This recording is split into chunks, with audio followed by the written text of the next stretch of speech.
Chapter 1, The Terrible World. In 2005, on February 19th, a giant beast over 100 meters tall, resembling a furious ape, appeared in the eastern capital suburbs and rampaged through the city.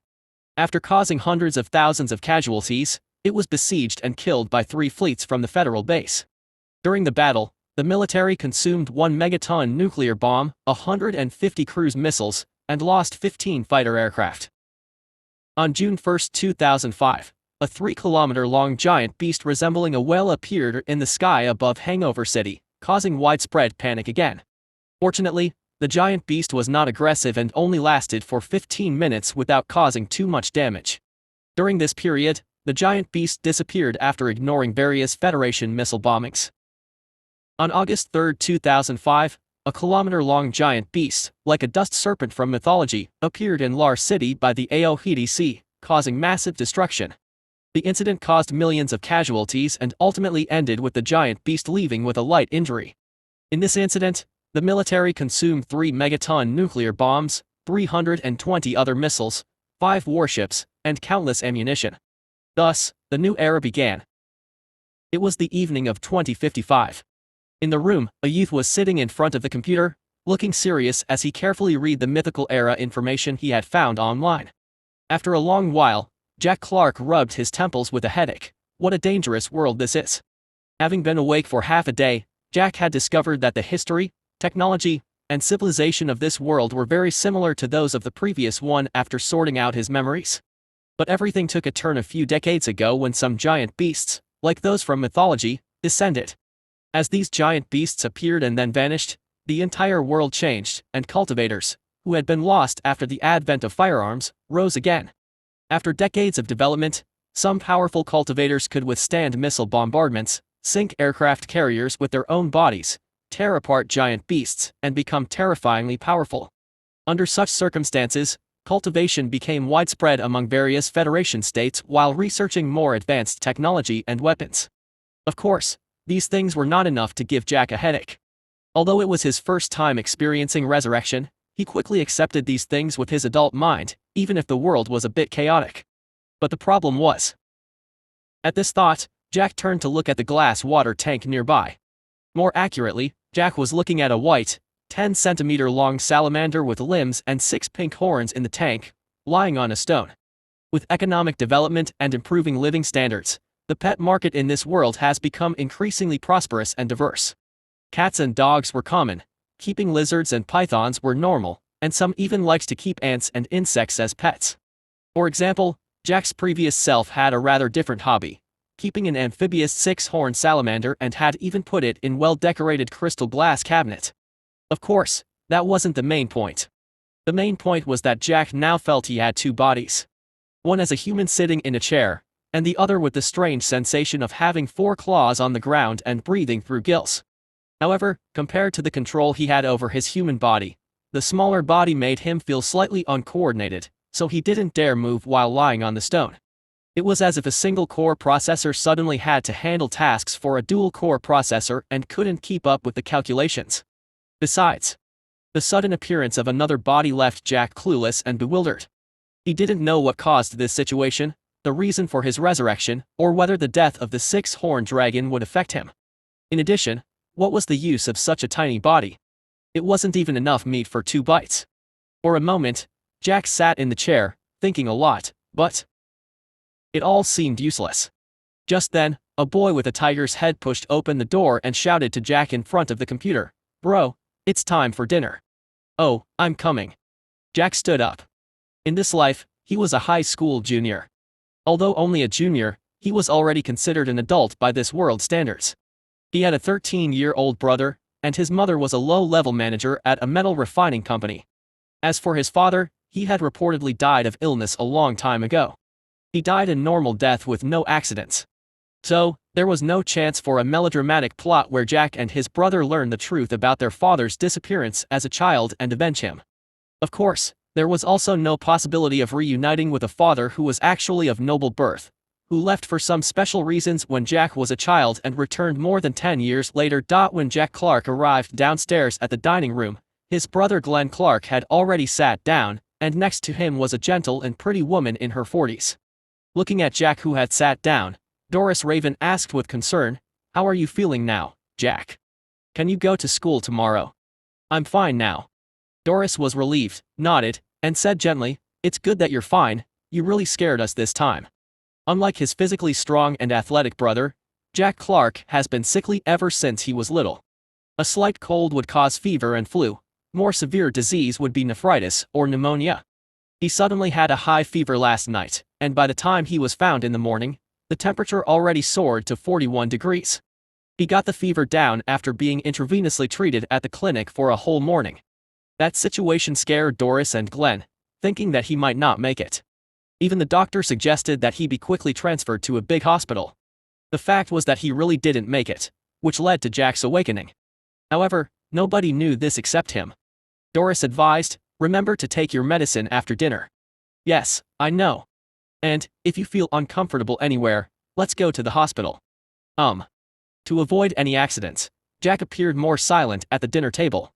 But his personality had always been rather introverted and gloomy, so neither Doris nor Glenn Clark noticed anything unusual about him at Novelbanet. After dinner, the patient Jack Clark was sent back to his room. Glenn Clark went out to play with his friends and carried a basketball. Doris was left to clean up the kitchen alone. When he returned upstairs, Jack Clark was still holding a plate of thawed shrimp meat. This was food for the six-legged salamander. No, it should be called his food. In the fish tank, a 10-centimeter-long, white, salamander avatar lifted its head, its sesame-like black eyes gazing at the giant device descending from the heavens. Due to its poor eyesight and size, the arm extending over the glass tank, as well as the clamp more than 20 centimeters long, appeared colossal in its field of vision. The clamped shrimp meat was half the size of its head.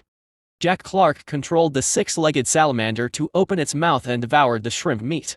This feeling of feeding himself was a bit unsettling, so he unconsciously licked his tongue. The taste seemed not bad. The salamander avatar blinked its white little head. Although the size of the salamander avatar is small, its appetite is quite big. It usually needs to eat about 1/3 of its body's weight before stopping.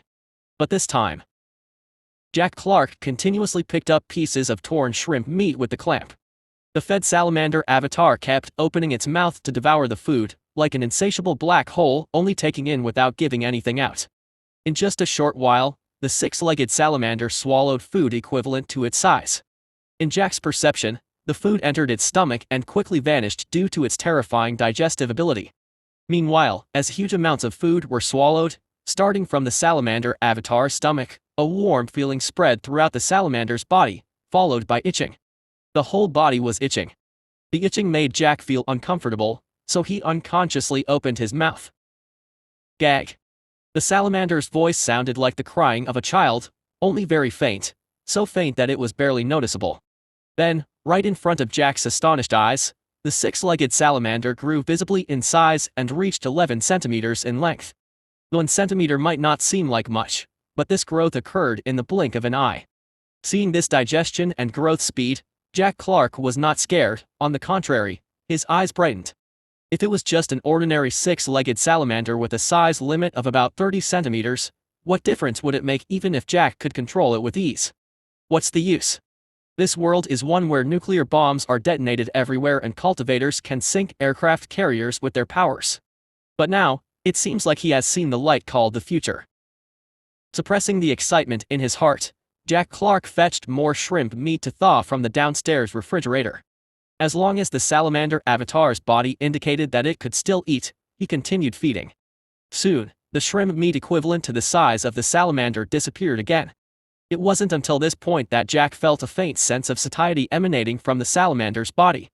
Meanwhile, the feeling of growth emerged once again. A warm sensation spread throughout the salamander avatar's body with itching following suit. Its body grew measurably with the naked eye. Then, a row of transparent text appeared before Jack Clark's eyes. Chapter 2. Talent. Your salamander avatar has gained an evolution point by consuming a large amount of food. Attribute page generating. Generation completed. As 2 rows of transparent text emerged, a transparent page frame appeared before Jack Clark's astonished eyes. Physique, 7 ordinary people 10. Strength, 7. Agility, 6 action. Spirit, 10. Talent: Soul Split. Avatar species: six-legged salamander, ordinary amphibious creature, 30 centimeters in adult length. Combat power 0. Level: none.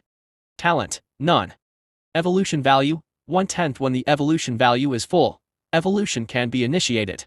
Attribute page. Jack Clark slowly breathed out, suppressing the excitement deep in his heart. As a semi-otaku who used to enjoy reading novels, watching anime, and playing games, Jack Clark naturally accepted this unexpected development. Moreover, he probably knew why the six-legged salamander had become his avatar. It should be related to his talent of soul split.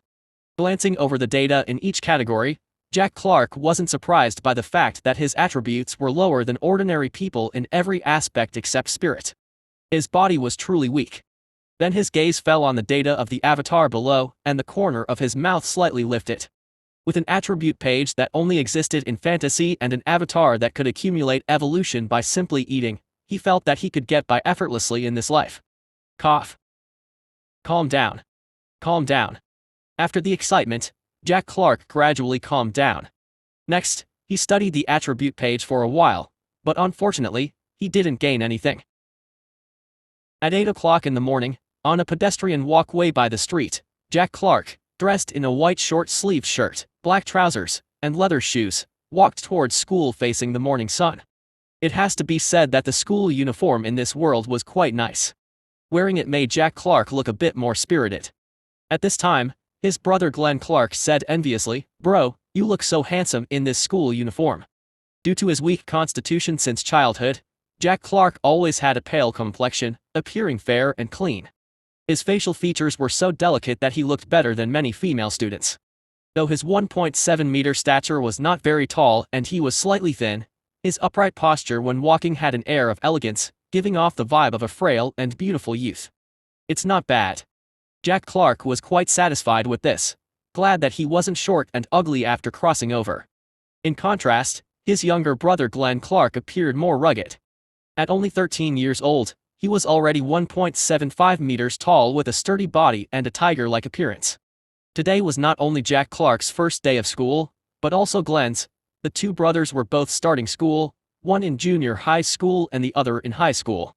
Also, their schools were in the same direction. Glenn's school was closer, about 20 minutes away on foot. Jack's high school was about half an hour away, separated by a district.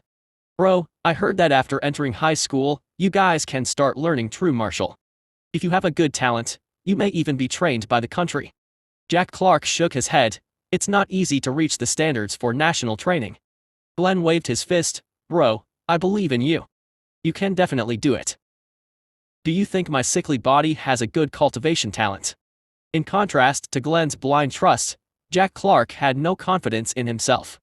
After the beginning of the new era, the world experienced more than a decade of chaos. Countries around the world united to form the current United Federation, maintaining decades of stability. The city they were in was called Mist River City. Most of the population was of Chinese descent, and they implemented a 12-year compulsory education. When they reached high school, as their bodies matured, everyone would begin to learn the basic true martial arts set by the Federation. At this stage, most people's lives took different paths. If one had cultivation talent and was willing to develop in the martial arts, they would enter martial cultivation classes in their first year of senior high school, focusing on martial arts while also studying the humanities. Others who practiced basic true martial arts for a semester, but lacked talent, could focus on the humanities or sciences and enter university with excellent grades.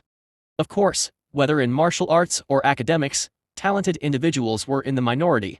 Most people would step into society after finishing high school. And since martial arts cultivation was involved, a good physique was naturally essential. That was why Jack Clark did not hold much hope for his own cultivation talent at Novelban. However, he was not discouraged. With an attribute page and an avatar capable of evolving, he still had the potential to stand at the peak. Jack Clark and Glenn parted ways halfway, and after walking for more than 10 minutes along the pedestrian walkway, Jack arrived at the school gate of South Sky Martial Height. Today was the start of the school year, and sedans dropping off students nearly filled the streets. Due to the recovery of spiritual energy, the technological advancements of this world were also developing, albeit slowly. Overall, they were only slightly more advanced than Earth.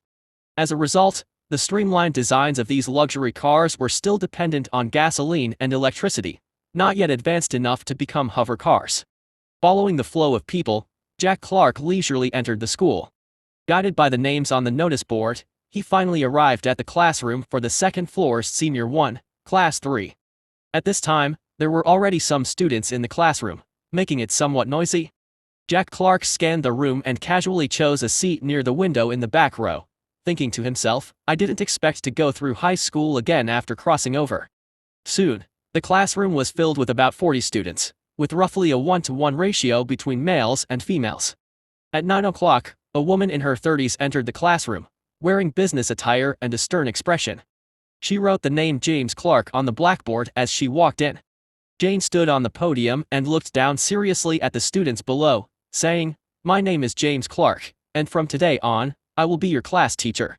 Then she directly pointed at two students sitting in front row. You, temporarily be the class leader.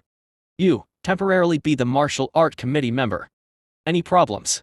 The two students she pointed at, a boy and a girl, looked excited. The boy stood up and said, Teacher, I have no problem. The girl also nodded, I have no problem. Good. Later, you two find a few people and go to the equipment room to get the learning materials distributed. Yes, teacher. Then she looked at all the students and said indifferently, Today is the first day of school, so there's not much to do, mainly getting to know the class you are in. After you receive your learning materials, you can move around freely. You can go home or visit the school. We will start classes officially tomorrow. Also, the seats you are in now are the ones you'll use from now on. They won't change under normal conditions. There are corresponding keys in the drawer under the desk. You can lock your learning materials inside, so there's no need to carry them back and forth every day. That's all. After she finished speaking, the class teacher named Jane left decisively, making a clean break and leaving the students dumbfounded. Jack Clark was included. He didn't expect to meet such a badass class teacher on his first day of high school in this world. Or was the educational style in this world just like this? Pointing out a few people at random to be class leader and martial art committee member, giving a few instructions, and then leaving without any further ado, as though staying a moment longer would waste her life. Under normal conditions, shouldn't each student be asked to introduce themselves on stage, allowing everyone to become familiar with each other and quickly integrate into the class atmosphere and new environment? Chapter 3, Relationships. Watching the class teacher leave the classroom, the other students instinctively looked towards the leaders of the class in the front row. There's no helping it, after all, they are the class leader and the martial arts committee member. Seeing this, these two students are not stage frightened. They walk up to the stage, and many male students' eyes light up as the female class leader is quite beautiful.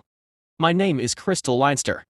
As the class leader of Class 3, I hope everyone will actively cooperate with our class tasks in the future. Having finished speaking, this female student named Crystal Leinster scans her gaze over everyone. She emanates a mysterious, powerful aura which makes many students unable to meet her gaze. Then, the other male student smiles and says, Hello classmates, my name is Mason Watkins, and I'm going to be in the same class as you all for the next semester. I hope we can help each other and work hard to get through our first beautiful semester. Now we are going to pick up our study materials, and we need some classmates to join us. I wonder who is willing to help. I will. Me too. And me. After Mason Watkins finishes speaking, many male students actively stand up, showing great enthusiasm. Senior 1 is the best age. Although this girl named Crystal Leinster is slightly aloof and has a strong aura, who can deny her beauty? Soon, 6 male students and 1 female student volunteer to contribute to the class, and they all follow the 2 out of the classroom. At this time, the male student in front of Jack Clark claims, they even decided on the class leader and the martial arts committee member without asking our names. I'm sure there's some kind of quid pro quo going on here. A quid pro quo, just for a class leader position. Jack Clark was somewhat surprised. Action. The male student in front turns around and says meaningfully, My friend, you are underestimating the role of high school class leaders. It's not that simple. Upon finishing, this male student introduces himself cheerfully, Hey, brother, my name is Justin Whelan. I studied in the 3rd intermediate during junior high. You? Jack Clark simply replies, Jack Clark, I was promoted from Forest Mount No. 1 middle school. Forest Mountain 0.1 Middle School, A. The scenery there is nice, I visited there once. At Novelban at. Jack Clark looks at this straightforward-looking youth and is curious. Justin, what's the difference between high school class leaders and junior high ones? The difference is huge. Justin Whelan says somewhat enviously, according to the country's regulations, everyone can learn true martial arts after high school, but you need to know that there are dozens of students in a class, and 1 to 2,000 in a grade. Under such circumstances, true martial teachers definitely can't pay full attention to all students. They all teach dozens, even hundreds of students at a time. At this time, the identities of the class leader and others become prominent. As class leaders, they can avail genuine reasons to get one-on-one teaching by the teachers. At that time, a little guidance from the teachers about cultivating techniques or personal experiences could help them gradually surpass other classmates. The better their performance is, the more attention they will get from the school, even from official channels. There will be resource inclination, and they will progress faster step by step. I see. Upon hearing this, Jack Clark now understands why his classmate in the front row suspected collusion. These crucial positions were assigned directly by the class teacher without even asking for the candidates' names, which was indeed odd. At this time, Justin Whelan whispers, "That's not all. I heard that the class leaders who pursue martial arts in high school receive monthly contribution reward points." Contribution points? What are those? Jack Clark is somewhat puzzled. He indeed didn't know about this. Justin Whelan shakes his head. It's an important resource for cultivating martial arts. I heard about it from my brother, who asked me to earn some when I get to high school if I had the chance. Justin Whelan seems to be the warm-hearted type. After finishing his chat with Jack Clark, he turns back to strike up a conversation with the female student in front, quickly mingling with the classmates around him. Not just him, but the other students in the classroom all feel the novelty of their new environment on the first day of school. Only a few, like Jack Clark, sit there quietly observing their surroundings. Soon, Crystal Leinster and Matt Watkins return with students holding various packages. After distributing textbooks, a lot of students leave the classroom, walking around the campus to familiarize themselves with it, especially Crystal Leinster and Matt Watkins, who are the most popular. Jack Clark, however, chooses to go home as he needs to buy food for the six-legged salamander. How much is this shrimp? Jack Clark stands in front of the seafood stall at the farmer's market. 20 RMB per caddy. Jack Clark pauses slightly and points to the small belt fish in a basket on the ground. How about these small belt fish? 5 RMB. Give me 10 caddies of small belt fish. As only Doris has an income, there's a lot of pressure. Jack Clark naturally tries to save where he can. After making a scan code payment, Jack Clark lifts 10 caddies of fish as well as some greens for lunch and dinner and leaves the market. Doris usually goes to work very early and returns very late, so preparing dinner usually falls on Jack Clark, while Glenn takes care of the dishes. Returning home, it's just past 10. Glenn hasn't returned yet.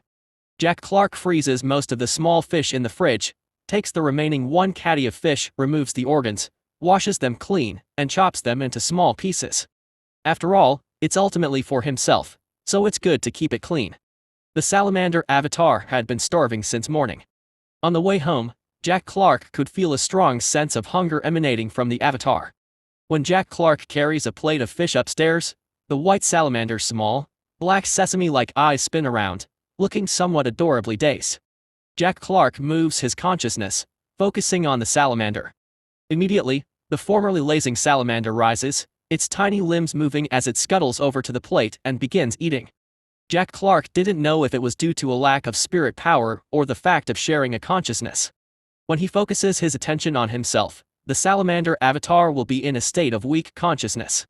While it doesn't shut down, its reactions become slower. Similarly, when his consciousness controls the avatar, his human body reacts in a similar slower manner, unable to control both bodies freely at the same time. As for this issue, for now, he doesn't know how to resolve it, and can only look forward to developing the ability to multitask smoothly. While Jack Clark is deep in thought, the six-legged salamander under his control eats chunks of fish, 1 bite at a time. The moment these pieces of fish enter its stomach, they are dissolved and digested at an astonishing speed, turning into faint warm currents spreading through its entire body, becoming nutrients for growth. Then, the white salamander, with hexagonal patches on its cheeks, grows visibly larger. The digestion ability of the salamander avatar is terrifying. Each time it eats its volume's worth of food, it grows by 1 centimeter, then repeats the cycle. It only enters a buffering period after accumulating 1 evolution point. According to Jack Clark's observations, the avatar size can increase by 4 centimeters per day, obtaining 2 evolution points, and consuming 2 caddies of food. In just a few days, it could meet the requirements for the first-time evolution. I wonder what the 6-legged salamander will evolve into, a giant 6-legged salamander. Or evolve into a hexagonal dragon. Chapter 4, True Martial. In the morning before leaving for school, Jack prepared the morning meal for the salamander avatar.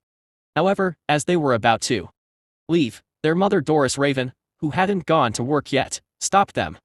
At the old courtyard gate, Doris gently adjusted Jack's collar and looked at her eldest son, who was now as tall as her, with a sigh.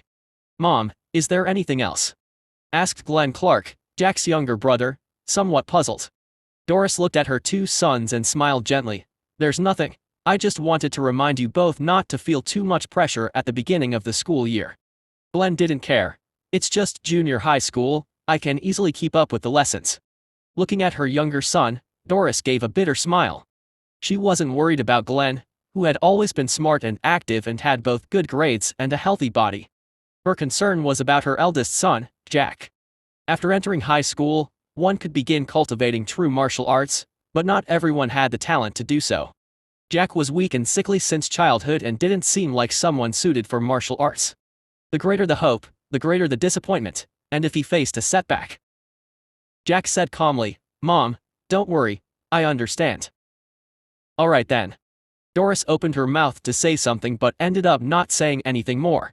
After waving goodbye to their mother, Jack and Glenn walked to school together. On the way, they saw many students wearing uniforms heading for school as well, some alone, some in groups laughing and playing, while some rode bicycles. Schools in the Federation were divided into districts, and all students attended their nearest school, so many of them wore the same uniform as Jack and Glenn. Inside the classroom, class leader Sherry Lesser and martial art committee member Matt Watkins had already arrived early, and many classmates were surrounding them, chatting and making the atmosphere lively. Just as Jack sat down, Justin Whelan came up from the front and whispered mysteriously, "Yo Jack, I found out why Matt Watkins is a class leader." "Since when have we become so familiar?" Jack thought to himself but asked curiously all the same. "Why?"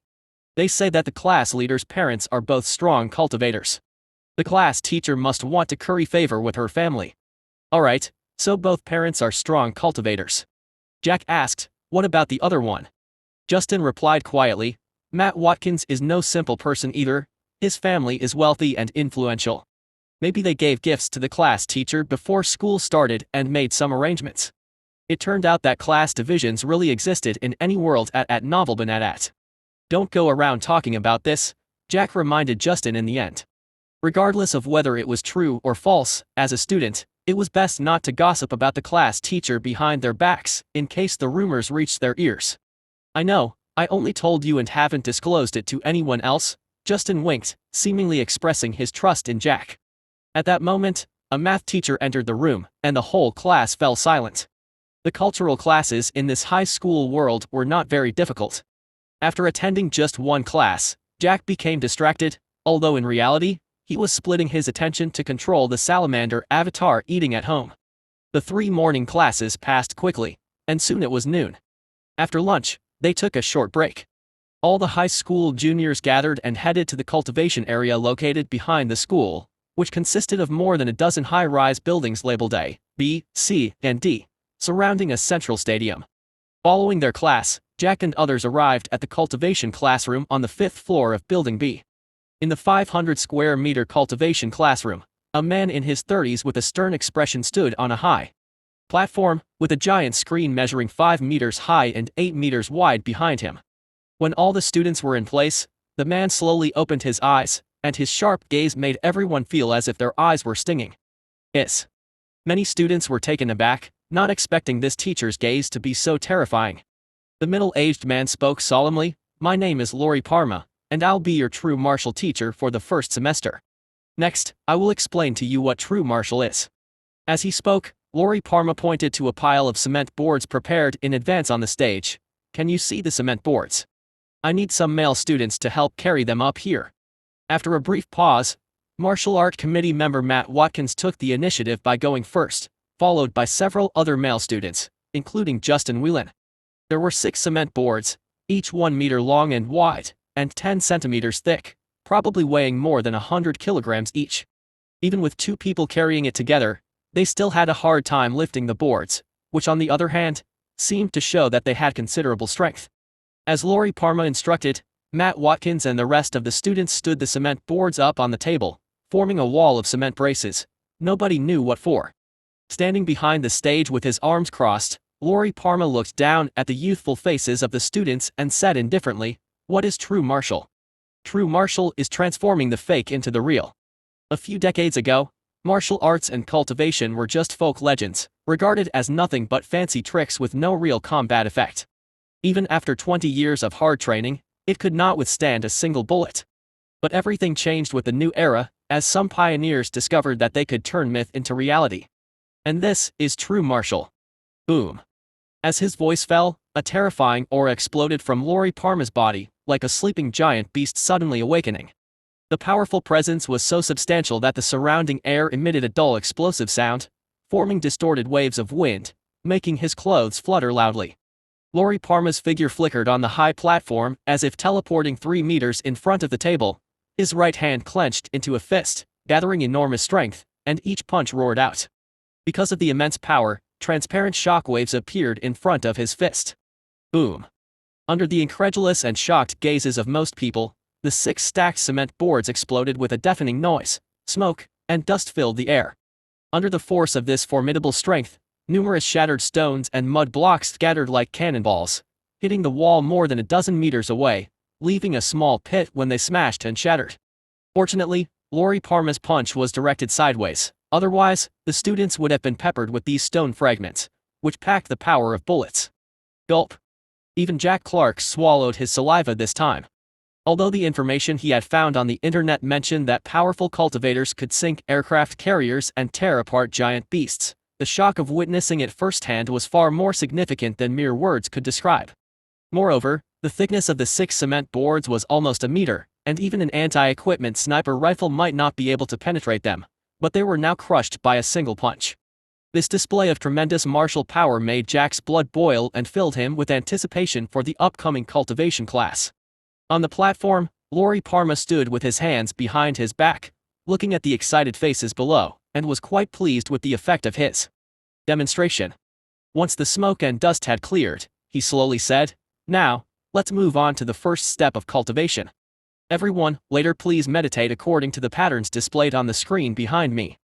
We will cultivate for 1 hour, followed by the body casting skill training class. By the way, who is the class leader?" "Me." Sherry Lesser from the front row took a step forward. "You, huh? Full of spirit chi, not bad." After a glance at the girl, Lori Parma nodded and said, "Later, we will explain to them what foundation establishment is. When someone meets the criteria for foundation establishment, they can come to find me. As for the martial art committee member of this class, you will be responsible for maintaining order during future cultivation classes." "Yes, teacher." Matt Watkins responded loudly. Lori Parma then turned around and left, just as cleanly and efficiently as James Clark, the class teacher on the first day, leaving most of the students with a bewildered look on their faces. That's it. Why did these teachers always seem so busy? Chapter 5, Genius. After the teacher left, class leader Sherry Lesser stepped onto the platform. She pressed somewhere on the podium and the big screen behind her slowly split in the middle, revealing a pure white lotus stone carving behind it. The lotus almost took up half of the wall. The patterns on the petals were clearly visible, emitting faint bizarre lights. Looking at everyone below, Sherry calmly said, "True martial is too overwhelming. It's not a cultivation method that ordinary people can practice, therefore foundation establishment is required. For foundation establishment, you need to meet 2 requirements at the same time: active spirit power and chi blood flowing throughout the body. The carving on the wall is called Lotus Stand Meditation Method, which contains the realm of thought of advanced cultivator. It can help you all begin practicing mediation quickly, to enter the focused mindset. When you can clearly delineate the lotus stand with your spirit power, it will mean that you meet the spirit standard. As for achieving smooth chi blood flow, The standard is to complete 10 rotation body forging decision cultivation within half an hour. Only when you meet both standards can the foundation be built. At Novelbanadat. While Sherry was explaining, most students in the class seemed calm, as if they already knew these things. Only a few students, along with Jack Clark, were hearing about this for the first time. They wore a contemplative expression on their face, taking everything in seriously. Action. Remember, being able to establish foundation and cultivate true martial is the greatest act of kindness the country can bestow upon us ordinary folk. Not everyone has an innate awakening. Alright, let's disperse and begin our first meditation cultivation practice. After finishing her words, Sherry turned and stepped off the podium to find an empty spot where she sat cross-legged. Seeing her, everyone else did the same. Jack sat at the edge of the crowd and, as instructed, he focused on the stone carving, causing the lotus to magnify in front of his eyes.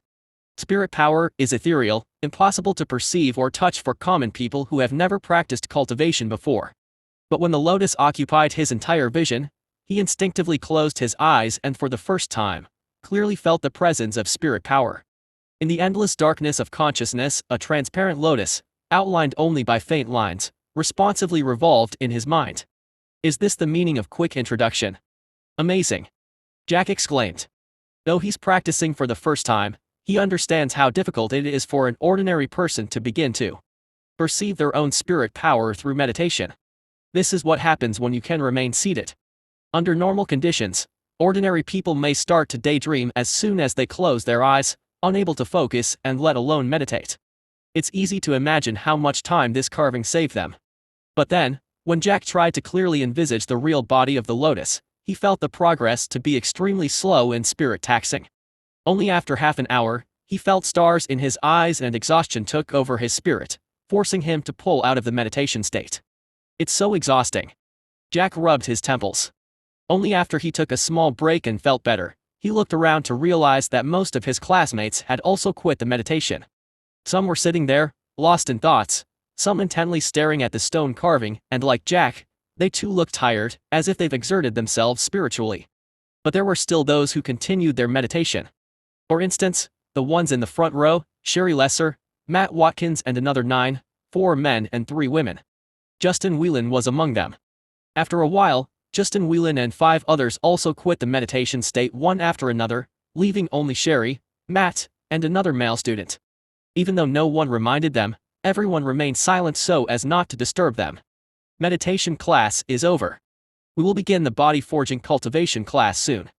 As these words echoed from the loudspeaker on the wall, Sherry and the other 2 slowly opened their eyes. At this moment, Justin Whelan, who Jack didn't know when had sat in front of him, whispered. The duration of the first meditation session indicated someone's talent. Jack turned to look at him. This guy seemed to know quite a lot. Justin Whelan envied. Don't look at me. Although my mental talent seems better than yours, it still falls short in front of those 3 guys. I can confirm that, at least, they each have manifested 3 petals. And they don't even seem tired. Their spirit power is seemingly abundant, so they might be able to meditate a whole lotus in just 2 or 3 days. 3 petals. Jack Clark was shocked. He hadn't even fully visualized a single petal, while others were already at 3. Was the gap this big? Justin Whelan patted Jack Clark's shoulder, comforting him. Don't be surprised. This is the difference between a genius and an ordinary person. They can't be compared. Although they didn't start cultivating ahead of time, they used some resources to nourish their spirits. Their innate conditions are much stronger than ours. But Jack, don't get discouraged. If we meditate quickly, we still have a chance to surpass them. As soon as he finished speaking, the big screen closed again, lit up, and a middle-aged man wearing white training attire appeared. He slightly lowered his body and began to make gestures. Everyone, pay attention. Sherry Lesser in the front row slowly said, next is the body casting skill. The 18 positions are practiced in a specific sequence, which can unblock our whole body's channels and has some bodybuilding effects. When the essence bloodstone in the cultivation room is activated, we can easily feel the blood chi in our bodies and quickly get started. During the cultivation, we need to use our spirit power to drive that blood chi to follow the cultivation cycle. A single cycle is completed when 1 round of cultivation is finished. Alright, let's start. On the big screen, the middle-aged man started to cultivate. His movements were slow and every position he made was very standard, giving Jack Clark a feel of practicing Tai Chi and ancient yoga. However, when the sixth position started, the difficulty suddenly increased.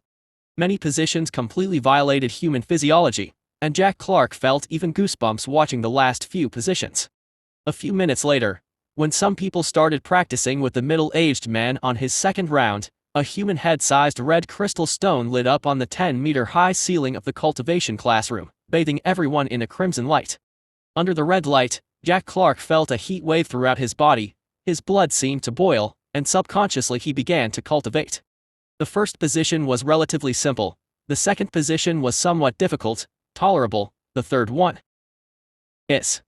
Just when he was doing the third position, half squatting with the right leg stretched out, hands stretching forward and backward, bending over, Jack Clark suddenly felt a sudden pain in his waist's fascia.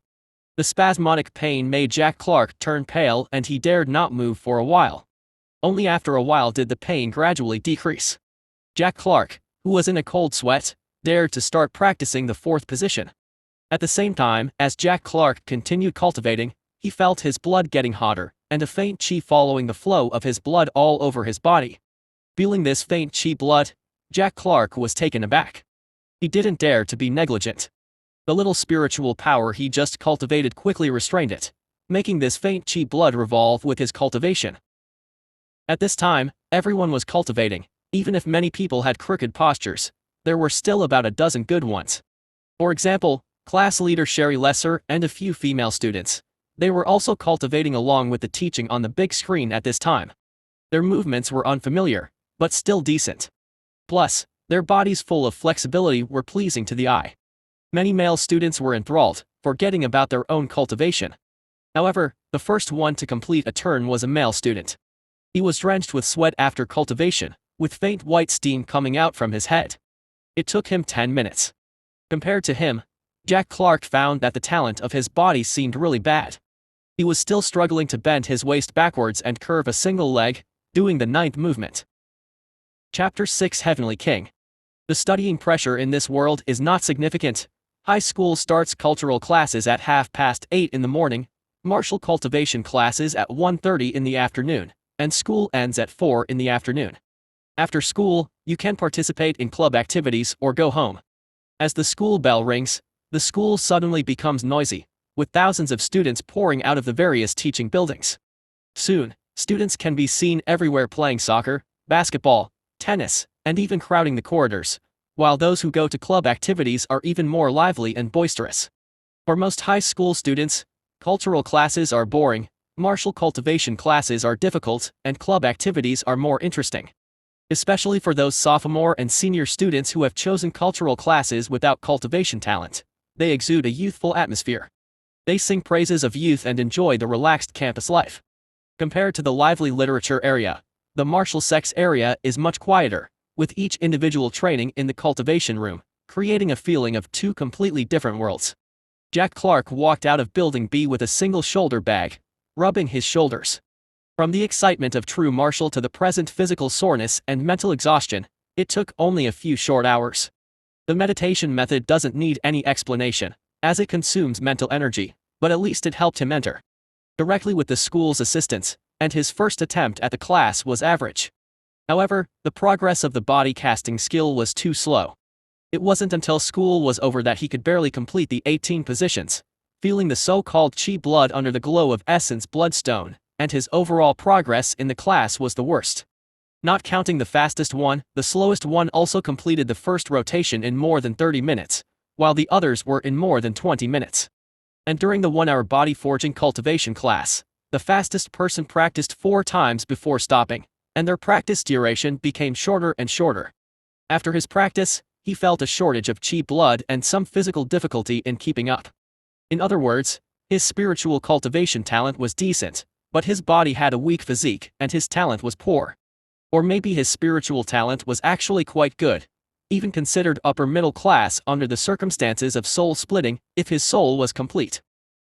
Jack looked up at the burning sun and a faint smile appeared on his face. It's okay, being able to cultivate is enough, and my overall situation is not much different from my expectations.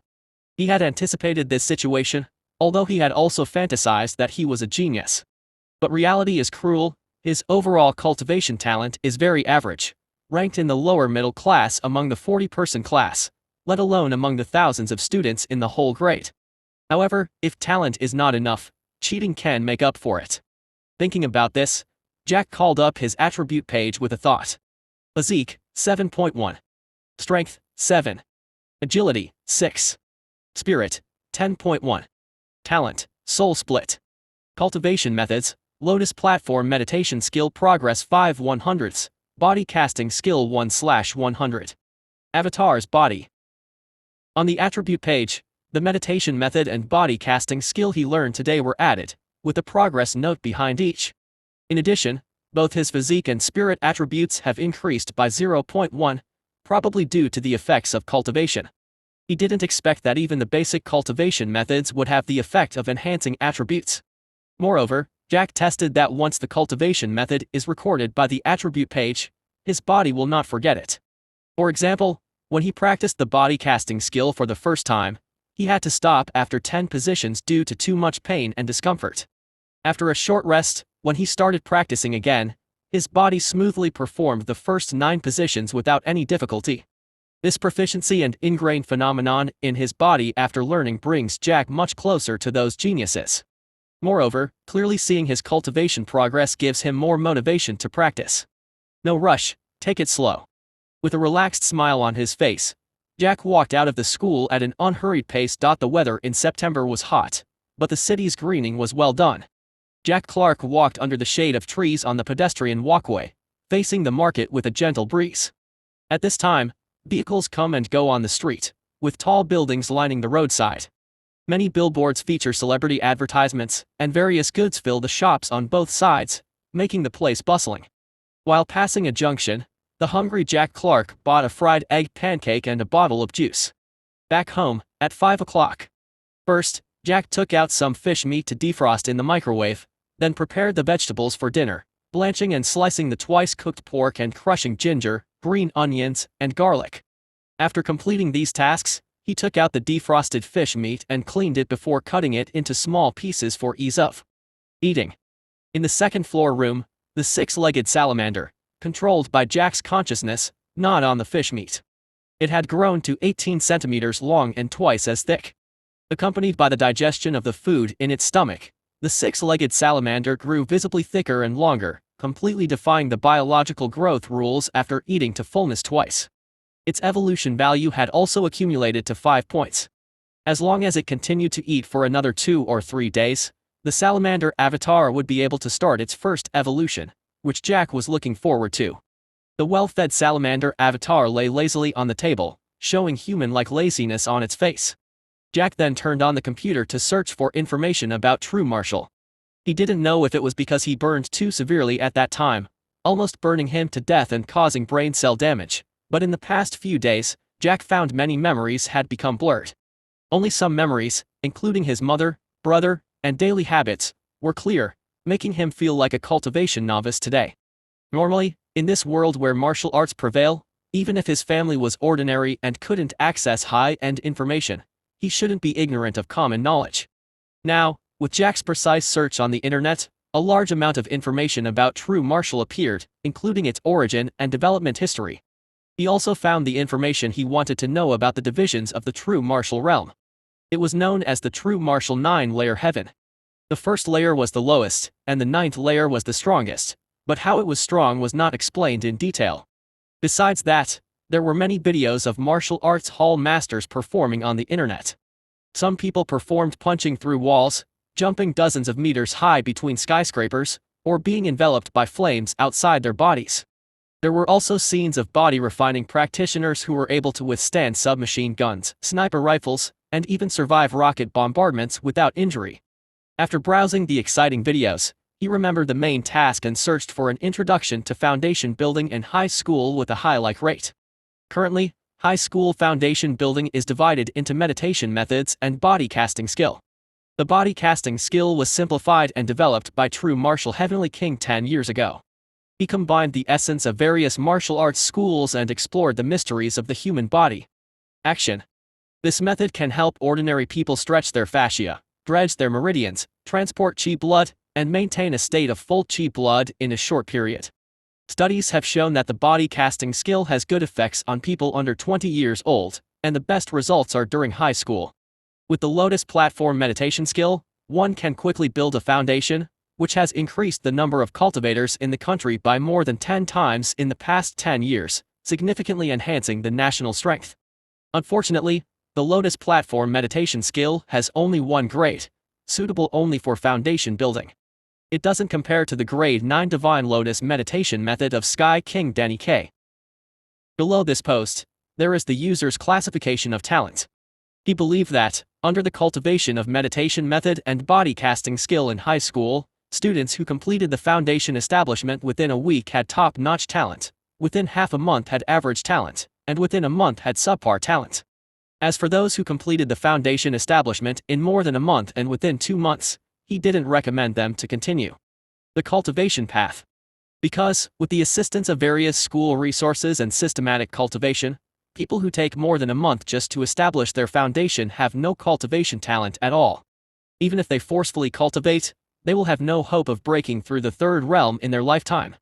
And in the cultivation path, like sailing against the tide, one would only retreat if they didn't advance. Instead of spending a lifetime of energy on cultivation, only for their chi blood to deteriorate and live a lonely life in old age, it's better to be an ordinary person and enjoy life. True Martial Heavenly King, Sky King Danny K. After reading this post, Jack Clark was most impressed by these two people's names. He didn't know what kind of people they were or how strong they were to create such foundation building methods that benefited countless people. Chapter 7 Jane Aiken.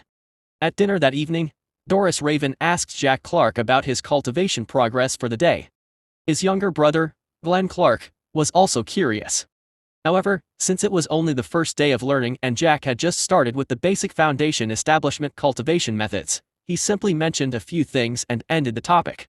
After dinner, Jack took a bath and returned to his room, sitting cross-legged on the bed, starting his meditation. As he closed his eyes in concentration, a faint lotus flower slowly emerged in his dark mind's eye. According to the posts, the first-grade Lotus platform meditation method is a process that continuously purifies and condenses spirit power when visualizing this lotus flower during meditation.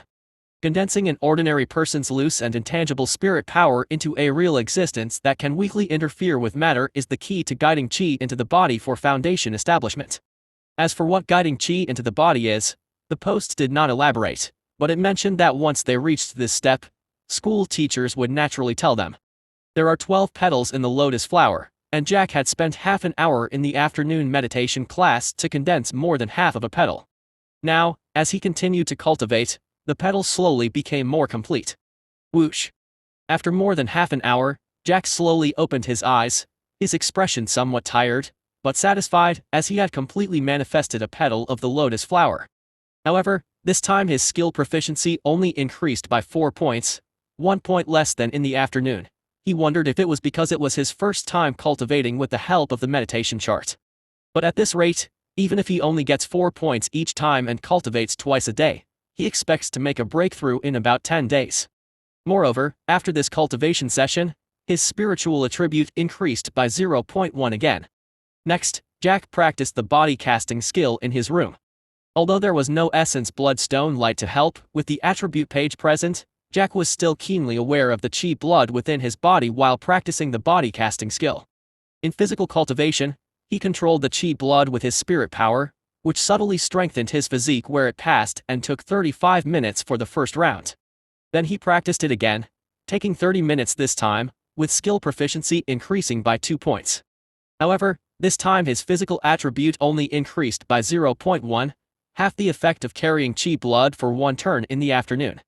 After practicing twice consecutively, Jack was exhausted, feeling drained both physically and mentally. His physique was still too weak, he was unable to carry chi blood for 2 turns. With a sigh, Jack drank some hot water and fell into a deep sleep on the bed. He was very motivated towards this cultivation method that could grant him transcendent powers. Even if he started slower due to his physique, it didn't matter. He had the attribute page to fix his skill proficiency, and there would be gains as long as he worked hard. If it wasn't for the fact that cultivating once was so exhausting and required a long recovery time, he would have wanted to cultivate 24 hours a day.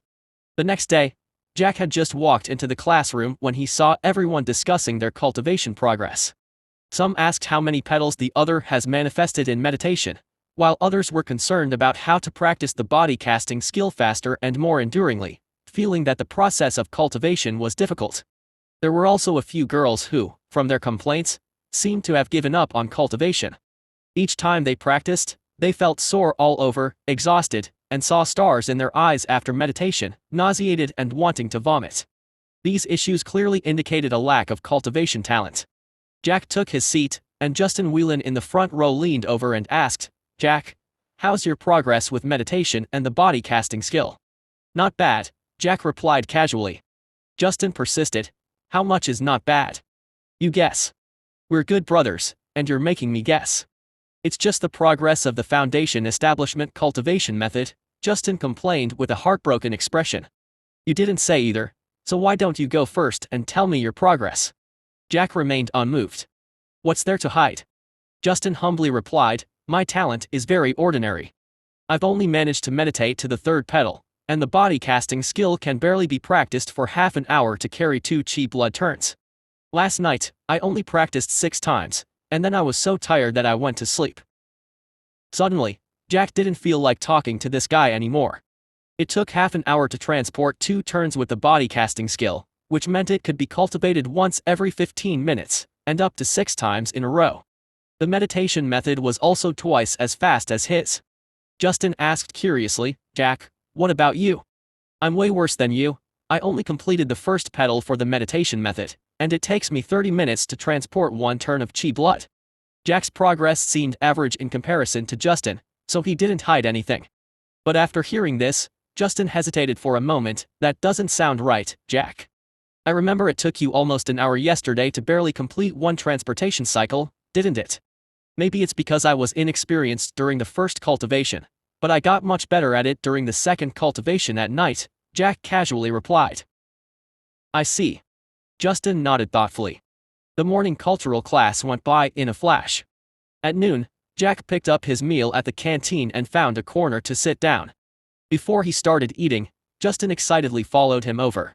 Justin said excitedly, "Jack, the ranking of the entire grade of freshmen has been released. Can you guess our class leader Sherry Lesser's ranking?" "There's a ranking for this too." Jack was a bit confused. Though he had heard about college campus beauty rankings, he didn't expect there to be a ranking for high school freshmen after just being introduced to cultivation. "Jack, don't underestimate this ranking." Justin shook his head. "Our martial arts high school has over 1,800 freshmen this year, and all of them are practicing the foundation cultivation method. Only geniuses can stand out. Moreover, the ranking only records the top 100, and it's not easy for anyone to get on the list." For example, Jane Aiken from Class 1 has visualized 11 petals already, and she can transport 7 turns using the body casting skill within half an hour. She is ranked first. I think in a day or 2, she will be the first one to succeed in foundation building. Alright, I'm a loser. Hearing about this exaggerated progress, Jack didn't know what to say. It took him half an hour just to barely transport 1 turn, while other people can do 7 turns in the same amount of time. Their Lotus platform visualization had even reached the stage of manifesting 11 petals. The gap was so huge that Jack couldn't even feel jealous. Seeing that Jack didn't say anything, Justin, who thought Jack was feeling down, quickly comforted him. "Jack, don't be discouraged, this is just the foundation building stage. Cultivating quickly in the foundation cultivation method doesn't mean they have a high compatibility with true martial arts. Even if we are slower than them in foundation building by 10 days or half a month, as long as the compatibility with our cultivated true martial arts is high, we can quickly catch up with them. There's compatibility in true martial arts." "What's that?" Jack was a bit surprised. Actually, I don't know much about it either.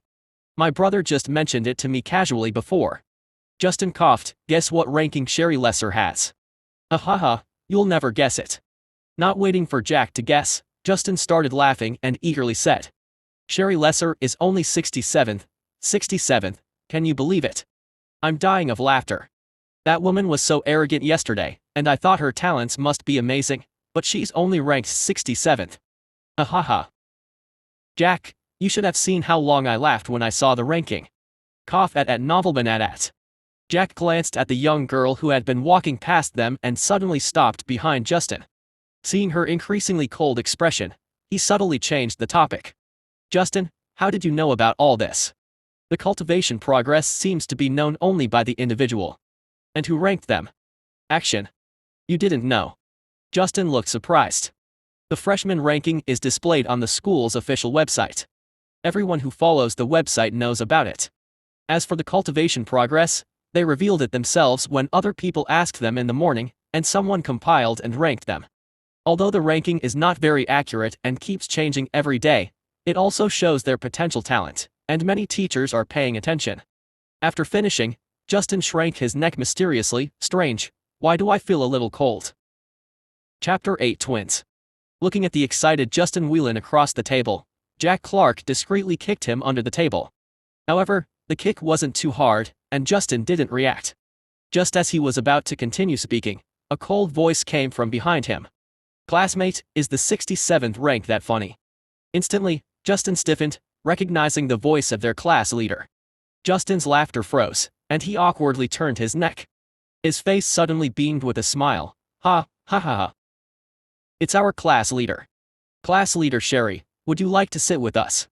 His enthusiasm showed no sign of the laughter he had just made at her low rank.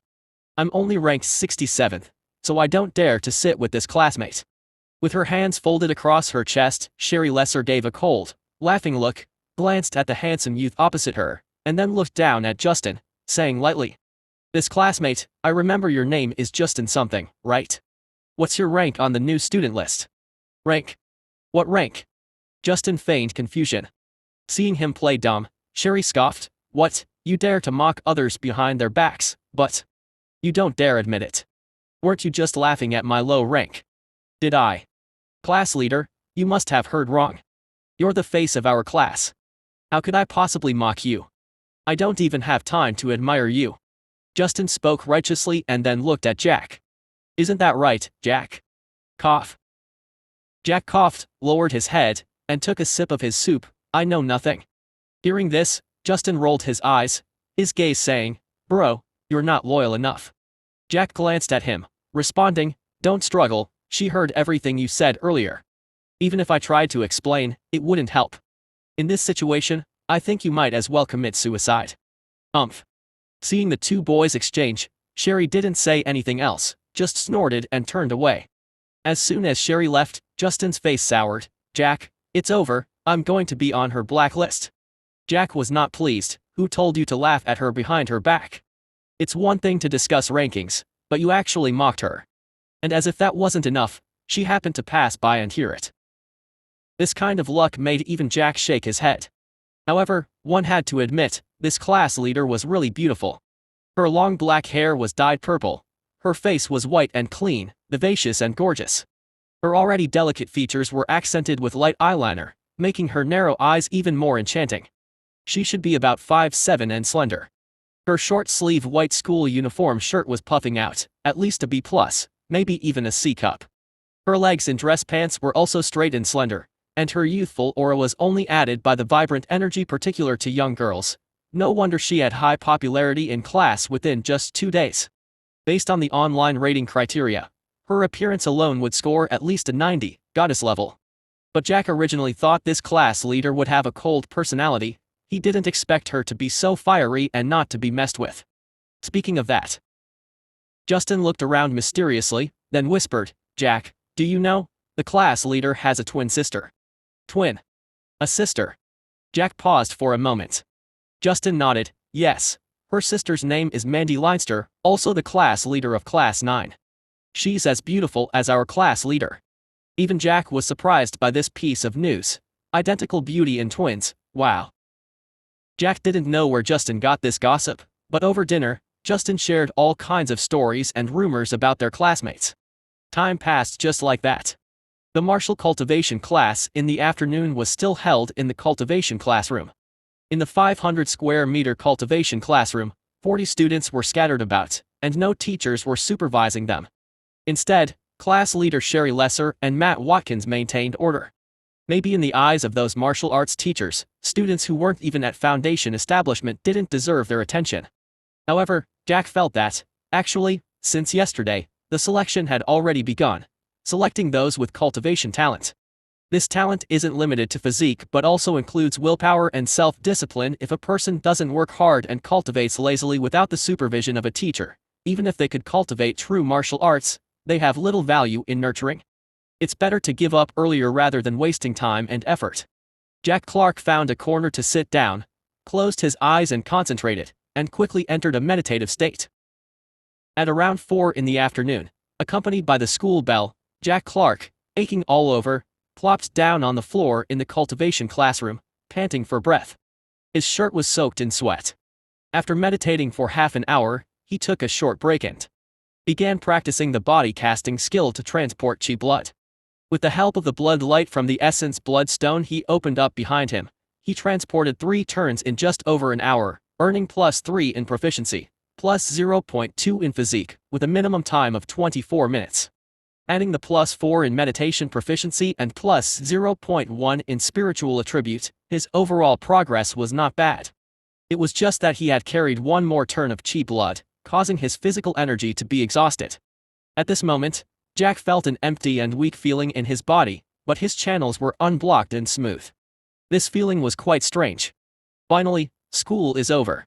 I'm so tired. Yeah, body casting skill is too hard. Wang gang, do you want to go to the club together? I want to take a bath first. Then we'll leave first. Geniuses are always few.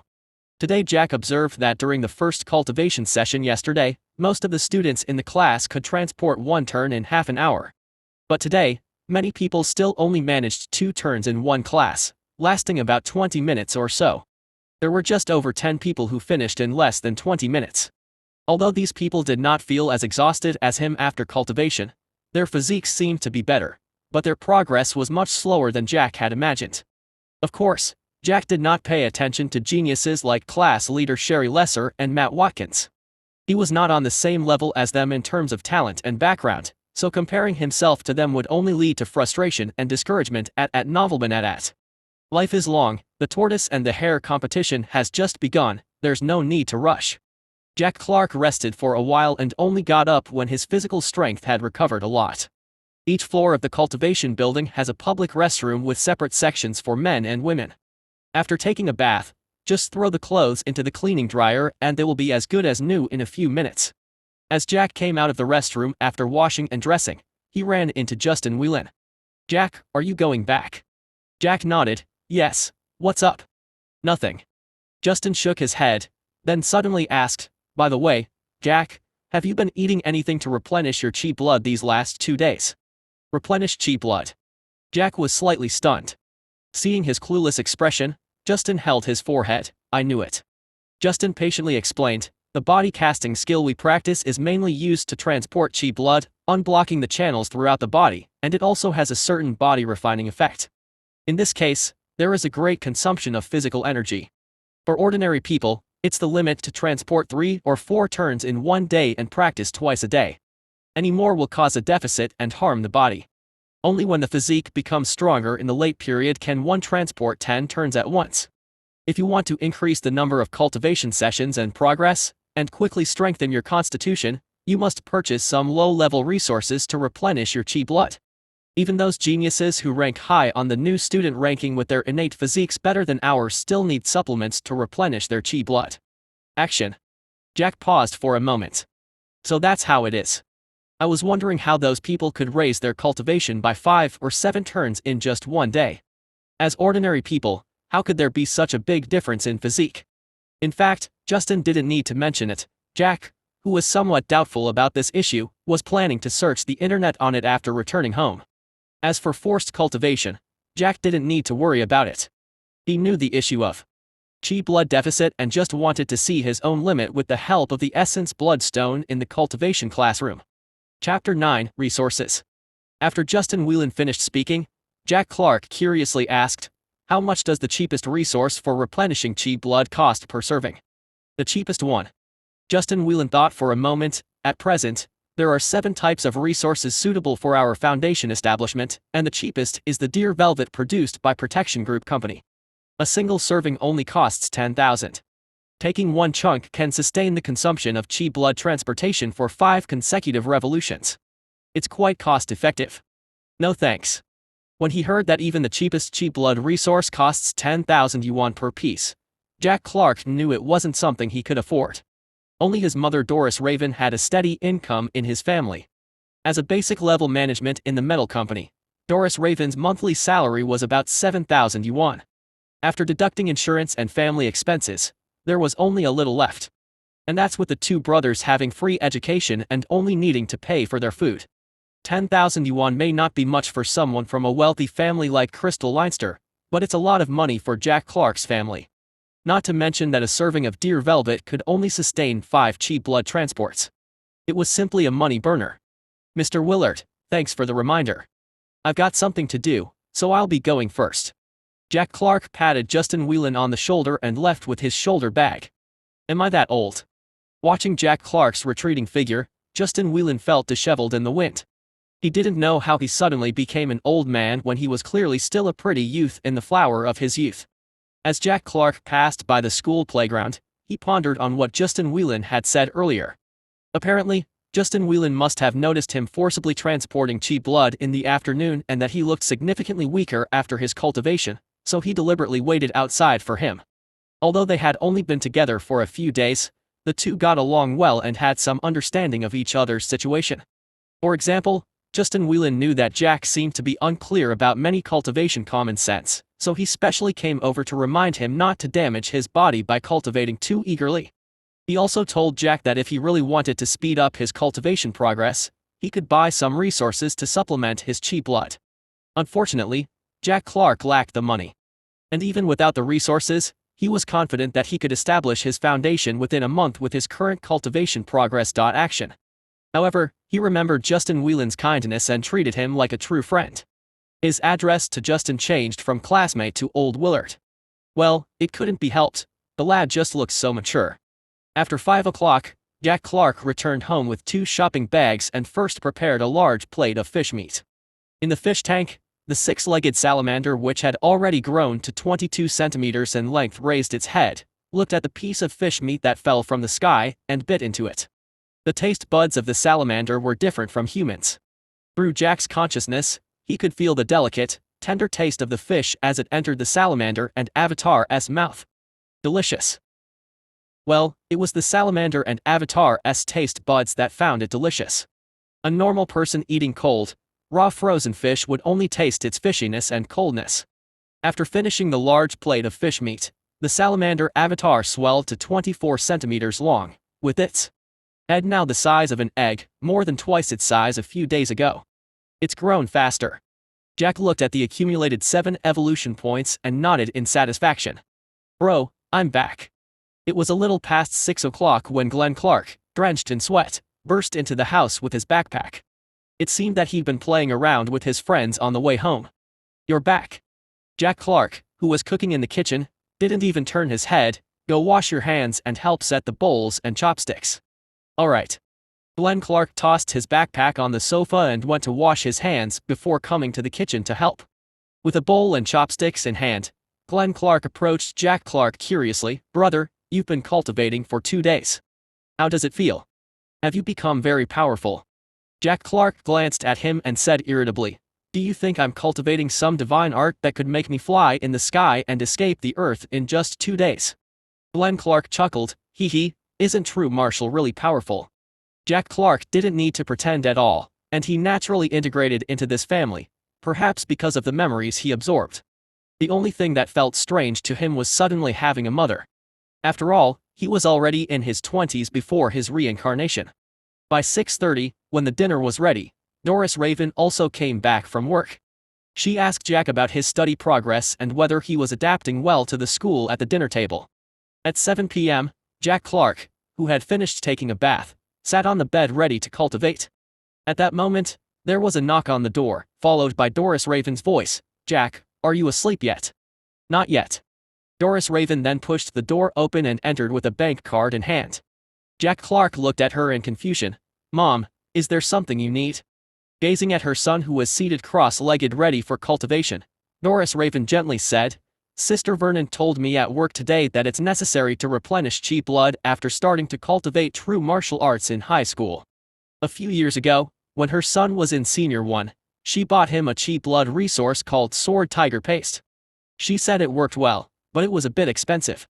In the end, her son didn't have much cultivation talent, so he chose to study in the cultural class instead. Doris Raven then handed the card to Jack Clark. I'm not familiar with these things either, and I can't help you with your cultivation. But some of your classmates must be using these resources. You can ask them which one is better. There's over 90,000 yuan in this card, and the password is your birthday. If you feel like you need it, just go and buy it. Jack Clark looked at the offered bank card and fell silent for a moment.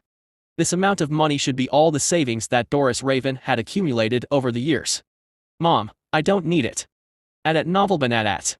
Jack Clark shook his head slightly and pushed the card back. A classmate told me about the cheap blood resources today too, but I don't need them. You don't? Doris Raven was puzzled.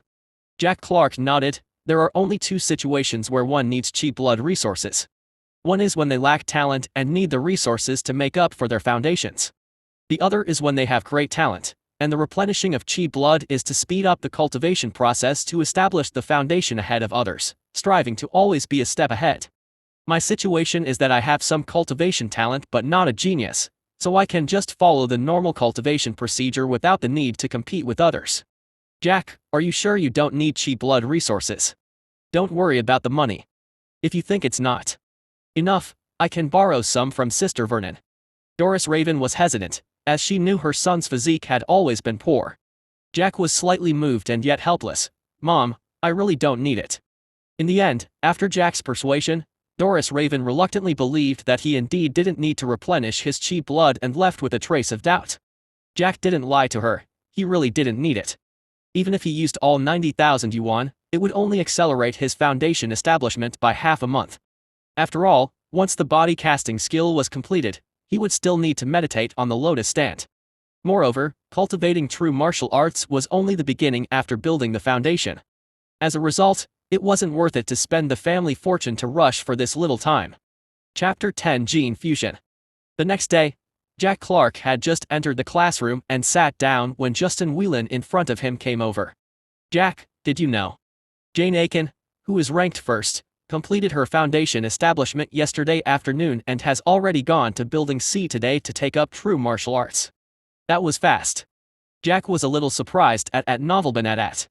Establishing a foundation in just 2 days, even if they're from a wealthy family with abundant resources, requires immense talent. This can be observed from their class leader Crystal Leinster.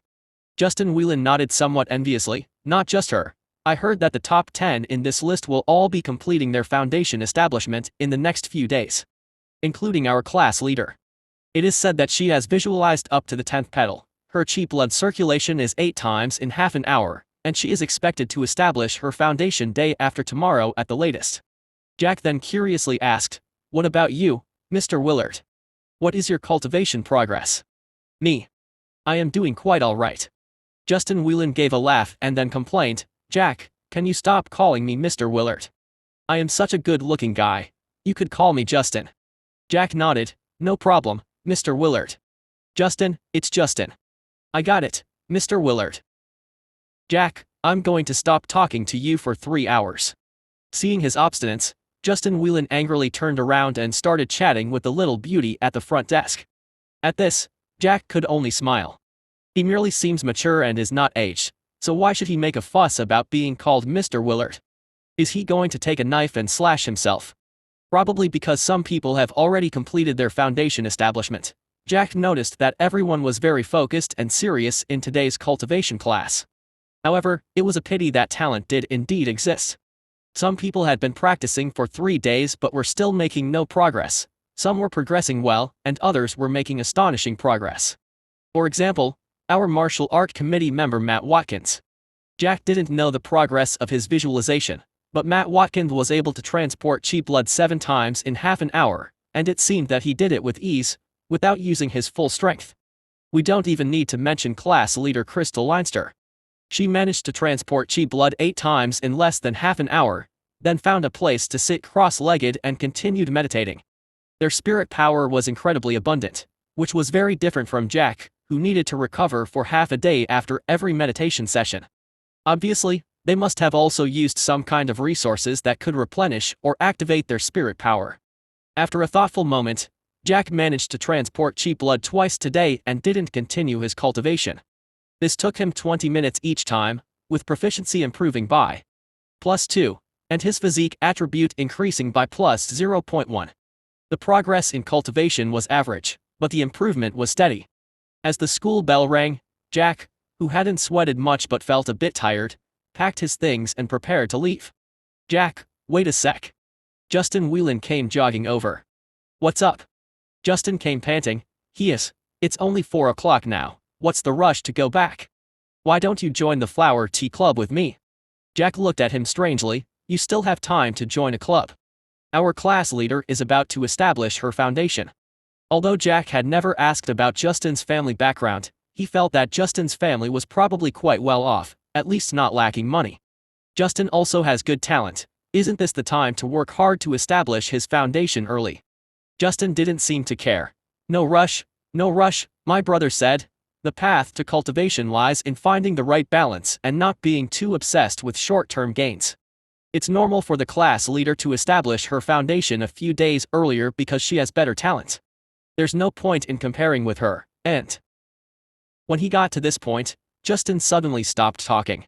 He even looked back as if he was afraid that Crystal Leinster would suddenly appear again, which made Jack want to laugh a little.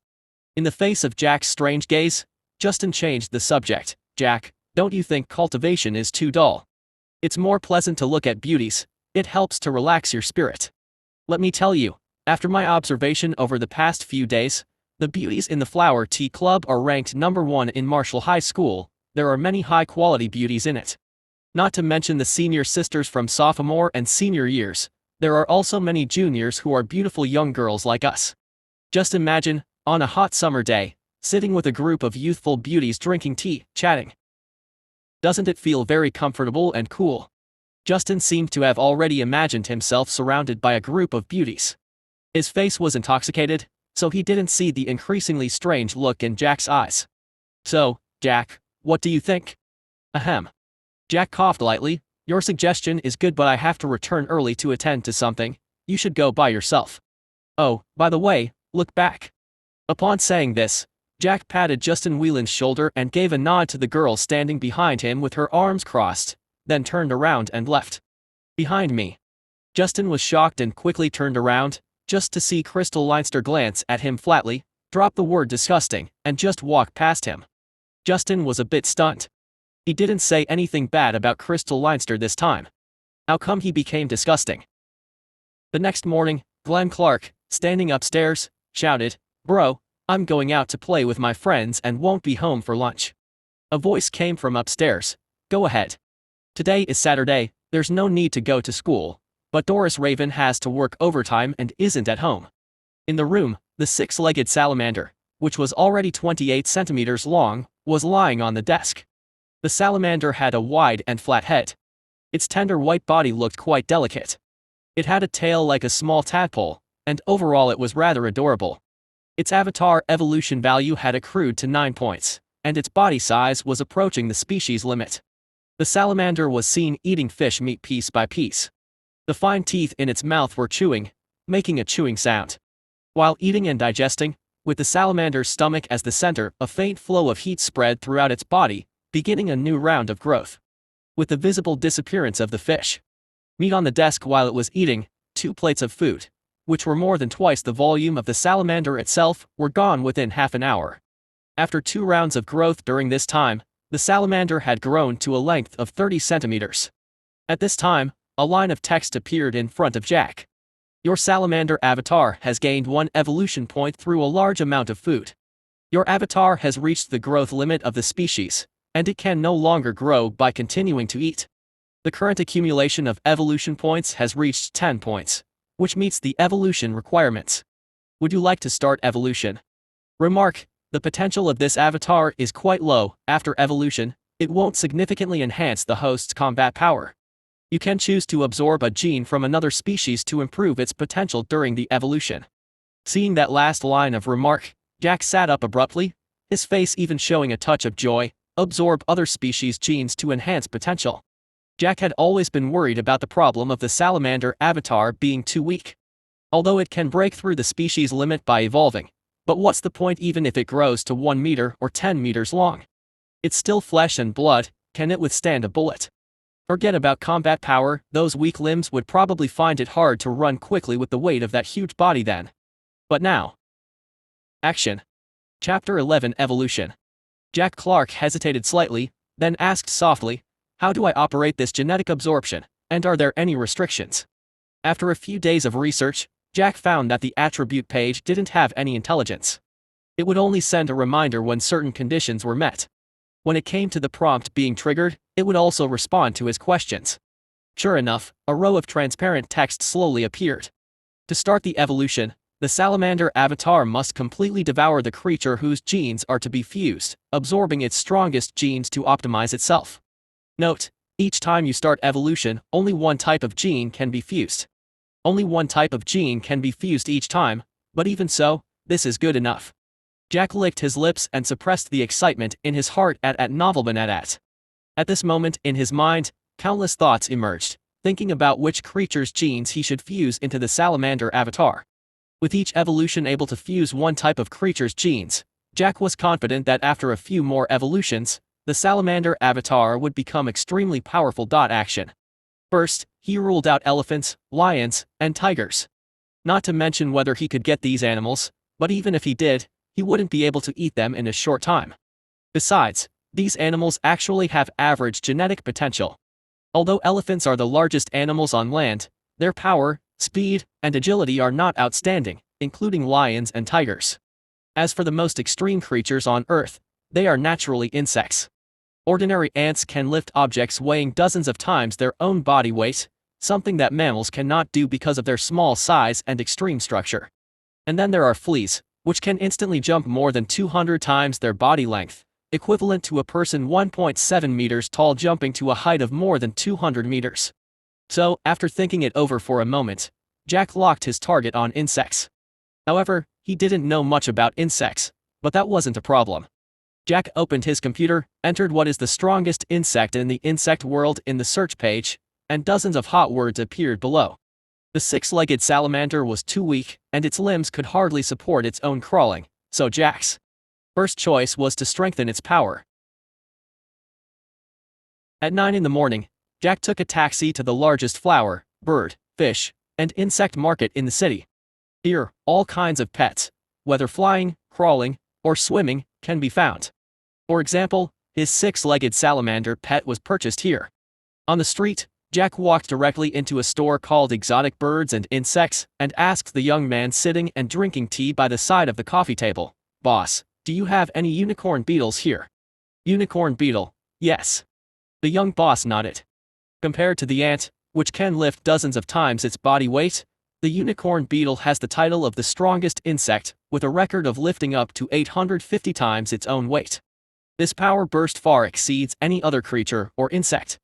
The young boss led Jack inside, pointed to a few boxes on the shelf and introduced, "I have 3 types of unicorn beetles. They're the common double-fork rhino beetle, the rare Tross South Sea beetle, and the even rarer hairy elephant beetle.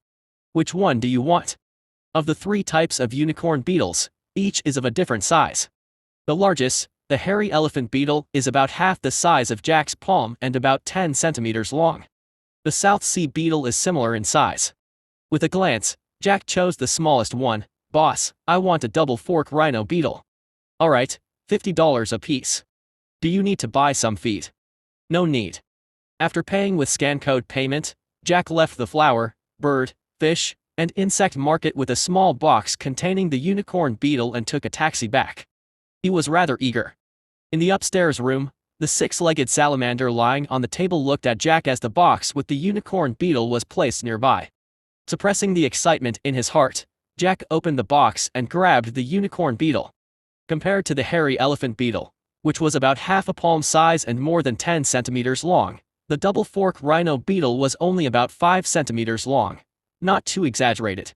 At this moment, as if sensing its fate, Jack felt a strong force straining in his hand, the unicorn beetle struggling.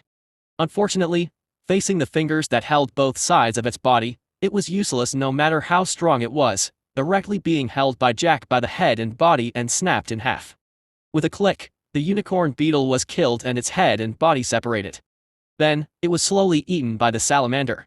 At the same time, Jack called out the attribute page, moving his thoughts and clicking on the Start Evolution option at the bottom.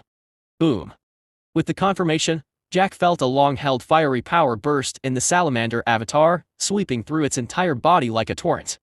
Under this evolution energy, the salamander avatar's bones, muscles, and even deeper genes were changing, and its cells were undergoing furious division and compression. Meanwhile, as the salamander avatar began its evolution, a flow of heat emerged in Jack's body, strengthening his muscles, bones, and cells. This change took him by surprise. However, compared to the torrent-like evolution energy in the salamander avatar's body, the amount that appeared in his body was much smaller, only making him look somewhat stronger. The evolution took almost half an hour. By the time it was finished, the appearance of the salamander avatar on the table had changed significantly. It was still 30 centimeters long, but its body had become much more slender and harmonious. Its previously ribbed abdomen was now covered in solid muscle. The wide, flat skull had become slightly rounder, and the 3 pairs of feathered horns on both sides had become serrated, emitting a hard, keratinous color, unlike the previous fleshiness. The dorsal fin on its back had spread from the rear half of the body to the neck area and had become a white, keratinous, serrated shape, extending to the tail and becoming wide and flat once again. The biggest change, however, was in its slender limbs, which had now become twice as thick, strong, and powerful, especially in the muscular hind legs, full of explosive power. Even the tips of its claws had turned black, growing sharp, keratinous edges, exuding an aura of sharpness. These were just the external changes. In Jack's perception, the salamander avatar's bones had all become even sturdier, and its muscles, like strands of steel wire, were filled with explosive power. These changes were brought about by the absorption of the unicorn beetle's genes. The strength of the unicorn beetle lies in its powerful muscle fibers and sturdy exoskeleton, which allow it to exert and bear up to 850 times its own weight. One could say that the salamander avatar had evolved into another species, only retaining some resemblance to the 6-legged salamander on the outside. After sensing the changes in his avatar, Jack then called out the attribute page with a thought. Physique, 10.5. Strength, 10. Agility, 9. Spirit, 13.5. Talent, Soul Split. Cultivation methods, Lotus Platform Meditation Skill Progress 21 100ths Body Casting Skill 11/100. Avatar Body, Hexagonal Power Like a Fight. Level, Low-level Transcendent, an ordinary creature that has evolved once and barely touched the boundary of Transcendent. Adult body length limit 70 centimeters, average combat power. Talent, Strength, powerful muscle fibers and bones, with the potential to exert 100 times its own strength. Note, the current body strength can only exert 10 times the power. Evolution value, 0/50ths. Chapter 12, 100-fold Strength. This time, after the avatar evolution, Jack Clark's main body also received feedback, and all 4 major attributes received a 3-point increase, reaching the level of an ordinary person. The spiritual attribute even surpassed that of a normal person. This change was an unexpected delight. But the change in the salamander avatar was even more exaggerated, evolving directly from a weak organism to a low-level extraordinary creature, gaining a talent called Divine Strength. Although the note indicated that the current avatar could only burst 10 times its strength, its potential reached 100 times, as long as the body's strength kept up. Now, this talent may not seem that powerful, and at this size, a 100-fold burst is nothing special. But what if the avatar evolves to be tens of meters, or even hundreds of meters long action? At that time, a 100-fold burst of its own power would be enough to shake the heavens and the earth. Suppressing the excitement in his heart, Jack Clark weighed the avatar again. Before evolution, the 30-centimeter salamander weighed only 7 ounces, but after evolution, it weighed more than 3 pounds at the same size, with a density increase of about 5 times. After weighing, further tests were conducted. For example, crawling, the strong limbs allowed the avatar to crawl quickly on the ground, much more agile than before, like a small lizard. At the same time, the claws of the limbs could tear paper, like a sharp little knife. As the bones were strengthened, even the teeth became sharper, and the bite force was stronger, capable of easily crushing fish skulls. Jack Clark was very satisfied with the results of this evolution. His avatar had finally gone from weak to a ferocious carnivorous beast, even if it was only the size of a puppy now. Then, Jack Clark used his consciousness to control the avatar to crawl around the room and adapt to the changes after the evolution. He only stopped when he felt that it was about enough. Now it's time for today's cultivation. Jack Clark opened his eyes. He wondered what changes there would be in his cultivation now that his physical constitution as a whole had improved. With anticipation, Jack Clark sat cross-legged on the bed, closed his eyes, and focused his mind, entering the meditative state. In the dark space of consciousness, a lotus made of dashed lines slowly rotated. 3 petals of the lotus were clearly visible, representing Jack Clark's 3-petal progress. At this moment, the stronger spirit power covered the lotus. Under this meditative spirit power, a transparent petal slowly became clear from the bottom up, solidifying, and even the texture on it could be seen clearly. Sigh. 1 petal. Jack Clark exhaled and a smile appeared on his face. This time the cultivation progress was +9, spiritual attribute +0.2, which was twice as fast as before, and the sense of mental fatigue after cultivation was not as strong as before. But soon, Jack Clark's eyes showed a thoughtful look as he thought of the person who ranked first in the freshman ranking at novelbin. He could now condense a petal of a lotus at a time, and if he cultivated twice a day, it would take him 6 days to complete the lotus platform meditation method under normal conditions, and his mental talent would become upper level. But that female student named Jane Aiken completed foundation establishment in 2 days. Even if she used resources to nourish her spirit power, her basic spiritual attribute should be at least 20 points or more. Moreover, her physical constitution should also be at least 20 points. Otherwise, she wouldn't have been able to complete the foundation in 2 days, even if she had resources to replenish chi blood. And there were geniuses like Crystal Leinster who ranked in the top 100, who were expected to complete their foundation establishment in 4 or 5 days. Thinking of this, Jack Clark slowly exhaled, suppressing the faint sense of superiority brought by the attribute page, and not underestimating others. After a short break, Jack Clark continued to practice the body casting skill. Then he discovered that the cultivation speed had indeed improved, and the flow of chi blood in his body had become much richer, and the effect of body refining was better and more sustainable. It took just 40 minutes for Jack Clark to transport chi blood for 3 turns in a row, each turn taking 13 minutes. After the cultivation, Jack Clark revealed a satisfied expression on his tired face. Not bad. Both the speed and durability of transportation have improved by half compared to before. This time the cultivation progress was +3, physique +0.1. Like the spiritual attribute, the basic cultivation method's effects on strengthening the physique were becoming lower and lower.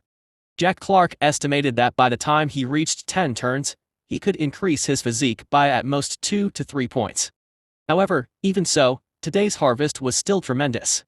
Especially the evolved avatar, which made Jack Clark realize its potential and importance to him. But he soon had a headache. The feeding demand of the evolved hexagonal power like a fight was simply too large.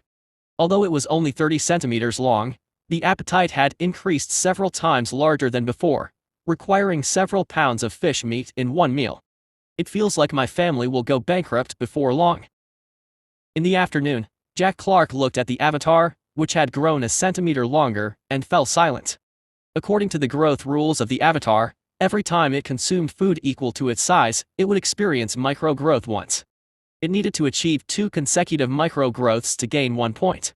Evolution value. In other words, the hexagonal avatar now had to consume 3 pounds of fish meat in one meal, 12 pounds in 4 meals a day, and that was just for now. In the future, when it grows to 60 or 70 centimeters long or even evolves again to be 1 or 2 meters long, maybe it will have to eat 100 or 200 pounds of meat a day. Thinking of this, Jack Clark sighed. I'll just set it free after it evolves again. The 6-legged salamander was an amphibious fish. When it evolved again, Jack Clark was planning to throw it into the river to find food by itself. Luckily, there was a small river not far from his home. This river extended along the edge of the city, and if you went several dozen miles east, it would reach the entrance of a large river. There was abundant fish food in the river, enough to support the growth of the avatar afterward. The reason it wasn't released now was that it was too dangerous outside. As the new era began, it wasn't just humans who could cultivate and become stronger. Many wild animals also mutated, and many mutated beasts appeared. However, unlike humans who could cultivate and become stronger, the evolution speed of those mutated beasts was slow. Most of them were not very strong, and none could resist mankind's firepower. Even so, the wilderness was no longer as safe for ordinary people as before. It wasn't so bad around the city, as the officials would regularly clean up the area, and upon receiving news of mutated beasts appearing in villages and towns, there would be official personnel handling it. But that wasn't the case for those untouched deep mountains and old forests where many powerful unique beasts were silently evolving. Ordinary people who ventured there were only seeking death. The most dangerous place, however, was the ocean. The ocean covered an area several times larger than land, and the deepest parts reached more than 10,000 meters, teeming with a terrifying number of species. With such a large number, naturally, more mutated creatures would emerge. Especially those whales that were originally huge, and some of the giant bizarre creatures in the deep sea. They were among the first to evolve with the opening of the new era. Once these creatures mutated, their power would become terrifying. Fortunately, these creatures still preferred to live in the depths of the ocean, and the shallow waters were still under human control, allowing ships to sail and catch seafood. However, the deep sea areas where mutated giant beasts appeared were already designated as forbidden zones. By the same logic, shallow waters cannot raise large turtles. At present, most of the rivers in the mainland were safe. Although some fish had become much more ferocious, it was not uncommon to see fish of several tens or even hundreds of pounds flipping around, but there had been no incidents of them attacking and eating people. At least not in the United Federation where he lived. Jack Clark wasn't sure about other member countries. Chapter 13, King of Martial Arts. Jack Clark's home was in the suburbs. Although still within the city limits, it was actually an old urban village. The surrounding buildings were all low-rise 2- or 3-story houses, with each house having its own small courtyard, and not far away was a tributary of a surging river. The next day was Sunday afternoon. On a hot summer's day, Jack sat at his computer desk, browsing the internet for posts about mutated beasts and the cultivation world. Not until he deliberately paid attention to these news did he realize that in recent years, all the allied countries had been stepping up their efforts to suppress the emergence of mutated beasts within their borders. Especially the Yama rainforest, where there were so many mutated beasts that it was out of control. Someone even took a picture of a 100-meter-long giant python in the river. This level of mutated beast had already reached the range of giant beasts. Apart from that, there were upheavals in many parts of an allied country. Leading them were some cultivators who were not willing to let ordinary people hold power.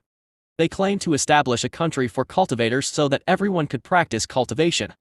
Some people analyzed that there were shadows of evil god sect cultists behind these upheavals. Many people were paying attention to this international event, and there were on-site videos posted by local people. In the video, many strong cultivators were charging at the positions of machine gun nests, completely ignoring the dense gunfire. Their terrifying speed allowed them to cover hundreds of meters in the blink of an eye. Their every move burst with terrifying power, casually crashing walls and flipping armored vehicles.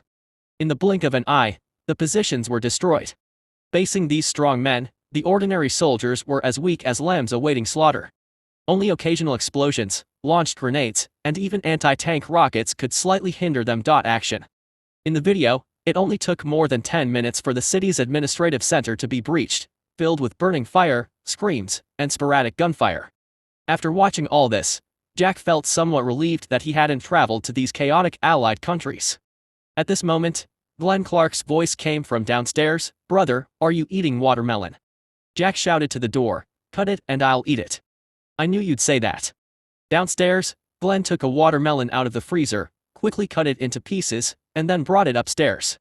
Glenn slipped into the room and put down the watermelon, curiously looking at the computer. "Brother, you're also paying attention to the Koroyo's cultivator and official battle events, huh?" Jack picked up a slice of watermelon, somewhat surprised. "You know about this too." Glenn took a proud bite of watermelon, mumbled in his mouth, "Of course, I'm going to be the king of martial arts. Isn't it natural for me to pay attention to international events?" "King of martial arts? I'm also the pirate king," Jack scoffed. Glenn was puzzled. "Brother, what's the pirate king?" "The king of the ocean." "Is he very powerful?" Jack was speechless. With the name pirate, he's definitely a thief who runs around everywhere chased by the Navy. "You tell me, is he powerful?" "Well, forget about it. I want to be the strongest king of martial arts in the whole world. As he sat on the edge of the bed eating watermelon, Glenn asked, "By the way, brother, I saw a lot of frozen fish in the freezer when I opened it just now. Can we finish eating so much? And frozen fish doesn't taste good at all, it has a scattered flavor. These aren't for us to eat." Glenn blinked, puzzled. If it's not for us to eat, then who is it for? There. For it. Jack pointed with his chin at the desk where a 32-centimeter long, stout six-legged salamander was lying lazily. After his reminder, Glenn noticed the salamander lying beside the water tank and was immediately stunned. "Is this your pet?" "Yes. Really that pet? How did it get so big so quickly?" Glenn was a bit surprised. He remembered that last week his brother was sick with a fever, and when he had come in to take care of him, the salamander had looked very small, just a bit bigger than a newborn. How come it had grown even larger than a puppy in just a week? It must have mutated. Jack casually said, "It's been eating more and more these days, and its size has surged, but it's not dangerous at all. Will Glenn, look. Roll over." As he spoke, Jack pretended to make a roll-over gesture toward the salamander avatar. In Glenn's eyes, the somewhat fierce-looking six-legged salamander promptly rolled over. "Wag your tail. Raise your paw." Next, Jack directed and acted out a few more gestures, and then controlled the avatar with his consciousness, leaving Glenn dumbfounded. Regarding the existence of the salamander avatar, Jack didn't plan to hide it from his family and couldn't even if he wanted to since it had to eat so much every day. He could hide it for a day or two, but eventually it would be exposed, so it was better just to tell them outright. After all, pets with mutations were not uncommon and the authorities had management measures in place, so most household pets that mutated were required to be registered at the local branch office. Of course, the main reason was that these mutated pets were weak and recognized their masters, obeying their commands. If the pet were aggressive and posed a significant threat to the surrounding residents, it would be forcibly taken away by the authorities.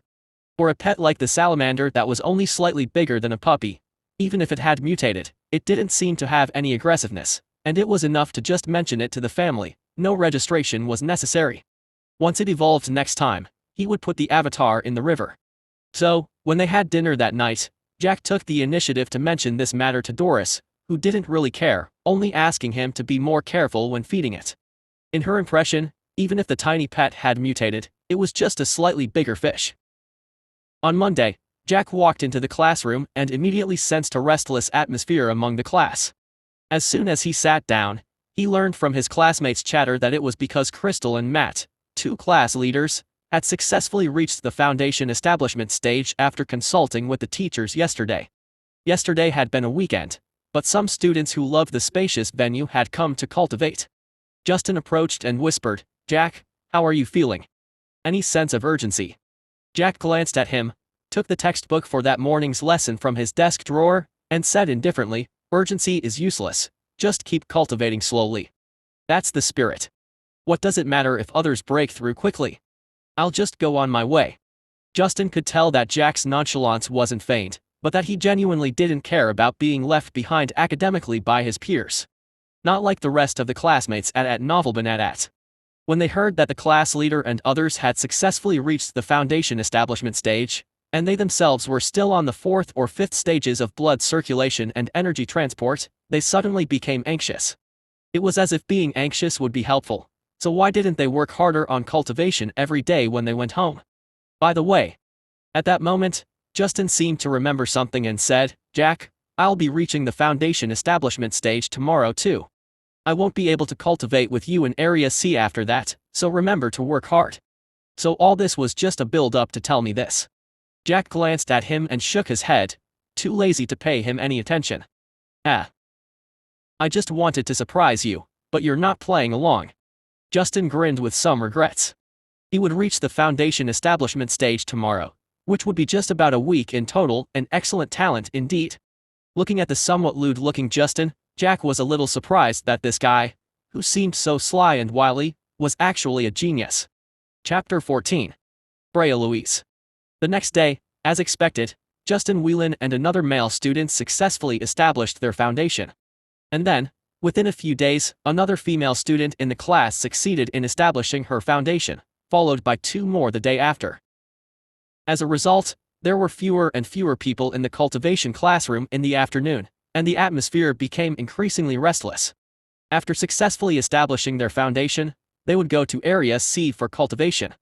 That area was the real Marshall Sex area, where freshmen of Senior 1 who had established their foundation, as well as sophomores and seniors, were located. The two sides were like people from two separate worlds. After establishing their foundation, Crystal Leinster and the others rarely attended the cultural classes in the morning. Occasionally they appeared, but they were always in a hurry, as if they were too busy to spare any time. At the same time, their aura became more and more oppressive, sharp, and daunting to the classmates who were close to them. This situation made those classmates who hadn't established their foundation even more impatient. Every day, their cultivation classes in the afternoon became more focused and diligent in contrast to their initial laziness. Unfortunately, talent was something you either had or you didn't. In the blink of an eye, another week passed, and 12 people in the class had established their foundation. With nearly half of them gone, the classroom seemed much emptier. On Monday, after spending a pleasant weekend, Jack Clark entered the classroom and saw Justin Whelan sitting at his desk. Besides him, Crystal Leinster and Matt Watkins, the two class leaders, were also present. Justin Whelan grinned as he greeted Jack. "Hey, Jack, it's been so many days, did you miss me?" Jack was speechless. "You're not a beauty, so what's there to miss? Besides, you just went to Zone C to cultivate True Marshall, not like you were gone for good. Aren't you back today?" Jack shook his head and ignored him. Looking at Jack, who took out his textbook and prepared for class, Justin blinked and after a long time, couldn't help but ask, "Jack, aren't you curious about the difference between True Marshall and basic cultivation methods?" Seeing Justin's eager, ask me," expression, Jack replied indifferently, "Why be curious?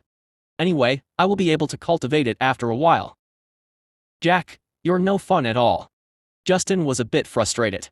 He had arrived early today, waiting for a long time, just to see Jack ask him to describe what True Marshall was like. He hadn't expected this outcome. This reaction was such a contrast to the little beauty in front of him who had excitedly asked him all sorts of questions. He had waited so long for nothing. In response, Jack just smiled. He really wasn't in a hurry. At 4 in the afternoon, accompanied by the melodious school bell, class ended. In the cultivation classroom, Jack, who was cultivating, slowly finished his session, the boiling chi blood in his body gradually subsiding. Almost there, feeling the abundant chi blood in his body and the faint fatigue after carrying out 7 turns, Jack revealed a smile on his face. During this period, he had made great progress. His meditation method had been perfected 5 days ago, visualizing 12 petals. He could also perform chi blood carry for half an hour and complete 7 turns. Unfortunately, as he became more proficient, his progress slowed down. Now, after practicing once, completing 7 turns in one go only increased his results by 4 points. Otherwise, he would have made a breakthrough already. But even so, in about 3 more days, he should be able to complete his foundation. Establishment. His timing was just right, establishing his foundation within 15 days, which showed average talent, not great, but also not bad. After resting for a while, Jack took a bath, put on his dried clothes after washing them once, and came out. At that moment, a female student also came out from the girls' changing room. Seeing Jack, she smiled and asked, "Jack, are you going back?" "Yes." Jack nodded. "Coincidentally, I also plan to go back early today. Shall we go together?" "Sure." This female student was named Freya Louise, and she was a classmate Jack had gotten to know last week. The two would occasionally exchange cultivation experiences during this period. As they shared half of the way home, they slowly became more familiar with each other over time after bumping into each other a few times. Under the scorching sun and tree shade by the roadside, Freya Louise and Jack Clark walked side by side. A gentle breeze carried the faint fragrance of shampoo as it blew past them. "Jack, I saw you didn't seem to struggle with the 7 turns carry today. You should be close to breaking through, right? Probably in a few days." Freya glanced at the figures running in the distant playground and whispered, "I can now carry 9 turns within half an hour with my perfect meditation and chi blood. After using the burst bear blood essence to cultivate tonight, I should be able to establish my foundation by tomorrow." Jack showed a faint smile on his face. "Congratulations." Freya turned to look at Jack, her beautiful face encouraging, "Keep going, Jack. I'll go ahead and wait for you by Area C." Jack smiled and nodded. Yeah, let's do our best together. As they were talking, the two walked out of the tree shade, and sunlight fell on Freya's milky, creamy face, her skin faintly glowing like transparent. Jack's gaze paused for a moment at this sight. During this time, Jack observed that the girls in their class were all pretty, with class leader Sherry Lesser being the most beautiful. With her curly purple hair, exquisite face, and stunning figure, she was at the goddess level. Then, there was Freya. Unlike Sherry, whose beauty was delicate, Freya had a lovely and pure appearance. Her white cheeks were tender and delicate as a baby, and her features were beautiful. Her lovely phoenix eyes were long and narrow, and each time she smiled, her eyes would slightly squint into crescents, exuding a hint of enchantment. Standing at around 1 meter 68, her silky black hair was tied with a bow of white butterfly ribbon, and the white ribbons mixed with her hair gave her a fresh aura. This strange charm, pure but somewhat enchanting, was enough to outshine the other girls in the class. Even Jack was occasionally stirred by the inadvertent flirtatiousness she exuded, and couldn't help but sigh that she was a natural beauty. The two walked together for a while until they parted ways at a three-way intersection. When Jack returned home, it was precisely 5 o'clock. Carrying several big and small bags, the largest two contained more than 20 pounds of frozen fish. Over 20 pounds of fish meat would be enough to feed his avatar for 2 days. In the kitchen, Jack gutted the palm-sized beltfish one by one, washing the organs clean and setting them aside. In no time, he'd filled the basin. On the second floor, the 47 centimeters long hexagonal power-like-a-fight lay half on the table, with its egg-sized head raised slightly and its 3 pairs of red teeth wide open, looking like a small lion. Although the avatar wasn't very big yet, it had begun to have a predator's intimidating presence at Atop. Jack placed the basin of fish meat in front of the salamander avatar and controlled it to eat. Its mouth opened, and it tore the fish apart with a gaping bite. In the face of its sharp teeth, the fish meat was easily torn apart and swallowed in a few bites. Its eating speed was astonishing. Eating, digesting, growing. Soon, the 6 pounds of fish meat in the basin were consumed, and the lizard's body grew visibly thicker and longer, reaching 48 centimeters in length. With a full stomach, the avatar lay on the table to digest its food. Jack sat on a chair, lost in thought. He was thinking about which gene to integrate into his avatar next time. His avatar could evolve and integrate talents from other creatures' genetic material, giving it infinite potential. But having too many choices could be painful too, because there were too many talents from insects and animals that humans couldn't comprehend, no matter how powerful they were. For example, the tiger beetle's instant 200-fold speed increase, the mantis shrimp's supersonic burst attack, and more. Chapter 15 Breakthrough. In the morning, on his way to school, Glenn Clark, carrying a backpack, walked ahead. When Glenn saw a bun shop by the road, he, feeling a bit hungry, turned his head to look at Jack Clark, and was about to say something when he suddenly paused and exclaimed in surprise. "Brother, you seem to have grown taller recently." Jack responded casually, "I know, it's probably because of my cultivation." The hexagonal power-like-a-fight had evolved, augmenting his physique by 3 points. During this period, he was practicing the body casting skill to enhance chi blood and strengthen his body, raising his physique by nearly 2 points. In such a scenario, not only did Jack's height increase from 1.7 meters to 1.73 meters, his originally thin figure became more muscular, upright and tall. Even his pale face had more color on it, making him more handsome and healthy. Does cultivation help to grow taller? What a pity, I'm only 13 years old and can't start cultivating yet. Glenn sounded a bit envious, and then pointed at the bun shop. Bro, I'm still a bit hungry, I want to eat 2 buns. Jack looked at him strangely, why don't you buy some? Hee, I'm out of money. Jack frowned, didn't I just give you living expenses on Monday? Well, I recently have a big appetite, I've finished all the money. Glenn's eyes dodged, somewhat uncomfortable looking at Jack. Is it? Jack expressed doubts. Since meals are taken care of in the school cafeteria at noon, Jack gives Glenn living expenses every week, and besides, there's some pocket money each day. Although it is not much, it should be enough for his expenses. Action. As for Jack himself, sorry, but he is in charge of managing household affairs, the household expenses every month lie in his hands. After school, he is responsible for buying groceries and cooking meals. However, he had been keeping an avatar recently, so the food at home was slightly worse. Could it be because of that? After thinking for a moment, Jack took out 100 from his pocket and gave it to him, saying somewhat annoyed, "Here, take it. And next time, tell me early when you run out of money." The purchasing power of money in this world is similar to the earth where Jack lived in his previous life. A bowl of noodles cost about $10. Today was Wednesday. 100 would be enough for Glenn for the next few days.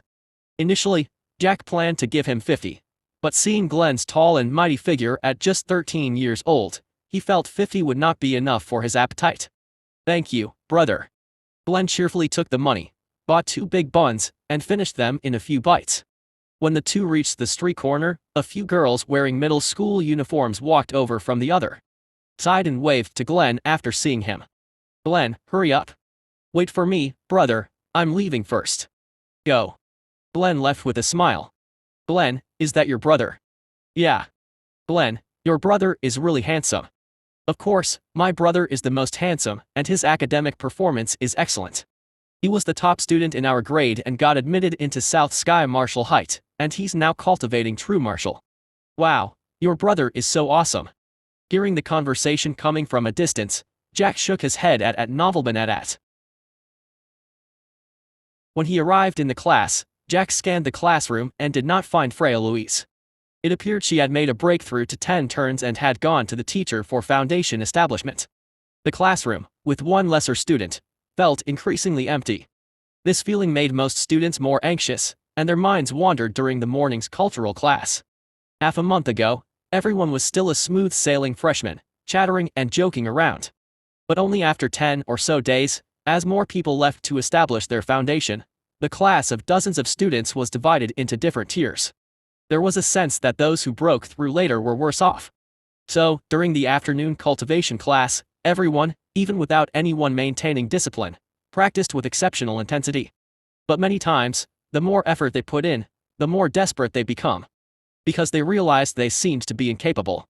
Accompanied by the school bell, the lights of Essence Bloodstone were turned off, and everyone in the cultivation classroom slowly ended their practice, with the majority looking exhausted. "Woohoo! I can barely move to the 5th stage even till now." A female student couldn't bear the silent pressure and broke into tears. Apart from her, there were also other students with faces of unwillingness and bitterness. They had been practicing for half a month, and could only continuously reach the 6th stage in chi blood transportation. They could only reach the 4th stage at the fastest in half an hour. In this case, they could hardly complete half an hour to 10 turns within a month. Even if they barely established their foundation later, it would also mean they didn't have much cultivation talent. Jack saw all this, but didn't think much of it. After resting a little, he packed up and prepared to go home. If they didn't have cultivation talent, then they didn't have it. There was no need to insist. There were other fields in this world where one could make their mark too. Of course, regardless of the world, power is privileged. Being able to cultivate true martial arts and becoming strong without relying on external forces is naturally better. Under normal conditions, Jack would be among these people. With a weak physique, even with a pretty good mental talent, he would not be able to cultivate martial arts. Just the physique aspect was a limit to him. In his faint sentimentality, Jack, with his shoulder bag, walked out of the school at a relaxed pace. Night. In the room, Jack practiced the body casting skill, which was like a fusion of Tai Chi and ancient yoga, his form reminiscent of a dragon. He constantly switched among the 18 positions, moving smoothly and naturally, which was completely different from his initial clumsiness, having become almost instinctual after practicing more than 200 times. At the same time, the chi blood within his body, which was several times thicker than before, was slowly fortifying his body, emitting an astonishing amount of heat just like a furnace. Whoosh! All of a sudden, Jack halted and took a deep breath. A surge of burning hot air rushed out for half a meter before dissipating. Finally, I have reached half an hour to 10 turns. Jack had a smile on his face. At this moment, he only felt his whole body's chi blood flowing smoothly, his blood chi steaming, and he didn't feel the usual fatigue. After nearly a half month of continuous hard practice, he finally made a breakthrough, and moreover forced to break through the talent limit. Even Jack was filled with a sense of accomplishment at this time. On the desk, the 50 cm long, arm-thick hexagonal power like a fight also had a satisfied look on its face. After a moment's rest, Jack moved his realm of thought, calling out the attribute page. Physique, 12. Strength, 11. Agility, 10. Spirit, 15. Talent, soul split. Cultivation methods, first grade lotus platform meditation method progress 100 100s, body casting skill 100/100. Avatar, hexagonal power like a fight. Evolution value, 25/50ths. Both basic methods have each increased his physique and spiritual attributes by 2 points, and the increased physique has also improved his strength attribute by 1 point. At this time, his overall attributes were 20% higher than ordinary people, and his spirit was 5 points higher than an average person. The result was that his thinking and consciousness were much faster than before when he was pondering things recently. At the same time, the growth of his avatar has been steady during this period, resulting in eating much more. But this level of consumption was still bearable. Jack put away the attribute page, a hint of expectation on his face. I hope I won't be disappointed with the foundation establishment tomorrow. The preliminary practice before the foundation establishment was so laborious and difficult. If the changes after establishing the foundation tomorrow were too poor, it would not be worthy of his efforts during this period. Chapter 16 Transcendent. In the early morning, Jack Clark followed the crowd and walked into the school gate. What came into view were faces full of vitality, both men and women, all seemingly full of hope for the future. Nowadays in the summer district, anyone who goes to high school is required to learn body casting skill. Therefore, even some humanities students have full spirit and look radiant. Such a scene occasionally gave Jack the illusion that everyone in this world was as strong as a dragon. Past the humanities teaching building, Jack crossed the building B where he had spent half a month and then arrived at the building C behind it. The entrance was the first floor office area. Seeing Jack entering, the woman behind the side office desk asked, "Which class are you a freshman in?" Class 3. Class 3 is managed by teacher Lori Parma. Go to the 3rd floor and find him. You can take the elevator up from there. After saying that, the woman also pointed out the direction for Jack. Thank you. Jack politely expressed his gratitude and then took the elevator to the 3rd floor. This was a floor that was even more spacious than the cultivation classroom, with an area of over 1,000 square meters. Apart from several load-bearing pillars with a diameter of 2 meters, there was hardly any obstruction in the middle. Various equipment and high-tech products were arranged all along the large floor sides, and the space was divided into separate cultivation areas covering dozens of square meters each. At this time, it was still early and no students were cultivating. Not far from the entrance, Lori Parma, who had shown his face on the first day, was sitting in his office, browsing the computer. Seeing Jack knocking and entering, Lori Parma thought for a moment and said solemnly, "Class 3, Jack Clark." "Yes, teacher." Jack was a little surprised that the teacher could call out his name, given that they had only met once when the teacher introduced himself. Of course, Jack didn't know that the teacher had already looked through everyone's information at the beginning of the semester. Lori Parma nodded satisfactorily. "Not bad, full of spirit and chi blood. You have a decent talent for completing foundation establishment in half a month. Take this information and review it. In 10 minutes, after you finish reading, I'll take you to establish the foundation." Lori Parma pushed a folder in front of him over to Jack. Jack didn't hold back and sat down opposite Lori, picking up the folder. From the slightly worn cover of the folder, it could be seen that it had been read by many people. The contents inside were about precautions for the upcoming foundation establishment. The so-called foundation building is the process of guiding chi blood into the body, which is to attract the extraordinary energy that roams the world. In the past, this world only had various rays and magnetic field waves, so ordinary people could not transcend no matter how hard they cultivated. Action. It wasn't until 50 years ago that the new era began, and with the appearance and disappearance of giant beasts from the cracks, countless extraordinary energies poured into the earth. However, these energies scattered between heaven and earth were too diluted for ordinary people to perceive. Only those with innate awakenings could cultivate and become stronger. Faced with this situation, some strong cultivators and countries joined forces, studied for many years, and created the first-generation cultivation method. After several optimizations and popularizations, the meditation method and the body casting skill were created for them to cultivate, strengthening their bodies and activating their spirits. To further ensure successful foundation building, every first-class university has built special cultivation rooms. Inside the cultivation room, the extraordinary energy that was dispersed was 5 times greater than outside, allowing beginners to feel and capture the extraordinary energy more easily, guiding it into their bodies for refinement. In theory, the first time to establish foundation is a life-changing transformation, so the better the foundation, the longer the foundation building state will last, and the greater the gains.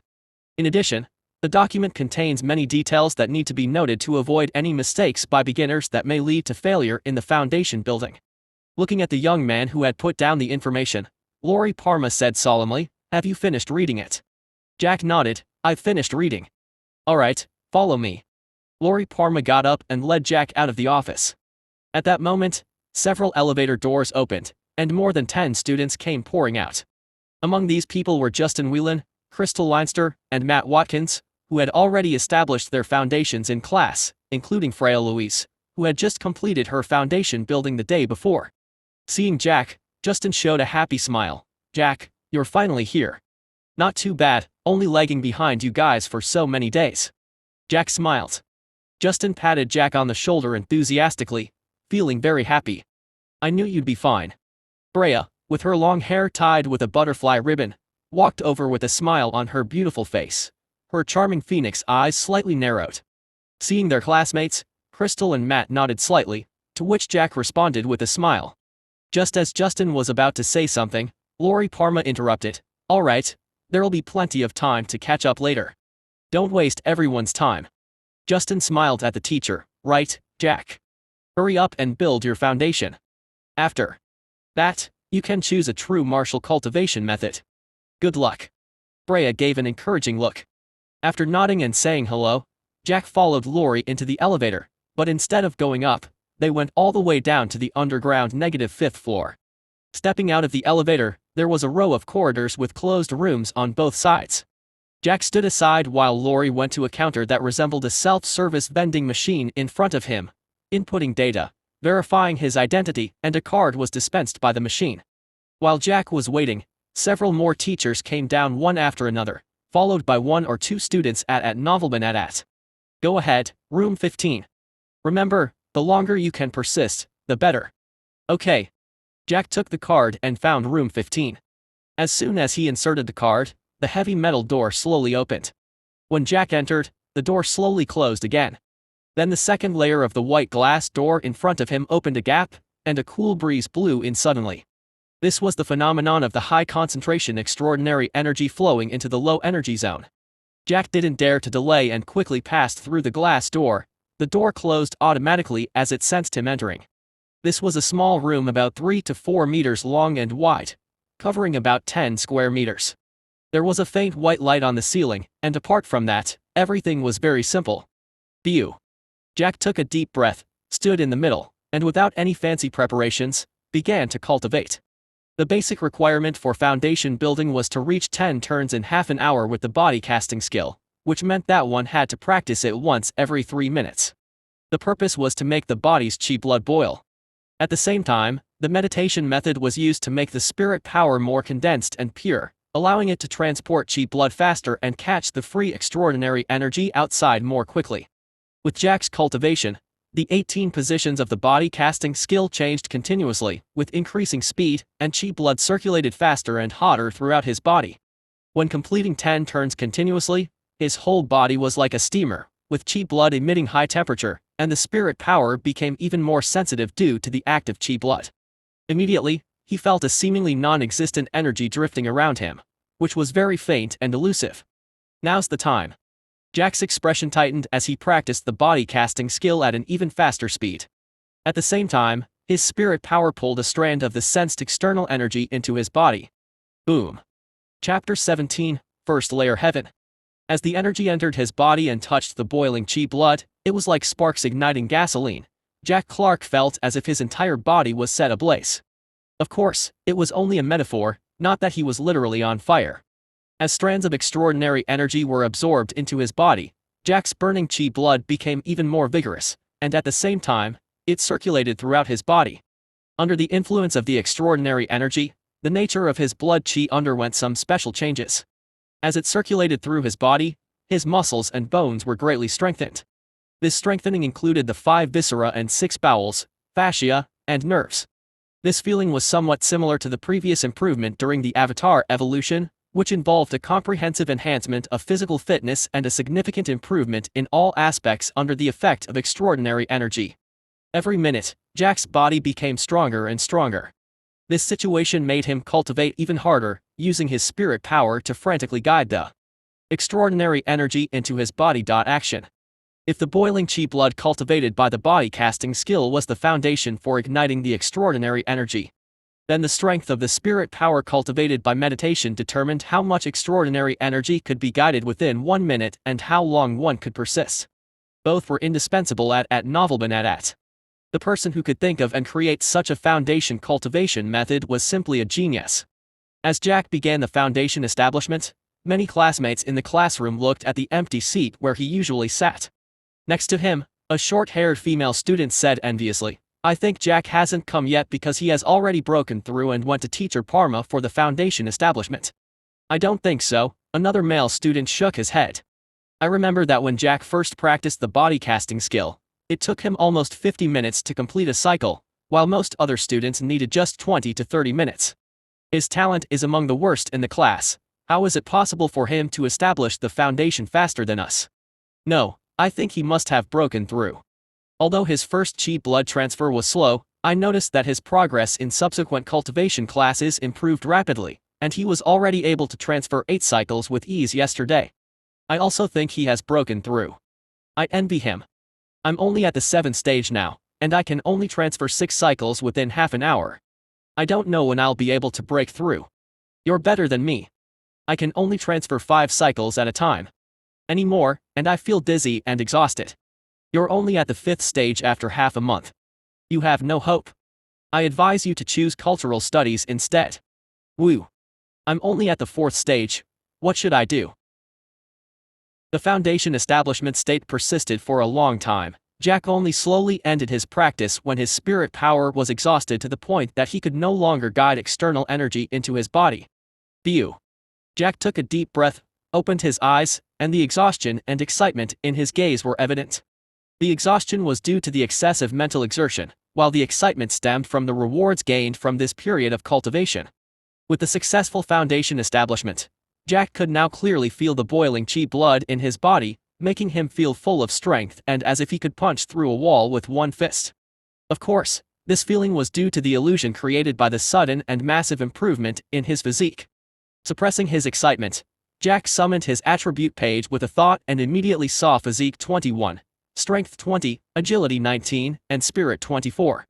All 4 major attributes had increased by 9 points, which was twice that of ordinary people. Moreover, Jack vaguely felt that not only his physique had improved significantly during this foundation establishment, but there seemed to be some other indescribable changes in his body as well. Lost in thought, Jack opened the door. Seeing the handsome youth walking out, Lori Parma nodded in satisfaction. "Good. A foundation establishment in 2 hours, this result is already considered above average. It seems like you've gained a lot. Let's go and choose your own true martial arts." "Yes, teacher." Jack Clark followed excitedly. Foundation establishment success is only the beginning. The real journey into cultivation starts now. Following Lori Parma, the two took the elevator all the way to the 33rd floor rooftop. The place was like a large library, filled with bookshelves and paper books. Just as Jack Clark thought that those books were the true martial secret scripts, Lori Parma led him to another area similar to the internet cafe private room area. Each room has a computer. After you enter your student ID and pass the face recognition, you can browse the cultivation methods within your permission range after your basic data is inputted. Remember, the school divides new students' initial permissions into 3 days, 1 week, 2 weeks, 1 month. Since you've broken through foundation establishment within a half month, you're eligible to learn 2 low-level martial arts. Once you've chosen your cultivation methods, you cannot change them, so choose carefully. If you want to learn higher level or other cultivation methods in the future, you need to exchange contribution points. There's an explanation on the computer about what contribution points are. By the way, those books outside are some Taoist and Buddhist scriptures, introductions to the various allied countries, and some information about mutated beasts and cultivators. It wouldn't hurt to read more during your cultivation breaks. Alright. I'm going to find someone to drink tea with. You go ahead. Having explained this to Jack Clark, Lori Parma entered an office nearby where a middle-aged man was watering flowers and plants on the balcony. Jack Clark found an empty room and locked the door behind him. He sat down on the sofa in front of the computer and began inputting his student number. Beep. Student ID 2055. 967. Begin facial recognition. Accompanied by the intelligent voice, a faint red light shot out from the webcam on the monitor and scanned Jack Clark's face. Verification passed. Welcome to the Heavenly Intelligence System. Now for data entry. Please follow the instructions to test your data on the nearby tester. Please begin with the first test, arm strength. Data testing. Jack Clark got up and came to the arm strength machine, grabbed the rings on both sides, took a deep breath, and his upper body muscles burst with power. Arm strength 102 kilograms. Data uploaded. Please begin fist strength test. Punch. Fist strength 210 kilograms. Data uploaded. Please begin kick strength test. Boom. Kick strength 290 kilograms. Data testing complete. Your basic data has reached the entry standard for first level Heaven, and you are eligible to receive contribution points. Currently, you can receive 3 contribution points every month. Now, please have the student choose True Martial Arts. With that said, a browsing option for cultivation methods appeared on the computer. However, Jack Clark did not immediately choose a cultivation method but stood there, recalling the feeling of his power burst just now. Arm strength of 100 kilograms, fist strength of 200 kilograms, and full strength kicking power approaching 300 kilograms. If such power were to fall on an ordinary person, it would be enough to kill with a single kick. This power is only the entrance to the true martial arts, a cultivation system worthy of slowly suppressing the technological civilization. Feeling a sense of wonder, Jack Clark sat back down in front of the computer, clicked browse, and more than 50 cultivation method names appeared on the monitor. Each cultivation method could be viewed in detail when clicked on. Bright Moon Formula, primarily defense, secondary burst. After cultivation, the body surface becomes as hard as jade. Upon grand accomplishment can withstand submachine gun and rifle bullets. Light sword art. After cultivation, the sword light is swift and agile. Explosive bear fighting body, focuses on strength, secondary defense. After cultivation, abundant chi blood, incredible strength. Few can compare in the same grade cultivation methods. Ghost shadow leg, focuses on speed, secondary burst. After cultivation, speed is astonishingly swift, like a ghost upon grand accomplishment, and immune to infrared detection. Dragon elephant power, focuses on strength. Chapter 18, Heavy Weapons. Having read all the introductions to the cultivation methods, Jack Clark leaned back on the sofa, deep in thought. He found that all the methods had only 3 levels, with a cultivation limit of 3rd layer Heaven, which was the limitation of low-level martial arts. Since there were low-level martial arts, there must be high-level or even top-tier martial arts that ordinary people could not learn. They would require higher permissions. And permissions were proportional to their breakthrough foundation establishment time.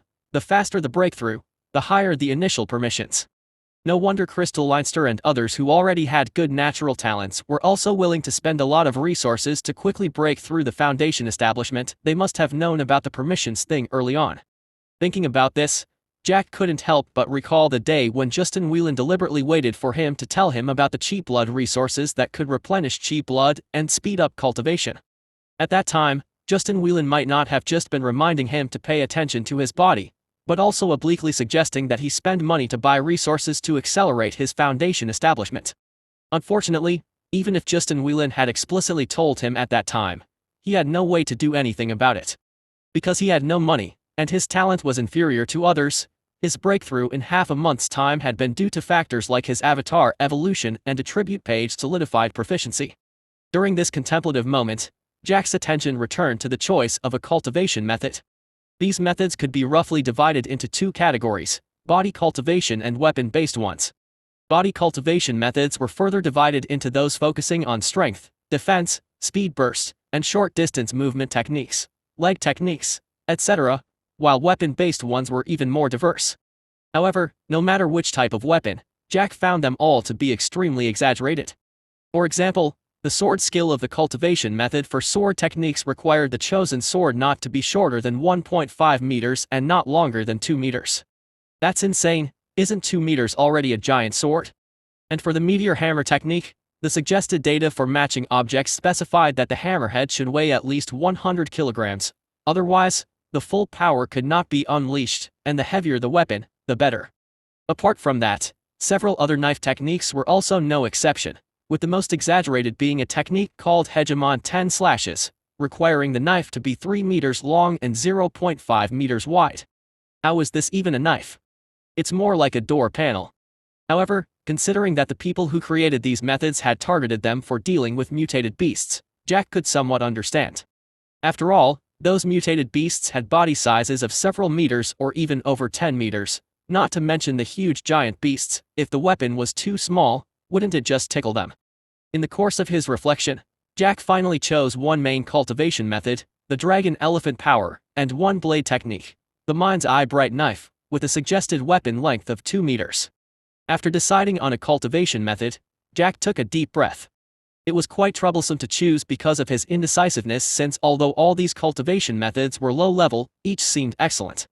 Once mastered, they could even ignore the attacks of light firearms. Moreover, each cultivation method was designed to exploit a certain advantage of the human body to the extreme, specifically for killing. Next, it was time to exchange for cultivation materials.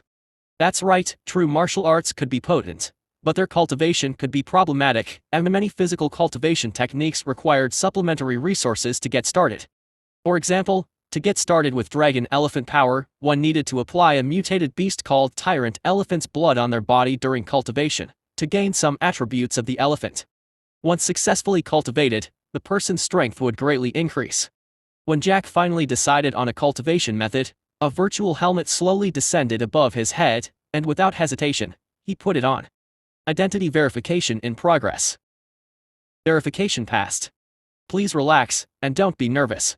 Initiating data transfer for dragon elephant power and mind's eye bright knife. A screen appeared before Jack's eyes, and on it, a burly middle-aged man at least 2 meters tall began to practice dragon elephant power. On the man's body, gas and blood flow routes appeared like arrows following a certain rule. Action. These images, transmitted through special pupil memory light beams, could be maintained in the brain without forgetting for a month, being in a state of instant recall. And 1 month was enough for new students to get started with a method. When Jack came out, Lori had already left. Jack took the elevator to the 3rd floor, but he couldn't find Lori. Instead, he saw Justin, who was practicing not far away. Justin's eyes lit up when he saw him. Excitedly, Justin ran over with his hands wearing spiked gloves, which looked like motorcycle helmets. He was about to pat Jack on the shoulder, but Jack quickly blocked it. "Are you trying to kill me?" "Aha. Sorry, just a habit." Justin chuckled and put his hand down. Then, he curiously asked, "Jack, tell me, what are your basic stats like? For example, your punching force." There was no need to hide it. Jack casually said, "Arm strength 102, punching force 210, kicking force 290, just enough to reach the first layer heaven." Arm strength of 102, and punching force only at 200 kilograms, it seems you haven't learned any fighting techniques.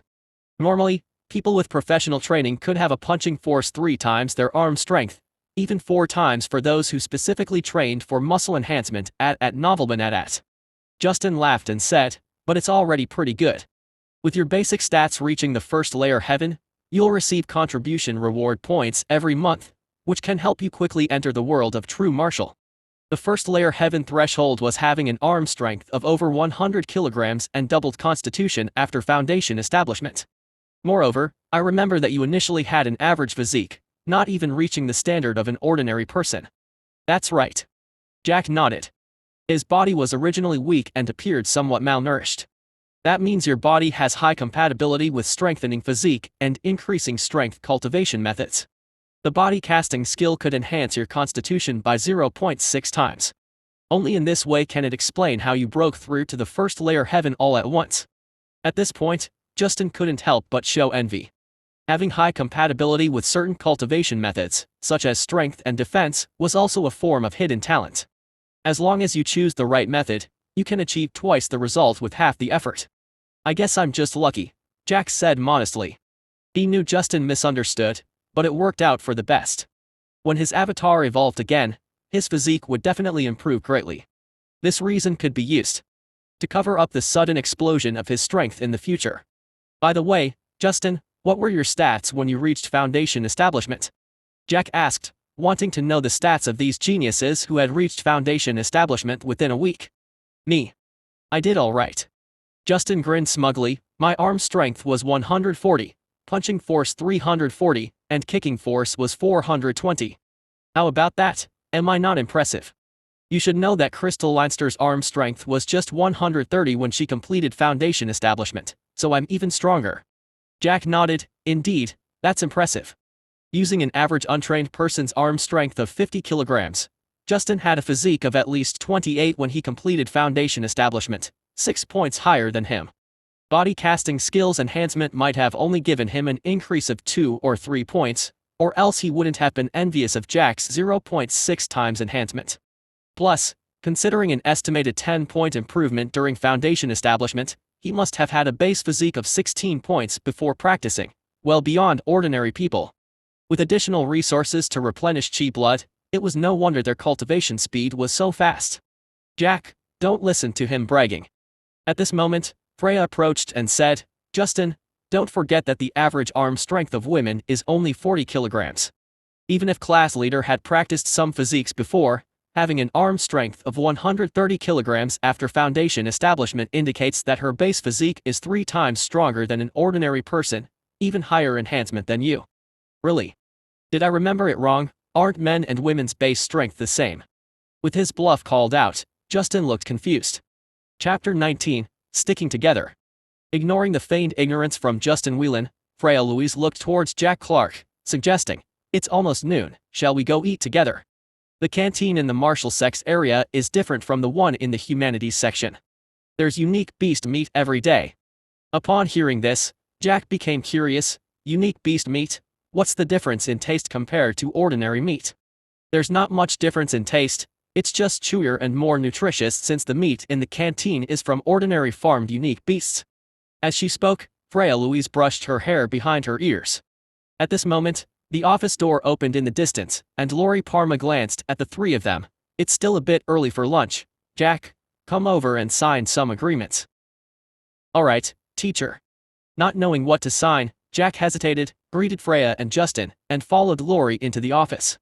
This is the law prohibiting cultivators from using violence against ordinary people, and this is the non-disclosure agreement for cultivation methods. Also, this is the school weapon management contract and the cultivator daily notice instructions and guidelines for taking action in unjust situations. As she spoke, Lori Parma took out a stack of documents from the drawer and gave them to Jack. Some were regulations he needed to sign, while others were things to pay attention to after becoming a cultivator student, including weapon management. There were so many documents that even Jack was overwhelmed at first glance. Seeing his headache, Lori Parma smiled. I didn't say you had to read it all at once. You can take it home and read it slowly after school today, and give it to me tomorrow. All right, teacher. Jack finally relaxed. Lori Parma nodded. I've looked at your Foundation establishment data.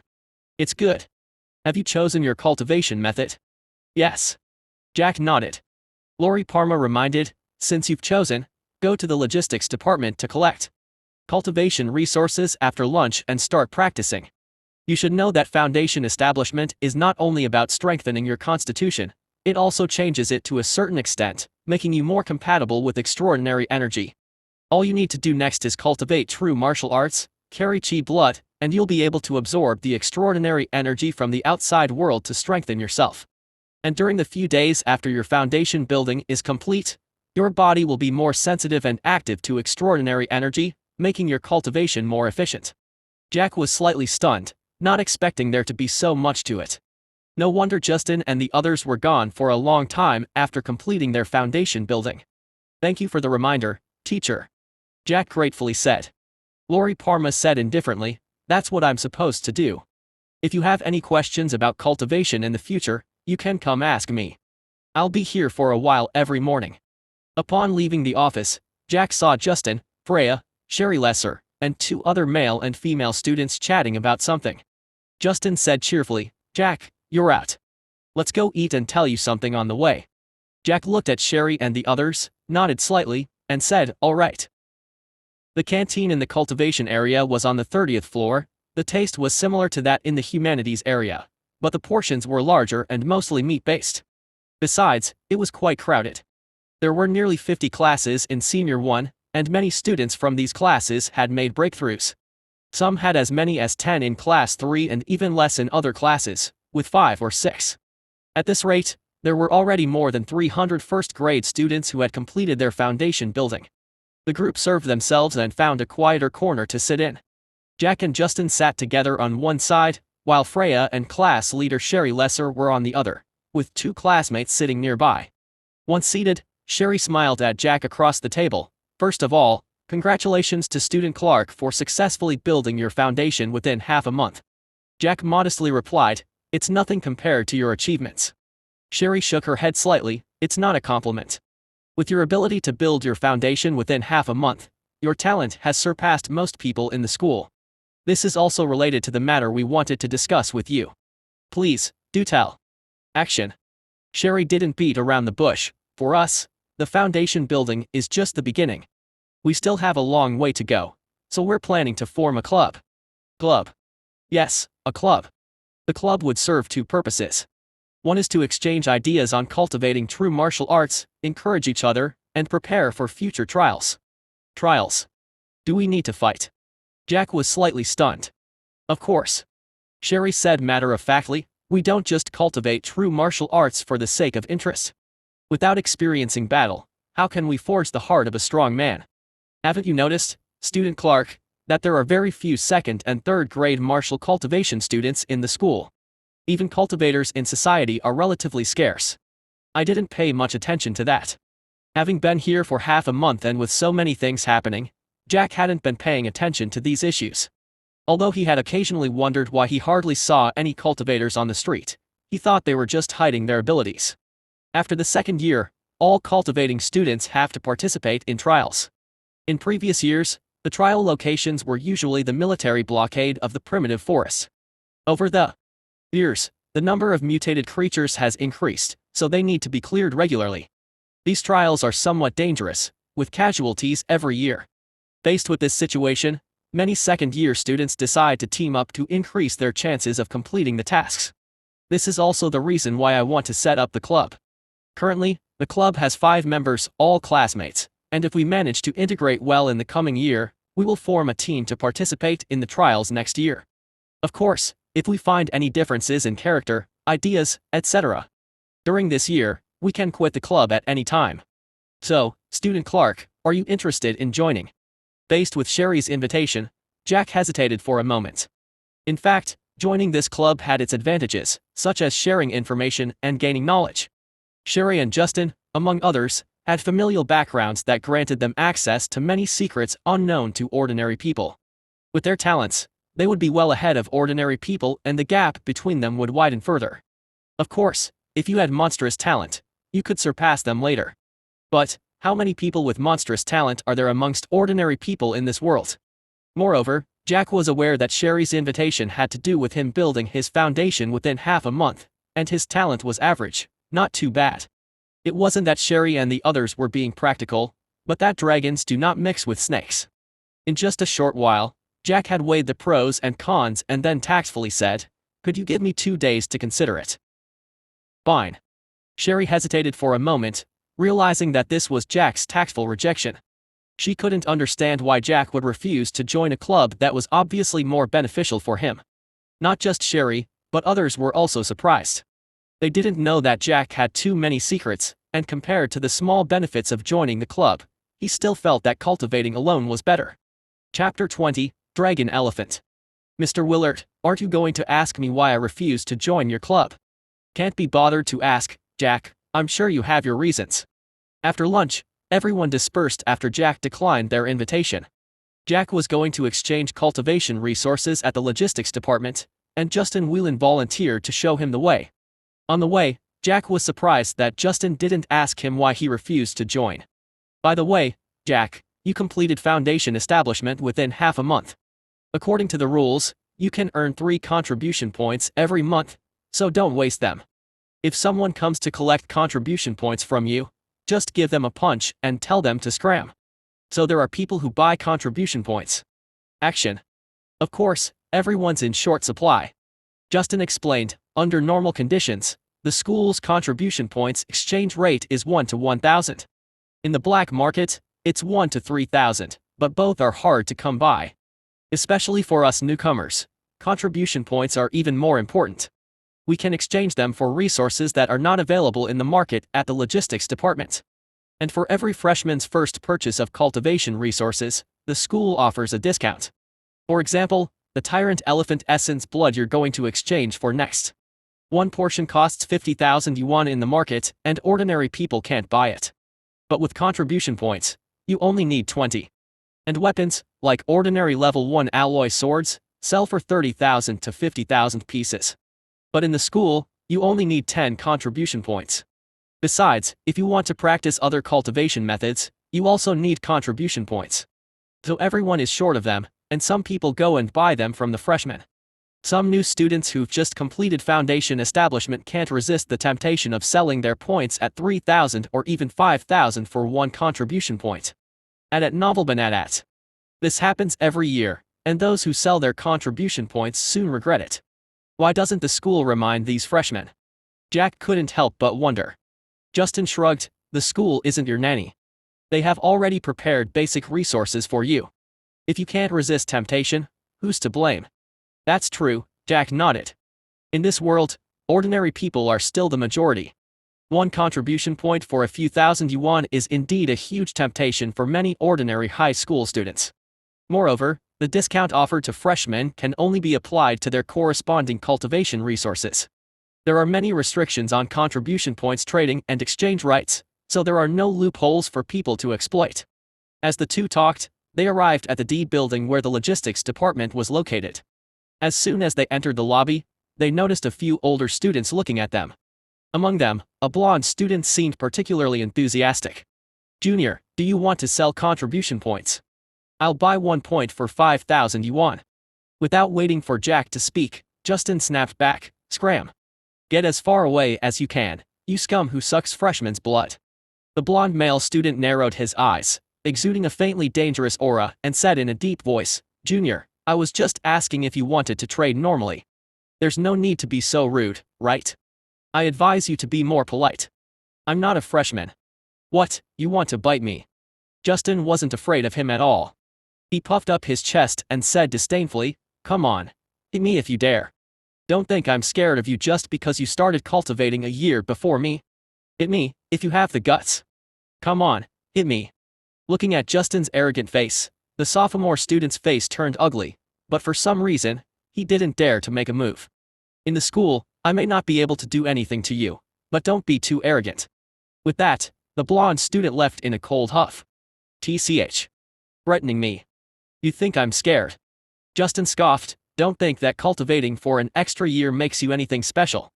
My brother is a high-level cultivator, try to bully me outside of school and see what happens. Upon hearing the words high-level cultivator, the blonde male student's face changed drastically, and he left the scene much faster than before. Watching the senior students leave, Jack looked at Justin with a newfound appreciation and clicked his tongue. Well, Mr. Willard, I didn't expect you to have such a domineering side. Hey. Jack, you're using the wrong words. I'm scolding them for justice, how can it be called domineering? But you don't really need to care about these senior students. They don't dare to make a move in school, they can only intimidate the freshmen with their status. As for outside the school, they won't retaliate over such trivial matters. Otherwise, if they were reported, they wouldn't be able to bear the consequences. As they spoke, the two came to a window counter. Teacher, I want to exchange for a bottle of Tyrant Elephant Essence blood. Enter your student ID. Identity verification passed. Tyrant Elephant Essence blood requires 20 contribution points, but since you're a freshman, your first exchange of cultivation resources and weapons will be discounted by 90%. Do you want to proceed? Yes. Without any glitches, the teacher deducted 2 contribution points from Jack and turned to operate a cabinet behind him. Subsequently, the edge of the wall moved, and a small lift-like compartment descended, revealing a palm-sized black bottle when it opened. After accompanying Jack to exchange for the Tyrant Elephant Essence blood, Justin left with a chuckle, as he still had cultivation to do in the afternoon. Meanwhile, Jack returned to the third floor alone and applied for a private cultivation room. In the 20-square-meter cultivation room, Jack took off his shirt, opened the bottle of tyrant elephant essence blood, and was met with a strong, pungent smell of blood. Jack carefully poured out a drop of the thick, frozen-like essence blood, feeling an intense heat from his hand. Following the instructions, Jack began to apply the essence blood to his body, the front, back, arms, and legs. Soon, his entire body was covered in bright red blood.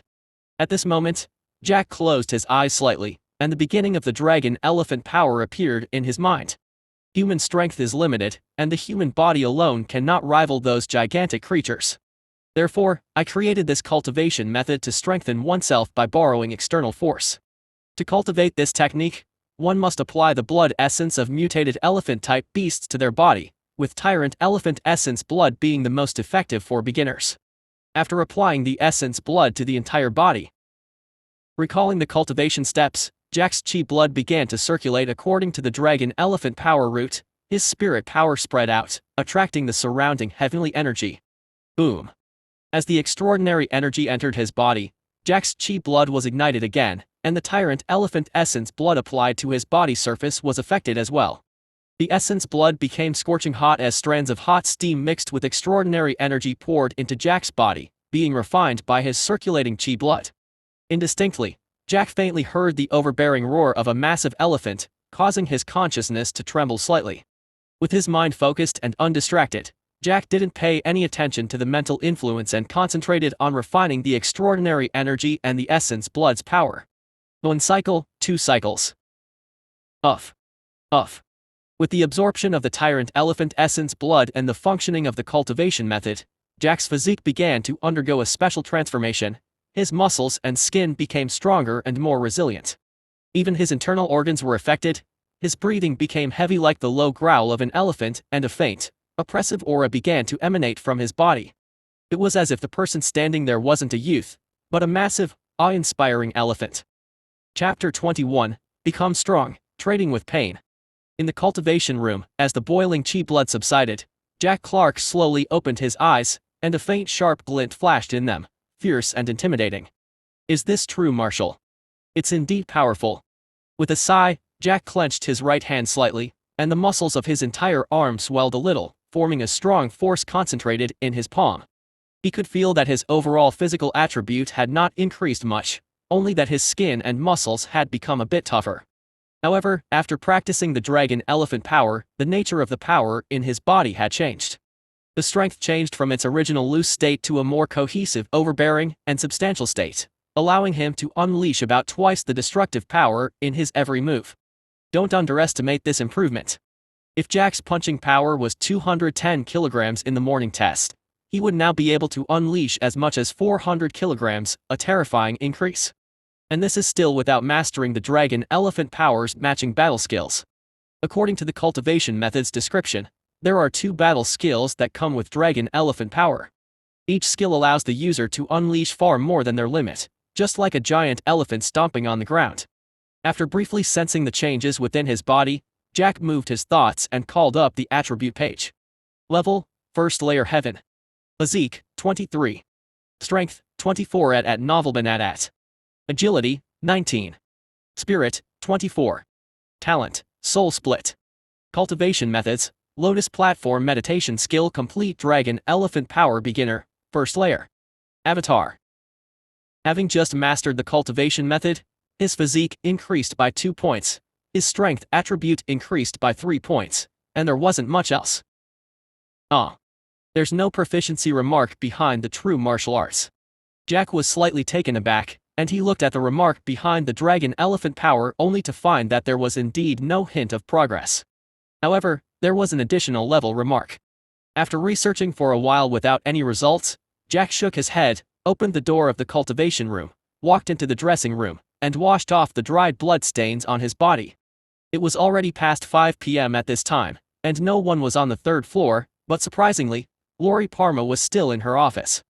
Upon seeing this, Jack knocked on the half-open door and greeted Lori Parma inside. "Teacher, I'm leaving first." "Go ahead. By the way, Jack, I remember you also chose a weapon cultivation method." Lori Parma called out to Jack again. Yes. Lori Parma reminded him, the weapon cultivation method is not urgent. Now you should focus your main energy on the main cultivation method, and even after school, you should practice diligently. You should know that the first layer heaven is still an ordinary person, just with a bit more strength than ordinary people. Only after breaking through to the second layer heaven will the gap widen significantly. Of course, excessive hard work can be counterproductive, so you should occasionally take time to attend cultural classes, knowing when to relax and when to work hard. Thank you for the reminder, teacher. Jack nodded, then greeted her again before turning to leave. As for this martial cultivation teacher, Jack initially thought she was a stern and cold person, but today he found out that she was actually quite amiable. After leaving Building C, Jack did not walk through the playgrounds to the main gate as usual, but followed the signs to the south gate instead. This route to the cultivation area was much shorter and was also the reason why martial cultivation students and culture class students rarely met. They didn't enter or exit through the same gate, so it would be strange if they did run into each other. When Jack arrived home, it was already past 6 p.m. Fortunately, he had sent a message to Glenn Clark at noon, saying that he would be back late today. So when he opened the door and entered, he saw Glenn cooking. "Bro, you're back." As soon as he turned his head, Glenn Clark exclaimed in surprise, looking at Jack Clark. "Bro, how come you suddenly seem much more imposing after just one day?" Jack glanced at him. "Is it that exaggerated?" "No, really bro." Glenn shook his head, trying to describe the feeling, but not knowing where to start. Jack still looked the same, but the previous delicate young man's image was gone, seemingly replaced with a certain heavy and pressing aura. Jack shook his head. "Alright, don't think too much. It's probably because I've successfully cultivated true martial." "True martial? Bro, you've achieved foundation establishment." Glenn's eyes widened, excitedly exclaiming, "Isn't it said that foundation establishment is very difficult for seniors 1? Many people can't succeed in a month." "Bro, you're amazing." "Aha. Now I want to see who dares to say my brother can't cultivate martial arts." Jack cultivating true martial seemed to make Glenn even more excited and happy than Jack himself. As soon as Doris Raven returned, he couldn't wait to tell her. However, as an adult, Doris was more composed. With slightly red eyes, she looked at Jack with a sense of accomplishment and satisfaction. That's because as long as one becomes a cultivator, regardless of their level of achievement, they at least have a unique skill. In this era of increasingly powerful individual martial strength, power equates to status, as many groups and listed companies like to hire cultivators at high prices. As for why those companies and groups want to pay high prices to hire cultivators, Doris didn't know.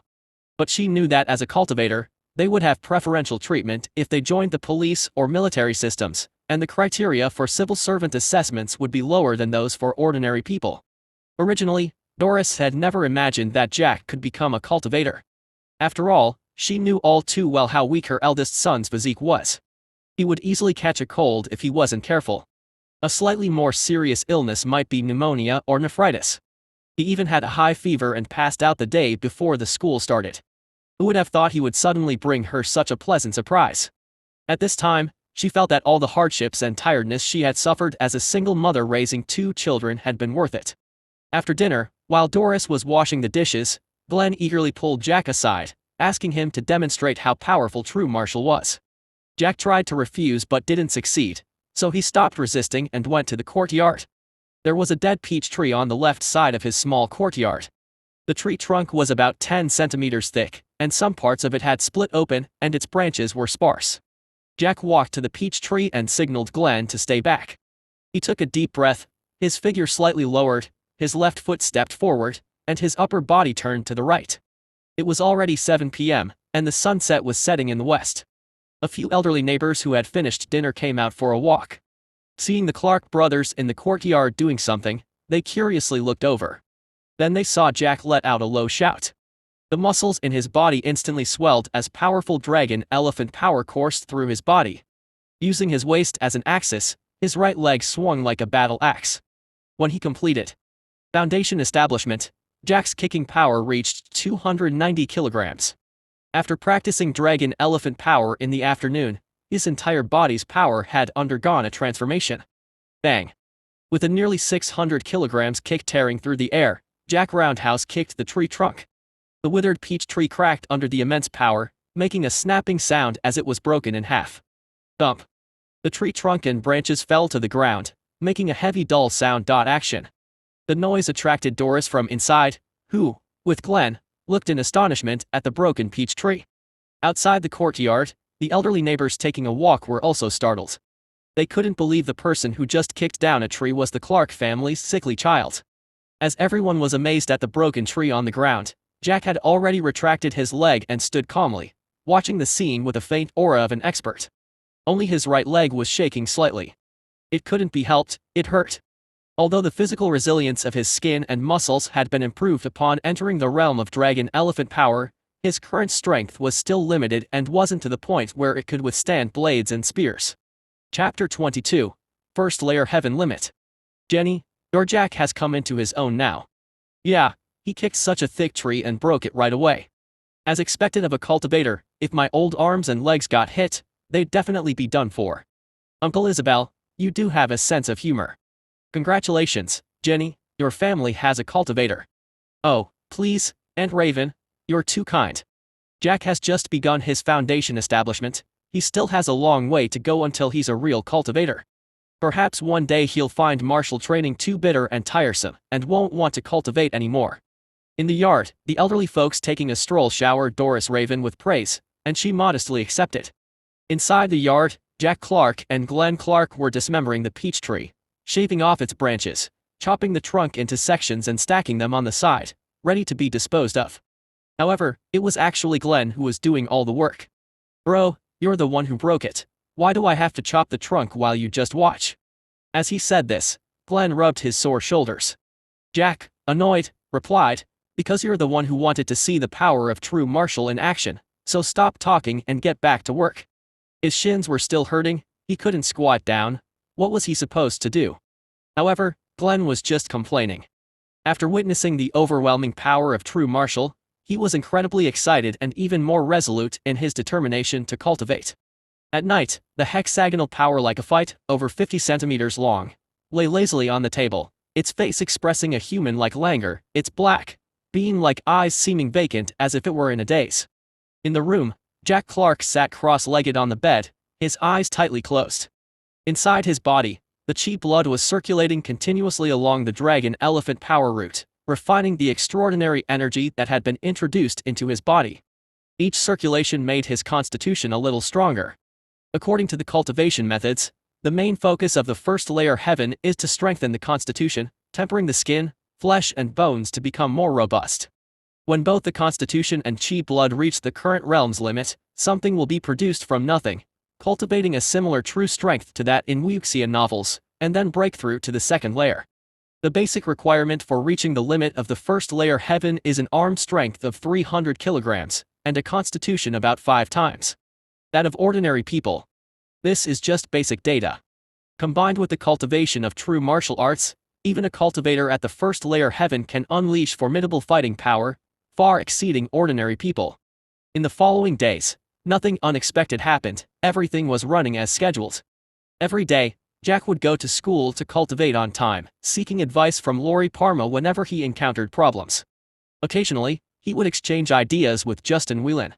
In addition, his avatar, which was eating a lot every day, was growing visibly in size at a speed visible to the naked eye. Its evolution value was steadily increasing by 2 points every day. Monday morning.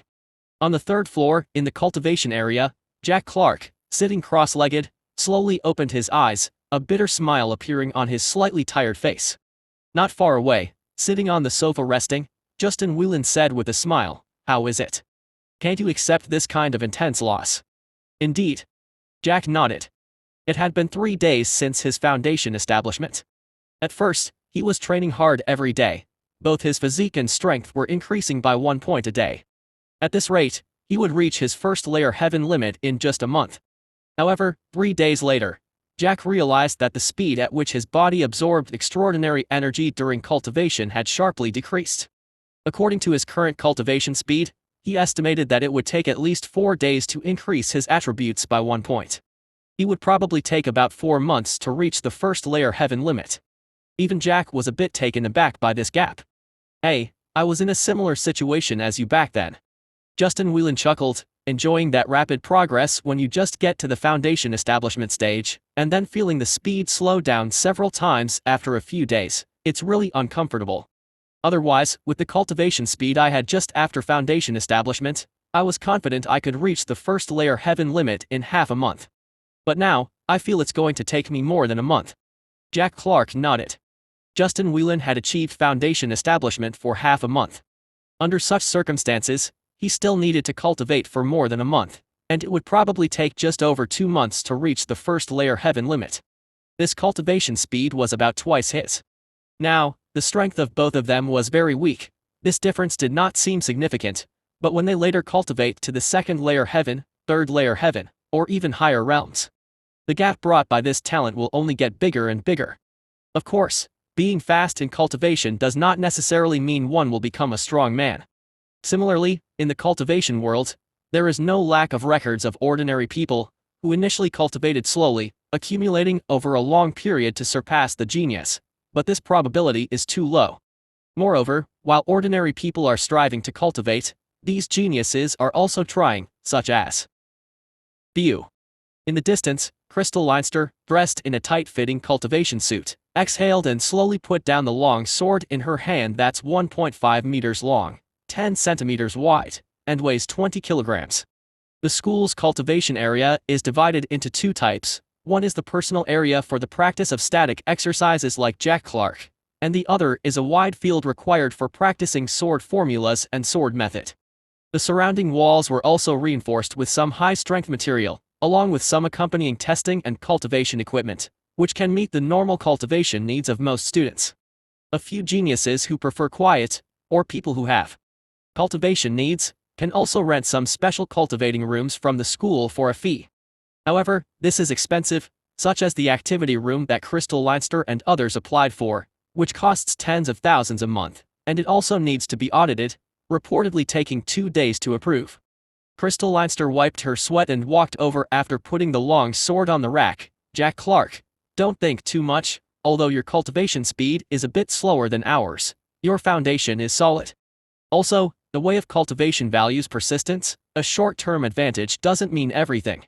Although Jack Clark rejected their small club that day, Crystal Leinster didn't mind. As the class leader, she sometimes reminded Jack Clark of some rudimentary information about cultivation. Action. Jack Clark nodded slightly. No worries, class leader, this discrepancy doesn't affect me yet. At this time, Justin Whelan curiously asked, class leader, how much longer will it take for you to reach the first layer heaven limit? Crystal Leinster wiped the sweat from her forehead, thought for a moment, it should happen within half a month. This immediately widened Justin Whelan's eyes. How is that possible? You only completed your foundation establishment 2 days earlier than us using the same advanced skills, so why are you progressing so much faster? Crystal Leinster gave him a sidelong glance and coldly sneered, because you're lazy. Look at Jack Clark, he cultivates as soon as his energy recovers and makes progress every day. But what about you? Justin Whelan was speechless and said, class leader, we are just high school students, not dedicated cultivators. Why do we need to cultivate so desperately? Moreover, it's not just me who is resting, they are also resting. Why don't you lecture them? Not far away, Freya with her long hair falling over her shoulders was quietly reading a Taoist book on the sofa opposite her. A girl named Vera Lee was eating pastries. If someone unfamiliar with the scene saw this, they would think this was a place to enjoy afternoon tea. But Jack Clark knew that this was nothing more than their own way of recovery. Operating chi blood and refining the extraordinary energy is actually very exhausting for spirit chi. Whether it's foundation cultivation method or the present true martial arts, there's no easy part about cultivation. Chapter 23, Light King. Looking at the arguing Justin Whelan, Jack Clark's gaze swept across Crystal Leinster. Today, the class leader's slightly curly purple hair was tied behind her head. Due to the close-fitting white cultivation suit, her already tall and slender figure looked even more graceful. Especially from Jack's angle, there was a feeling of an imposing mountain range. However, looking but not being impolite, Jack only glanced briefly before retracting his gaze. Through the conversation between the two just now, and his understanding of his classmates' cultivation in the past few days, he had a rough comparison of their progress in cultivation. Currently among the freshmen, the best talent was Jane Aiken from Class 1. That girl had reached foundation establishment in 2 days. When she established her foundation, her basic attributes were 4 times that of ordinary people. Justin Whelan and Jack said that she would be able to reach the first layer heaven limit within a week. By now, she should be trying to break through the second layer heaven. Then there were the geniuses like Crystal Leinster, who broke through in 3 to 4 days, and after successfully building their foundation, they could reach the first layer heaven limit in about a month. And then there were the ordinary geniuses like Justin Whelan, who required around 2 months after their 7-day foundation establishment. As for Freya Louise and others like Jack, who established their foundations within half a month, it would take them at least 3 or 4 months to reach the first layer heaven limit without any accidents. At this moment, Jack suddenly felt that cultivation was difficult, as if it was as hard as reaching the sky. These geniuses who had systematic cultivation support from the school needed several months to reach the first layer heaven limit. How long would it take to break through the second layer heaven? And what about those who completed their foundation establishment within a month? How long would it take them to reach the first layer heaven limit? Half a year or a year? No wonder that Post said that people who could not establish their foundations within a month with the help of the school should be considered a waste of time to continue cultivating. After resting for a while and feeling his spirit chi recover somewhat, Jack resumed his cultivation. His dragon elephant power cultivation had slowed down, and the attribute page no longer displayed the specific progress of proficiency, but Jack could still feel that he was making progress. The feature of solidified proficiency still existed, and he could improve as long as he cultivated. This allowed him to not need to spend time like Justin Whelan and the others to consolidate his cultivation progress every day. Otherwise, it wouldn't take him more than 4 months to reach the first layer heaven limit. Instead, like those who only built their foundation in a month, it would be half a year at least, since that was his true aptitude. Today, Jack left the school after cultivating until 5 o'clock. As always, he went to the market to buy groceries first. He also bought more than 10 kilograms of fish meat for his avatar, all small white strips, as it was the cheapest and most cost-effective option.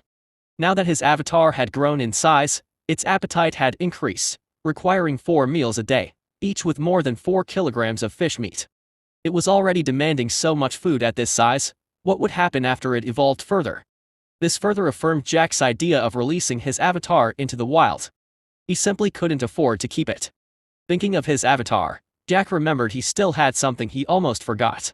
He picked up the groceries with one hand and took out his mobile phone with the other to dial a number. "Hello, who is this?" A young man's voice came from the other end. Jack reminded, "Bosley, it's me, the one who ordered the iron beetle." "Oh, it's you. I remember you." Jack asked, "I wanted to know if the iron beetle I reserved can be obtained." The boss on the other end affirmed, "Don't worry, I've already asked my friend in the northern continent to get it. It will be in Mist River in a few days. Once it arrives, I'll inform you." "Thank you, Bosley." "You're welcome. It's just business." After exchanging a few more pleasantries, Jack hung up the phone. The iron beetle was the gene he had prepared for the second evolution fusion of his avatar. The only advantage of this bug was its hardness and its strong defense. How hard was it? A thumb-sized bug that can withstand an adult's step on it without any damage. There's even a record of a car running over it without causing any harm. The defensive power of this bug is exactly what the 6-legged salamander needs right now. With the addition of strong defense, the strength talent of the hexagonal power like a fight can be fully utilized, greatly increasing its power and safety. However, Jack Clark's country doesn't have this type of bug, and it isn't a common pet bug. So Jack Clark found the pet store owner who he bought the unicorn beetle from last time, and after a lengthy conversation, he placed a special order for it for a high price of 1,000. Even so, the pet store owner could only promise to help find it, but couldn't guarantee its availability. Thankfully, there doesn't seem to be any problem now. Action. When his avatar evolves again, his physique would probably improve dramatically, perhaps reaching the first layer heaven limit even earlier than Justin Whelan. Time flies when you're busy, and the next day, Jack Clark went directly to the logistics department after arriving at school. "Teacher, I want to buy a knife-type weapon." The middle-aged man behind the counter looked up at the freshman in front of him and asked casually, "Have you decided on a model?" Jack Clark nodded, "Yes, an F grade 1 to 26 straight knife." "Alright, first enter your student ID. At Novelbanadat." As requested, Jack entered his student ID. Student ID verification passed. The exchange for the F grade 1 to 26 straight knife requires 10 contribution points. The middle-aged man looked up and continued, "You still have a one-time weapon exchange discount, leaving you with 1 point balance. Do you want to buy this weapon?" "Yes." "Hold on." After a short while, Jack Clark left the logistics department with a more than 2-meter-long weapon box on his back. Arriving on the 3rd floor of Building C, Jack saw Lori Parma leaving her office, accompanied by 2 vaguely familiar students who should be from Class 3, preparing to get on the elevator. Jack politely greeted her, "Good morning, Teacher Parma." Lori Parma nodded, her gaze sweeping over the weapon box on his back, planning to practice sword skill. "Remember, don't be impatient when practicing. Just progress step by step." Jack acknowledged her advice, then nodded slightly to the 2 male students from his class. Carrying the weapon, Jack found an empty cultivation area and placed the box on its rack, opening it to reveal a sharp long knife. The knife had a 50-centimeter handle, a 1.5-meter blade, was 1 centimeter thick and 10 centimeters wide, resembling an ancient horse chopping knife but heavier. According to the information, this knife was made of F-grade alloy. The alloy's strength could rival aerospace metals, and it weighed 20 kilograms. Its characteristics were its sharpness and solidity. Such a weapon would cost tens of thousands if you tried to purchase it outside, even with connections. It can be said that the authorities have been very generous to these beginners in cultivation training, be it resources or other aspects. In the midst of his thoughts, Jack drew the knife, feeling its weight in his hand. With Jack's current arm strength of 140 kilograms, holding a 20-kilogram straight knife with one arm was somewhat difficult, as all the weight was concentrated in his palm. When he grasped the hilt with both hands, the difficulty disappeared. Jack swung the knife a few times to familiarize himself with its feel, then slowly assumed a starting position, his aura changing instantly, and his eyes becoming sharp and menacing. The first level of the dragon elephant power strengthens the whole body's strength and enhances the toughness of skin, fascia, and bones. On the other hand, the mind's eye bright knife is a sword skill that mainly focuses on double arm burst, with an overbearing and fierce sword art style that emphasizes large movements and an oppressive aura, like an angry light king. Combining the furious power of the dragon elephant power, Jack can unleash even greater combat power. Chapter 24, Intuition. Yeah. With a shout, Jack Clark moved forward holding the knife with both hands, swiping, cleaving right and left. The air cut by his blade was sharp and edgy. He then took a step forward, slashed diagonally, stabbed, turned around, and swept horizontally. The knife, the leader among all weapons, embodies a sense of dominance and ferocity. Those who wield it should have an imposing aura, like a ferocious tiger descending a mountain. As Jack Clark practiced basic knife skills, other students gradually flocked to the 3rd floor. Each found their own vacant area and began practicing. All these students were from Class 3. There were those like Matt Watkins who had established their foundations earlier on, as well as regular students who had only done so in the last 2 days. All in all, there were just over a dozen of them. According to school regulations, a martial cultivation teacher would guide 5 classes during Senior 1, merely providing rudimentary instructions. By the 2nd semester, once the students were divided into humanities and cultivation subjects, those from the 5 classes who had established their foundations would be consolidated into one class. Action. Only then would they become formal students under Lori Parma, numbering less than 100. By the 2nd semester, the number of these students would be further reduced. Many of those with slow progress or poor qualifications would choose to give up. After all, not everyone can endure the arduous and monotonous feeling of making no progress over half a year or even a year. Soon, more than a dozen cultivation areas on the 3rd floor were filled up. Some students practiced knife skills and sword techniques like Jack, while others practiced with a variety of weapons such as rods and clubs. Others were practicing different forms of martial arts and leg techniques. However, whether it was practicing palm attacks or weaponry, due to their robust basic attributes, sounds of air being ripped apart and imposing auras filled the room whenever these students moved. While the students practiced cultivation methods, Lori occasionally patrolled, providing guidance on the spot if she noticed any problem with someone's training. Students who encountered problems during their practice would also consult her. However, Crystal Leinster, Justin Whelan and a few others were hardly seen on this floor. They had found a temporary room for their training and were awaiting approval for their official cultivation rooms. In addition to this, Upper-class students and talented ones from other classes rented their own quiet cultivation rooms to practice in solitude, making diligent progress. Drenched in sweat, Jack stopped after half an hour of practice to catch his breath, waiting for his chi blood to slowly recover. Only then did his official practice start. Listening to the shouting and the sounds of fists and legs ripping through the air, Jack held the handle of his knife in his right hand, with the blade resting diagonally across his body, his back straight. At the same time, he relaxed his body and mind. With closed eyes, he directed all his focus onto the edge of the blade behind him. He then amplified his senses, using the sharpness of the blade to stimulate them. Mind's eye bright knife. The Light King acknowledges the external world while the mind's eye focuses internally, training to reach a state called the mind's eye. This was similar to a sixth sense that could help sense danger in advance. The main aim was to evade the sneak attacks of sly mutated beasts within the forest. Mutated beasts, an official term for those mutated creatures, not just referring to large animals like lions or tigers. Over the decades, some animals and insects had mutated into separate species, each obtaining odd capabilities. A sudden attack from them often caught cultivators off guard. This was also the reason why Jack chose this sword. Technique. The prerequisite to amassing powerful strength was to survive. However, despite the uniqueness of this sword technique, very few students chose to cultivate it. The reason was the high entry requirements, requiring a mental perception beyond ordinary people. The reason Jack dared to cultivate this was not only because he considered his mental talent to be adequate but also due to the special attribute of proficiency fixed on his attribute page. If he could successfully enter the mind's eye state once, he would be able to enter it any time and anywhere. However, at novelbanadat. By noon, Jack had been standing quietly for over 2 hours. He opened his eyes and let out a bitter smile. He had failed. But this result was already within his expectations. He never thought he would be able to enter the mind's eye state on his first attempt. If one attempt failed, he would try twice, thrice. He was in no hurry. You guys, don't practice martial arts all day, every day. You're high school students, remember. The monthly exams are coming up next week, so take it seriously. Even if some of you have good talent and will follow the path of martial cultivation in the future, that's in the future.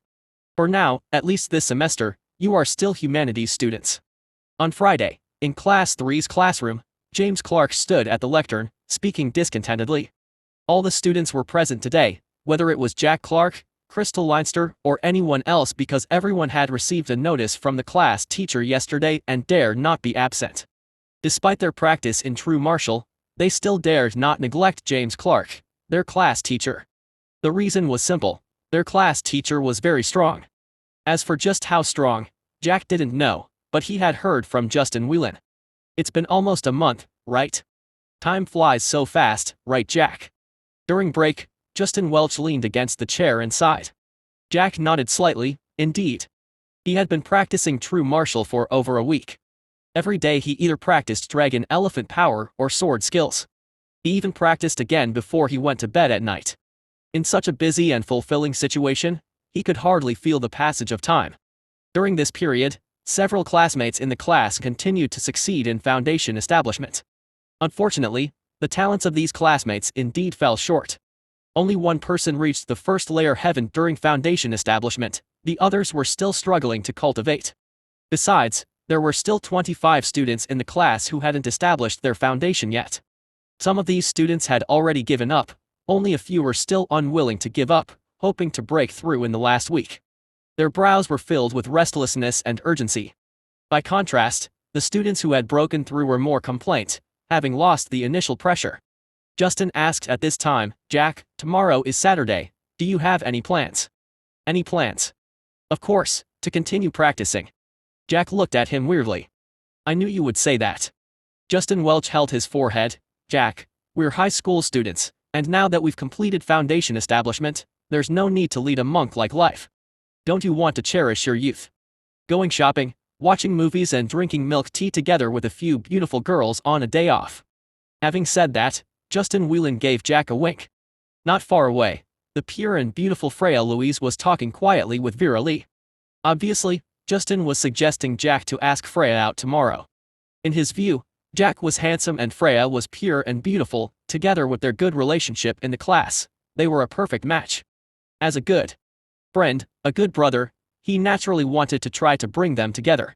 Jack shook his head speechlessly at this. No interest. What does a kid know about love? Don't they know that everything in this world is fake, and only their own fists are real? Of course, Jack is not a monk, he also likes to watch beauties, but he'll probably consider these things after he becomes a strong man. Puberty hasn't hit him hard yet. Thinking about these things is too early. No interest, Jack. You're actually not interested in Freya Louise. Don't tell me you. Justin looked at Jack curiously, his eyes widened in disbelief, and he whispered. Don't tell me you are into the class leader, that cold woman. Likes your head? Don't run your mouth here. If these words get out, it won't be good. Jack frowned slightly. Alright, I won't joke anymore, Jack. Noticing that Jack was getting a bit serious, Justin diverted the topic. This guy really only thinks about cultivation all day. He thought about finding an opportunity to bring them together, but it seems that he was overthinking. Chapter 25, The Strongest Power. Under the sunset, Jack Clark walked on the road from school with a single shoulder bag. Vehicles occasionally passed by on the roadside, and the speakers of clothing shops on the street shouted about clearance sales at a tearful 50% off. An airliner soared into the clouds. The sights of modern civilization always gave Jack Clark a sense of disharmony, as if it didn't fit his true martial-style cultivation. Jack Clark couldn't help but sigh, what a complicated world. And time passed so fast, it had been nearly a month. Recalling everything that had happened during that time, a faint smile appeared on Jack Clark's face. Compared to his previous life where he went to work on time, living day by day under the pressure of mortgages and dowries, Jack Clark preferred his life now. However, there was a faint sorrow in his eyes. Fortunately, he still had a brother, and the compensation from his accidental death was enough to support their retirement. As he walked with his thoughts drifting, Jack Clark stopped suddenly. In front of him was a red traffic light. There were also some people around him waiting for the traffic lights, including men and women shopping, office workers going home for dinner, and some elderly people taking a walk. Standing among the crowd, Jack Clark had an inexplicable feeling that they were all so vulnerable. It seemed that if he barely exerted any effort, these ordinary people would suffer broken bones. No, it wasn't a mere feeling, he was indeed very strong now. He was so strong that he could kill an ordinary person with a single punch, and he had this delusion just after entering the first layer heaven. No wonder the school and the official authorities imposed strict rules requiring cultivators not to use their martial force to coerce and harm ordinary people, or else they would face severe punishment. Compared to ordinary people, cultivators were like a completely different species. Of course, while strictly restricting cultivators, there were also some limitations involving ordinary people who provoked and caused trouble. But no matter how these laws and regulations were limited, through the surface, Jack Clark keenly noticed the Federation's power seemed terrifyingly powerful. There were more than 2 billion people in this world, and the number of cultivators had increased dramatically in recent years to at least over 1 million. Despite this situation, the official authorities were still able to monitor the world, suppress all cultivators, and prevent them from disrupting social stability while possessing great power. Even conflicts between martial arts halls were rarely heard, and there was little news about cultivator conflicts on the internet. Instead, there were mostly gossips about ordinary cultivators. It seemed that a hand was intentionally blurring the boundary between ordinary people and cultivators. It made ordinary people feel that although there were cultivators who were very powerful, there wasn't much difference between them and ordinary people, so there was no need to worry or panic too much. Those cultivators would not be superior to ordinary people, and everyone was in equal existence. Such information guidance could be found everywhere on the internet. How terrifying must the power needed to achieve this be? Jack Clark felt a chill in his heart at the thought. Keep a low profile, cultivate diligently, and try not to provoke the authorities unless you become strong enough to be invincible. Jack Clark recited silently in his heart. However, he was in fact an official person, or at least he had some connection with the authorities. That's because the school was an extension of official power. Jack Clark returned home deep in thought, and Glenn Clark poked his head out of the kitchen, calling out to him, "Brother, I've bought the fish for you, cleaned and put it in a basin." "Okay," Jack said with a faint smile on his face. These days, he had come home late due to his cultivation, and Glenn had taken up the responsibility of preparing dinner every day. Jack naturally wouldn't refuse this. Kids should be doing more work, otherwise, playing soccer and basketball all day long was not proper. Now they were in the cultivation era, and past sports events like basketball and soccer had faded away, with few people enjoying watching them since they had no prospects. After all, compared to the power of cultivators, basketball and soccer were merely activities for children, and even other sports events were almost extinct. Holding a basin of fish meat, Jack Clark came to his room on the second floor. The six-legged salamander, which had grown to 64 centimeters with arms as thick as his own, lay lazily on a chair, its tail hanging over the edge and swaying slightly. On both sides of its flattened head, 3 pairs of 5-centimeter-long red horns rose like wings, its mouth slightly open revealing 2 rows of newly grown sharp teeth. Additionally, with the bulging muscles on its body, sturdy limbs, and sharp claws, it looked even more ferocious than a medium-sized lizard. Bang! Jack Clark's consciousness sank, controlling the avatar to jump off the chair, making a dull sound when it landed. Despite being only a little over 60 centimeters, the six-legged salamander weighed more than 10 kilograms. It took a few steps to the bowl filled with fish meat and bit into a fish. With its sharp teeth, the salamander tore the fish meat apart and swallowed it in a few bites, before moving on to the next fish. It was quite fierce when eating. Moreover, its digestion ability was terrifying. Even though it consumed around 30 pounds of fish meat daily, the avatar excreted very little, as if 99% of the matter was digested and converted into biological energy. While controlling the avatar to eat, Jack Clark's thoughts were also spreading. I wonder how much the avatar evolution will improve me this time. Initially, the palm-sized avatar had boosted his overall attributes by almost half as it evolved. Now, the avatar is similar in size to some medium and small-sized lizards and has a terrifying strength. Its evolution should bring even more improvement. If he wants to catch up or even surpass the geniuses, he'll have to rely on this avatar. On Saturday, the second day of the week, Jack Clark still went to school for cultivation. When he arrived on the third floor, he found that one classmate had come even earlier. "Good morning, Levin." Jack greeted the classmate who was warming up. Looking at Jack, Sawyer Levin suddenly said, "Jack, do you want to spar?" Upon hearing this proposal, Jack hesitated for a moment before agreeing, "Sure." This person was one of the Crystal Leinster Club members, named Sawyer Levin. He came from an ordinary family, similar to Jack. With a height of around 1.7 meters, he was slightly shorter than the current Jack, looked ordinary, and had a quiet personality, but was very dedicated to his cultivation. Sawyer's talent was a little better than Jack's. He reached foundation establishment 4 days earlier, practicing a cultivation method called the Ghostly Phantom, which excelled in speed and burst power. In the cultivation area, Jack and Sawyer stood 10 meters apart. A look of excitement appeared on Sawyer's face as he said solemnly, "Jack, my cultivation method is known for speed and burst power. Be careful." "Come on," Jack remained unfazed.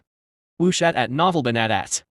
As soon as the words fell, Sawyer on the opposite side burst out at an astonishing speed, instantly covering 10 meters and appearing to the left of Jack, sweeping out with his right leg. But Jack raised his arm to block and stopped Sawyer's kick.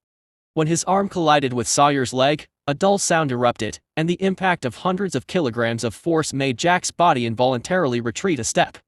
With nearly triple the physique of an ordinary person and the true martial enhancement that excelled in speed, Sawyer's burst of speed was almost double that of Jack's.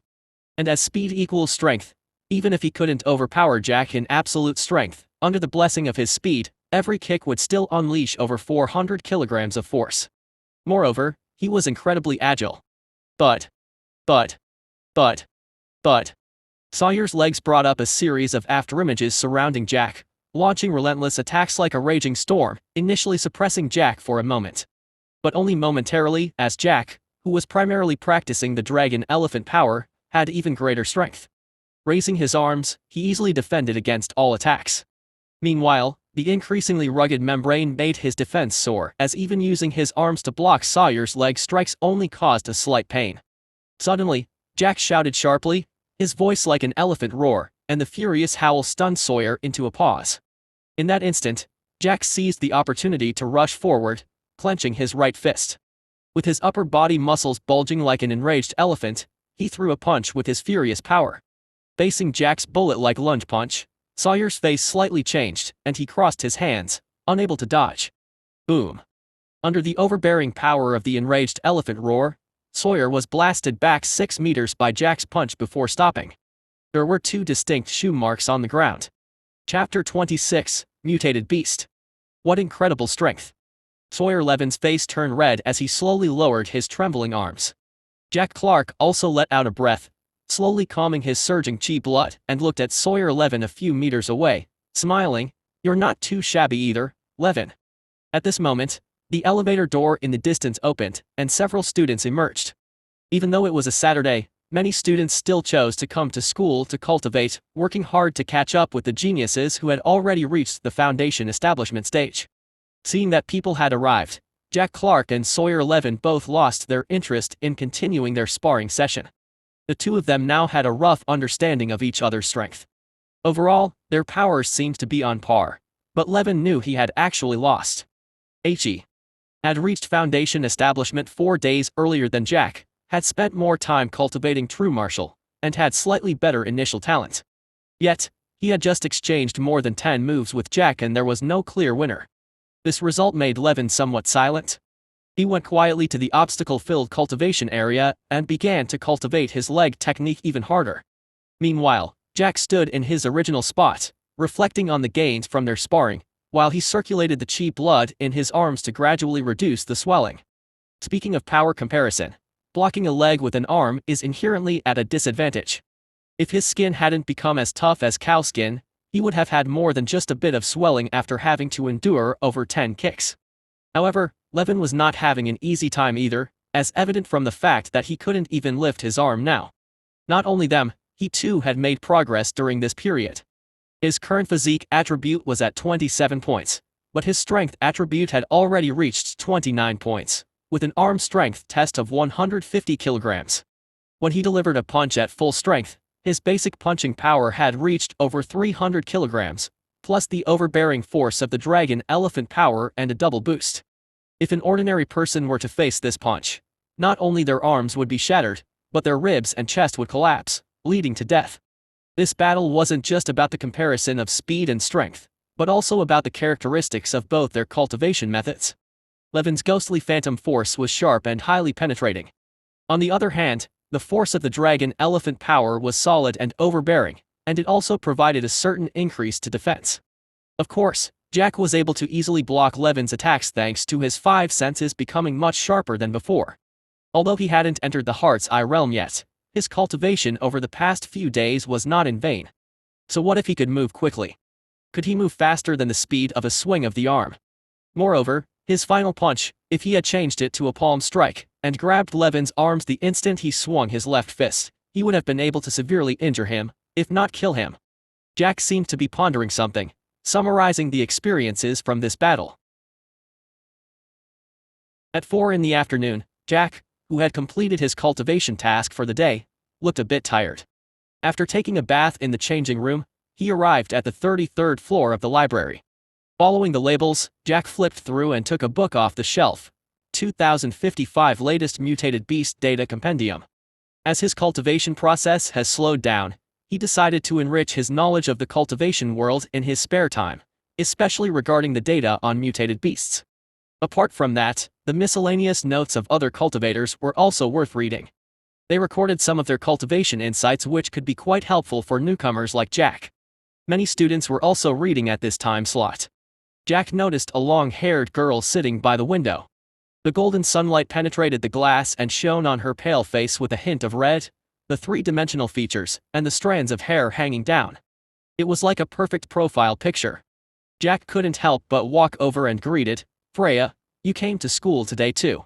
The girl lifted her head, and when she saw him, a faint smile appeared on her face as she nodded slightly. Just arrived a little while ago. Have you finished your cultivation for today?" "Almost there, another round of cultivation tonight should do it." Having said that, Jack Clark sat across from her, curiously asking, "You really enjoy reading these, don't you?" He noticed lately that Freya Louise often read these Taoist scriptures, seemingly less diligent in her cultivation than before. Freya gave it some thought and softly said, "Actually, reading is also a form of cultivation for me." "Cultivation?" Jack Clark paused. Freya tucked a lock of her hair behind her ear and looked at him. "Jack Clark, have you ever heard of a concept of alignment in true martial?" Jack Clark nodded. "Mr. Willard mentioned it." "Good that you know." A smile spread across Freya's face.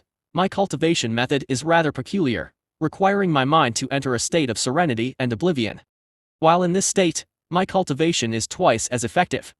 I've tried various means to achieve this state, and found that reading these Taoist and Buddhist scriptures calms my mind and helps me. Freya's words sparked thoughts in Jack Clark. So, is Vera Lee also finding her optimal state for cultivation by constantly eating pastries and snacks apart from her cultivation practice? Freya shook her head. No, she simply enjoys eating. Sure, so it wasn't that. Vera Lee was also a member of the Crystal Leinster Club. Because she was often seen with Freya and due to Justin Whelan, Jack Clark knew her. Lately, whenever he saw the girl named Vera Lee, she was either eating or en route to eat something. In less than half a month, her cute face had plumped considerably. Jack Clark had previously assumed she was searching for her optimal state like Freya, but it turned out she wasn't. Wasn't she afraid of becoming chubby? At that moment, the long-haired girl across from him suddenly asked, "By the way, Jack Clark, I heard you sparred with Sawyer Levin this morning. How did it go? How did you know about that?" Jack Clark was surprised. "This morning, some classmates saw you two crossing fists. It's been making the rounds in school. Vera Lee told me." "I see." Jack Clark humbly said, "We simply had a friendly spar, no victory or defeat." No victory or defeat, basically meaning Sawyer Levin lost, right at Novelban at. Freya nodded then chuckled softly. "Sawyer Levin probably targeted you because you declined the invitation to join the club. He's the class leader's staunch supporter." "Ah, so that's why." Jack Clark was speechless. He had thought the morning spar was merely a friendly mutual practice between martial arts enthusiasts, not expecting this underlying reason. Freya analyzed, "Since he lost to you this time, he probably won't bother you again in the future. I hope you don't take this to heart. Rest assured, I'm not one to fuss over such small matters." Jack Clark shook his head. Action. He hadn't suffered any loss this time, so naturally he wouldn't fret, though he didn't expect to be so irking to someone over such a trifling matter. Was this a trait of youth? Or did he, Jack Clark, seem easy to pick on? Jack Clark then casually chatted with Freya a bit longer, before burying his head back into his books. Explosive claw bear, mutated from the brown bear, an average body length of 6 meters, tough, thick fur, can resist small and medium caliber firearm bullets and grenades. Vulnerable parts include the brain and heart when attacked with high-power sniper rifles. Cheetah, mutated from the northern tiger, body length of 7 meters, height of 3 meters, fur, can protect from firearms, as swift as wind and fierce in nature. Weakness is the abdomen. Dual-headed king python, mutated from the glasses king snake, body length of 20 meters, solid scales covering the body, can withstand rocket and grenade bombing. Chapter 27, Ranking. At 5 o'clock in the afternoon, Jack Clark left the school with his shoulder bag. However, he didn't go straight home, but planned to head to a pet market. The iron beetle that the shopkeeper had ordered for him had arrived. As he walked, Jack thought about the problem of true martial compatibility that Freya Louise had mentioned earlier. According to Freya, all cultivation methods alter the practitioner's physical attributes. Thus, the higher the level of the cultivation method, the greater the change it brings about. Under such circumstances, if someone's physique is inherently compatible with a particular cultivation direction, not only will their cultivation speed be faster, but the power of their martial arts will also surge dramatically. For instance, a few years ago, a student at South Sky Martial Height achieved a perfect match with the low-level martial arts they were cultivating. As a result, by their first year, they had broken through to the third layer heaven and were invincible among students of the same grade, even against seniors who cultivated high-level true martial arts. Freya, however, cultivates a unique martial art that doesn't follow the conventional paths. Therefore, the requirement for her method's compatibility is spiritual realm rather than physique. Your iron beetles are here, and to avoid trouble if they died on the way, my friend actually caught 2 extra ones for you. So, consider it a buy one get 2 free deal. In flower, bird, fish, and insect store, Jack Clark took a black beetle out of the box. Unlike other beetles that can fly, in pursuit of defense, the iron beetle's exoskeleton all over its back and even its entire body evolves to merge into one seamless piece. Despite being only 2 centimeters long, according to scientific data, this beetle can withstand more than 30,000 times its own weight. Satisfied that the beetles were fine, a smile appeared on Jack's face. "Thanks, boss. I'll come find you again when I need something. Sure. Feel free to drop by any time. The boss was grinning ear to ear after accepting the money. These beetles are commonplace in the northern continent, as easy to come by as ants. So, the boss had an easy time making a few $100 just by making a phone call to a friend who sent them via express delivery. Once back home, Jack didn't worry about the beetles starving to death as the box they were in contained some damp wood shavings. He just casually tossed the box into a drawer. Next, it's time for the avatar to evolve. Jack then turned his attention to the side, where his six-legged salamander avatar was lying quietly, its appearance becoming more and more formidable. On Monday morning, as soon as Jack Clark stepped out of his house, he felt that something was off. Patrol cars were frequently passing by on the street. Law enforcement officers were on duty at some intersections, and the cameras on light poles and roadblocks were also flashing from time to time. Did something happen? Jack furrowed his brows. In the classroom for cultural classes, Jack had just taken his seat when Justin Whelan in front of him turned back to approach him. Hey, Jack, did you know? Jane Aiken from Class 1 has already condensed true strength and broken through the second layer heaven. Impressive. Jack exclaimed. Establishing the foundation within 2 days, reaching the first layer heaven limit within a week, and breaking through to the second layer heaven after a few more days. The astonishing speed of her breakthroughs was enough to make anyone feel powerless. After all, the gap had gotten so large it felt hopeless. You have to understand that more than half of our grade's freshmen haven't reached the foundation establishment yet. Shaking his head, Jack dismissed the information and took out a textbook from his drawer to review. After all, they have a monthly exam on Friday.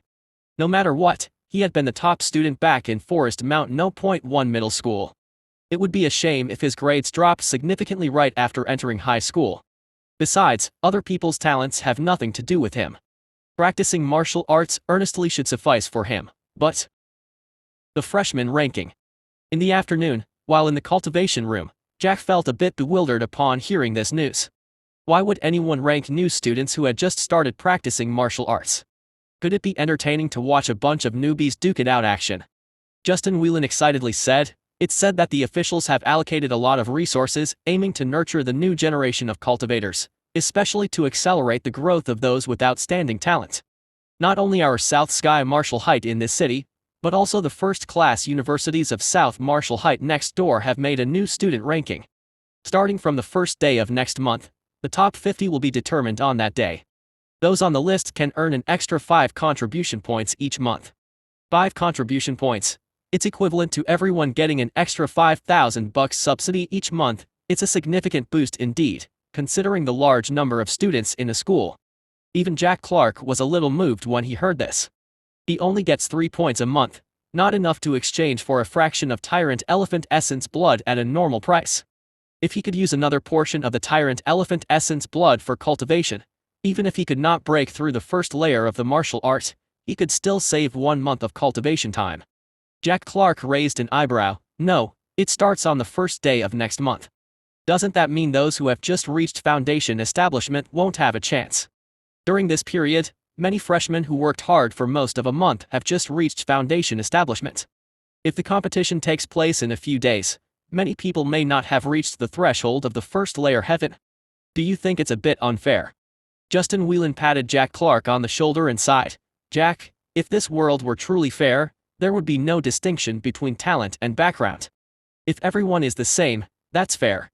But do you think that's possible? Willard said, shrugging his shoulders. Jack Clark was a little surprised. I didn't expect that. Willard, you could say something so philosophical. Of course, I've always been philosophical, it's just that you haven't noticed. Justin replied smugly.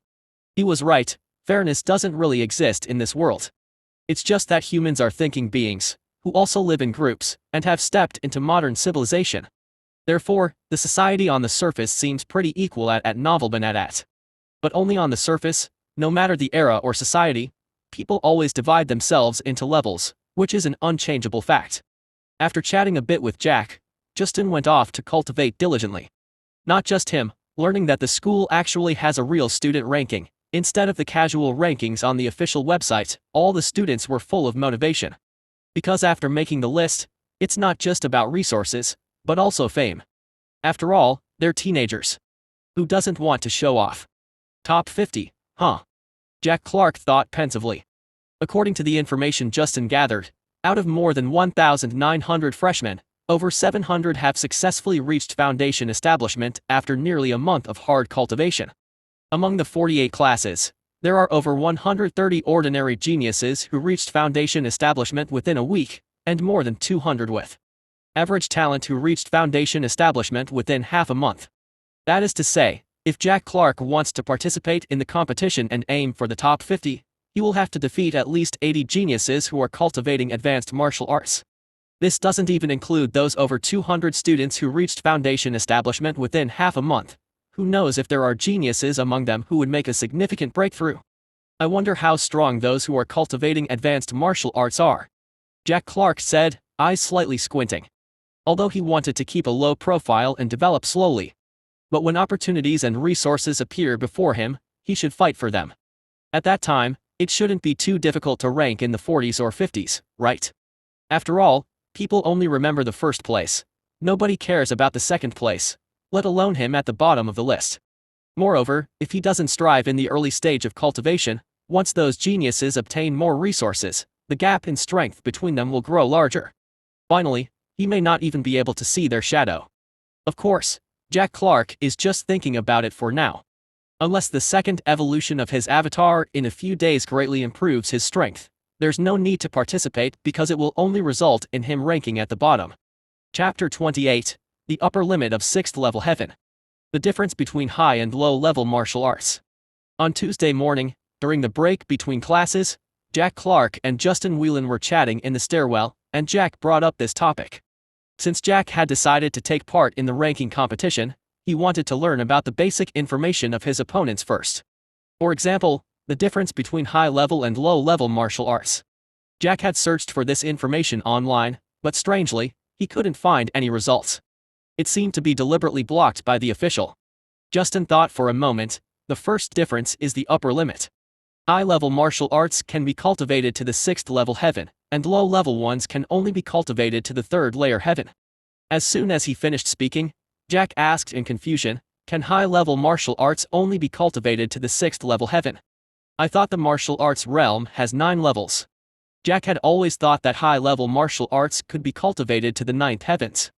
Justin shook his head. Of course, there are martial arts that can be cultivated to the 9th heavens, but they belong to top secret passes. Not only do they require a high level of talent but also are very precious. You have to understand that decades ago, there were no cultivation methods at all. Everyone explored on their own, and the world was in chaos for various reasons. Later, as more people traveled, roads were formed, and the prototype of cultivation methods gradually emerged. Then, the cultivation concepts, realms, and levels continued to be perfected. So although the dragon elephant power you cultivated can only be practiced to the 3rd layer heaven, it was enough to make countless people fight for it in the early years. Moreover, the upper limit of low-level martial arts is only the 3rd layer heaven, but it doesn't mean you can't break through to the 4th layer. You just need to deduce the later martial arts on your own. I see. Jack nodded. Justin continued, even now, it's only in the school that you can easily get complete cultivation methods. It's very difficult to practice outside. Although there are martial arts halls in big cities that accept disciples, the fees are outrageously high and the inheritance of cultivation methods is very limited. Most of the martial arts taught are low level. For example, my high-level martial arts, if I were to learn it from one of the high-level martial arts halls, I would not even think about it without 100,000 tuition fees and would only be taught one level each time. 100,000 tuition fees and only one level can be learned. So you genius students. Jack blinked and suddenly saw a way to make a fortune. It's important to know that at least 100 students in the school have practiced high-level martial arts. I know what you're thinking, but I advise you not to think about it. Do you think the agreement you signed earlier was for what? Justin rolled his eyes. Moreover, we freshmen can only learn the first 3 levels of high-level martial arts. The subsequent martial arts require the exchange of contribution points. In addition, each high-level martial arts has its own distinguishing features and is easily distinguishable, so no one would dare to divulge it privately. It's very easy to be found out. Once caught, the consequences are severe, so no one would take the risk for that little bit of money. Action. Moreover, tuition fees of 100,000 for one level are legitimate learning fees, but they are not so valuable secretly. Both the buyer and the seller take great risks. As a result, wealthy people don't need to buy it. They can obtain it through other legitimate channels. Those with no money can't afford it. Speaking of which, Justin shrugged, and high-level martial arts are not as important as you might think. The real core of the three great alliance nations is resource monopoly, top-tier martial arts, and secret books. At Novelbanatat. Although the whole world has joined the United Federation, in fact, due to autonomy, it is more like a human camp alliance, rather loose inside. Among them, the strongest 3 countries are the main ones, followed by more than 10 medium-sized countries and dozens of small ones. Secret books. Jack revealed a puzzled look in his eyes. Justin shook his head. Don't ask me. I don't know what secret books are. I only heard my brother mention it once.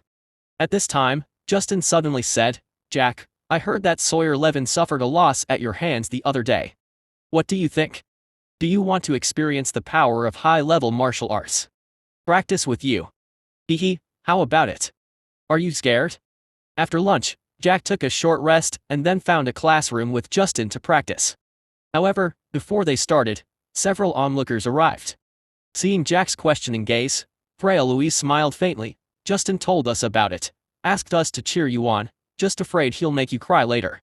Jack Clark was speechless. Did he look that vulnerable? Moreover, it hadn't started yet. Who would win or lose was still unknown.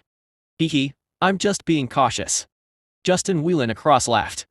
The short-haired female student named Vera Lee clenched her fists and shouted to Jack Clark, Go for it, Jack. Give Justin Whelan a swollen head. Crystal Leinster stood nearby with her arms crossed, alongside Sawyer Levin, who had practiced with Jack Clark a few days ago. They both seemed quite interested in the upcoming battle. Students, learn from each other and go easy. Let's get started. Beckless leader spoke up, and the two stood 5 meters apart, their expressions suddenly serious. Their bodies slightly lowered, and a powerful aura enveloped them. Justin Whelan said solemnly, Jack, the cultivation method I practice is called Mysterious Martial Thick Earth True Decision, known for its defense and strength. The strength I cultivate carries a rebound power, be careful. Jack Clark took a deep breath and said in the same solemn tone, Come on.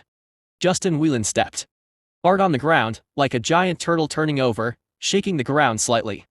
Emitting a heavy aura, he charged towards Jack at a much slower speed than Sawyer Levin.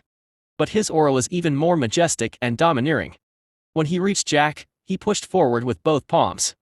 Jack activated his dragon elephant power, and in an instant, his whole body's muscles swelled, exuding a fierce aura. He countered with both palms without showing weakness. Bang bang. Their 4 palms collided, and the compressed air exploded with a muffled sound.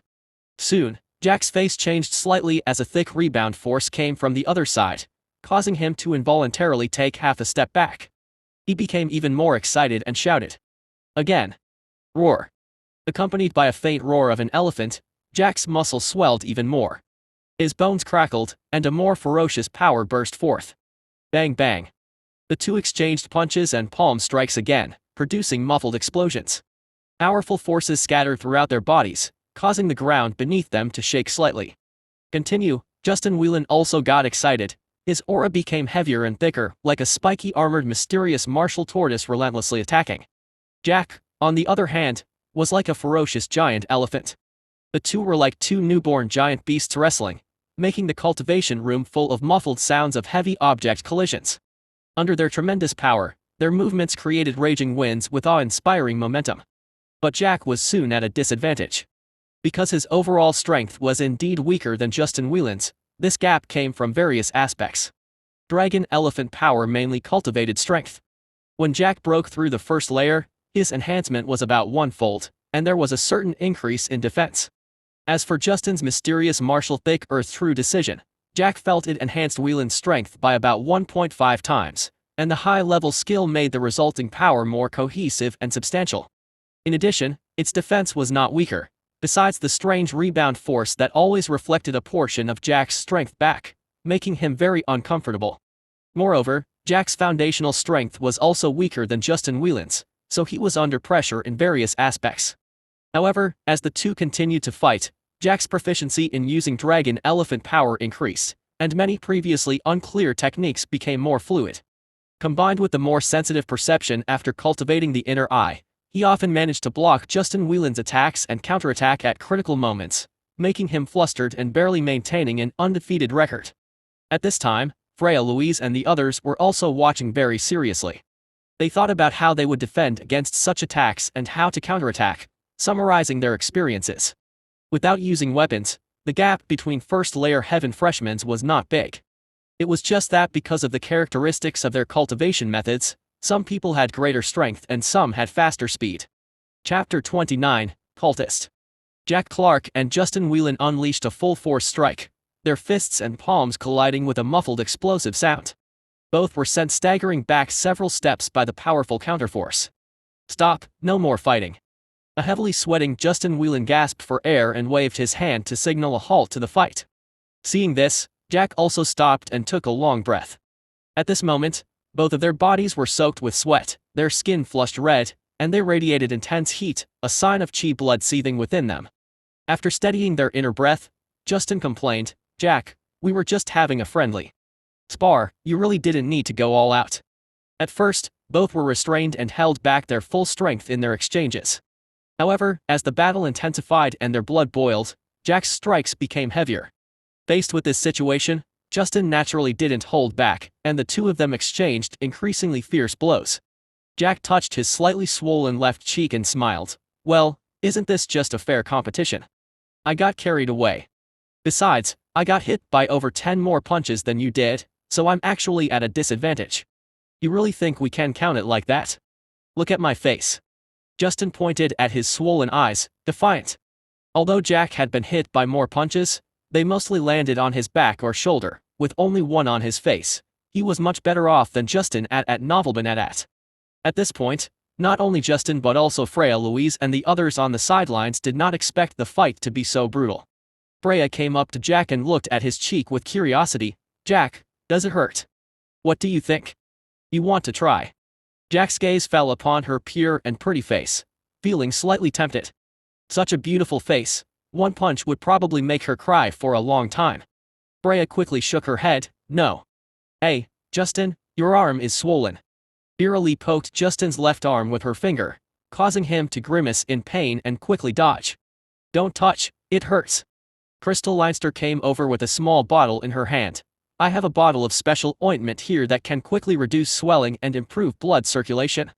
You two take it and apply it on each other." "Thanks, class leader." Justin took the ointment without hesitation and went with Jack to the changing room to apply it. As they watched the two leave, Vera Lee playfully stuck her tongue out. "I never thought that Jack, who seemed so gentle and cultured, would fight so crazily." Sawyer Levin, who had been silent, nodded. "Yeah, Justin really had it rough." Despite Jack being at a disadvantage, and being hit more often, for some reason, everyone felt that Justin was the one who had a harder time. At this moment, Sawyer felt somewhat relieved that he had chosen to give up when he was pushed back by a punch a few days ago. Otherwise, he might have ended up like Justin, and who knows what the rest of the class would have thought of him. Crystal suddenly asked, "What do you think? If I invite Jack to join our club again, will he refuse?"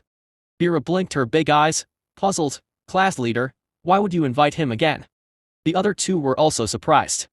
As high school students, all of them cared about face. Logically, after being refused once, Crystal should not have thought of inviting him again. Crystal slowly said, "Because he has great courage and strong fighting instincts. If he joins our club, he would be a good teammate." The others just saw how intense the fight was, but she saw more. For example, Jack's fearlessness in the face of adversity and how his fighting style became even more ferocious amidst the calm. Also, his instincts to exchange injuries while avoiding vital points during the fight. People like him were born to be warriors, with an unwavering will. Freya spoke softly. "I think he would still refuse." "Alright, let's pretend I never mentioned it." Jack, be gentle." In the changing room, Jack applied the ointment to Justin's shoulder. Any slight pressure on it would make him squeal like a pig, which left Jack speechless. "Why are you such a big man, yet so afraid of pain? Look at me, I'm not afraid at all." Saying that, Jack applied the ointment to his own chest without a care. "Nonsense, I chose the mysterious Marshall Thick Earth formula because I'm afraid of pain. Besides, Don't lie to me. When you were applying it to yourself, you were much gentler. When you applied it to me, you used a lot more force. Justin rolled his eyes. How could that be? Am I that kind of person?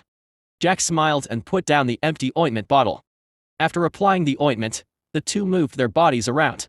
Their chi blood indeed flowed more smoothly than before, and the swelling quickly subsided. Jack asked, Mr. Willard, what's your current arm strength? Justin didn't hide it and replied, 190 kilograms, and the strengthening of the first layer of the mysterious Marshall Thick Earth formula is 1.5 times. I see. Jack nodded. His own arm strength was just over 150 kilograms. Considering the difference in their cultivation methods, it was only natural that Justin would be able to suppress him completely. With this calculation, the strength of those who practiced advanced skills should be around the same as Justin's. It would be a bit difficult for Jack to beat them. He pondered. Exchanging injuries could only be considered a last resort. Moreover, if the overall attributes were suppressed, as long as the opponent was cunning enough, Jack would actually come out worse in an exchange of injuries. It was painful today, but it felt good. Especially you, Jack. I didn't expect your strength to improve so much that we could actually keep up with each other in battle. Justin rubbed his eyes as he spoke. No, you were much better, Mr. Willard. Jack said, trying to flatter him. Justin was speechless. If I were better, I wouldn't have ended up like this. Isn't it because you let me do that? Jack laughed. You think I would believe that? Justin rolled his eyes. At this point, Jack suddenly asked, Mr. Willard, do you know what's been going on the past few days? I see law enforcement officers everywhere on the street. Yesterday and today, the streets were filled with law enforcement, which made Jack curious about what had happened. As for why he asked Justin, it was because Justin had well-connected sources of information. No big deal. I heard that 2 evil god sect cultists appeared, and they are now being tracked down and investigated. Cultists? Those who caused chaos in Koroya. Jack's face turned serious. Noticing his solemn expression, Justin reassured him, Don't worry, Jack. It's not the small country of Koroya here. No matter how many of those guys come, they will die. Although we don't see many cultivators in society, there are many experts in our city, especially among our school's teachers. However, it might be a little dangerous these days, so don't wander around at night if you don't have to. Finally, Justin reminded him once more. At 5 in the afternoon, Jack left the school after the swelling in his face subsided. On the way, he took out his mobile phone and searched for news about Koroya. He discovered that it had been half a month since the situation in Koroya had become more and more serious. Action. Almost half of Koroya was showing signs of rebellion led by cultivators, and besides that, there were also some evil god sect cultists mixed in among them. These so-called evil god sects were dangerous elements that had emerged in recent years, mostly appearing in small backward countries in the south. They often caused chaos. Therefore, every time they appeared, they would be quickly eradicated by the local official forces. Chapter 30, The Second Evolution. When Jack returned home, Glenn had already cleaned a plate of fish meat. Bro, the mutated beast you're raising is eating more than me, and it's getting bigger and bigger. Won't it eat up our house at this rate? Glenn was worried. He felt that their diet had been getting worse lately, and it should all be because of the mutated beast his brother was raising. In the past, he could eat his fill of meat every day, but since more than half a month ago, although there was still meat every day, it seemed to run out after just a few bites, leaving only vegetables on the plate. During this time, he could only eat a little more when he cooked for himself, which was one of the reasons he actively went home to cook every day. Thinking of this, Glenn, for the sake of his own stomach, suggested, Bro, why don't we eat the mutated beast? I heard its meat is very nourishing. Jack glanced at him with a strange look. This suggestion sounds good. What flavor do you think would be delicious? Glenn's eyes lit up, thinking it was a possibility, and excitedly suggested, Bro, I think barbecue flavor and garlic flavor would be more fragrant, and of course, spicy flavor would work too. Bro, wait a minute, I'll get a knife. Glenn excitedly ran back to the kitchen, picked up the cleaver, and was about to go upstairs to kill the 6-legged salamander. Jack said irritably, You really thought I was serious. Put the knife down. Ah. Bro, we're not eating it. Glenn was disappointed. Jack waved his hand, All you think about is food. This is the mutated beast I raised myself. But your concern is not unreasonable. This mutated beast's appetite has been increasing lately. I plan to release it in a few days. Let it go. Glenn suddenly felt it was such a waste. What a waste, that's mutated beast meat. Alright, don't be upset. Jack patted his shoulder. You're still young and don't understand some things. Just listen to me, go cook our dinner. Alright. Although Glenn didn't know why his brother wanted to release the beast, his trust in him since childhood kept him from overthinking it. Not caring about Glenn's tangled thoughts, Jack took the plate of fish meat to the second floor. In the room, the six-legged salamander that had grown to 68 centimeters in length lay on the floor, looking more and more majestic, especially with the 3 pairs of red feather horns on both sides. Whether it was because it had evolved or simply grown, the six-legged salamander's vision had improved significantly. Through the salamander's low-angle view, Jack could clearly see his own appearance and the room's furnishings, although everything appeared enormous and oppressive. After making sure his avatar was full and satisfied, Jack cultivated once more before going to bed. The next day, on the way to school, there were still enforcers around. It seemed that the 2 cultists hadn't been caught yet. Jack thought about it.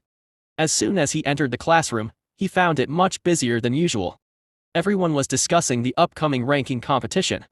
A few students who had just established their foundation were complaining about the unfairness.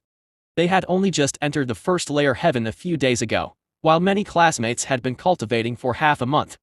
In such a situation, they would be far behind in terms of basic physique and skill mastery, with no hope of standing out at novelman at.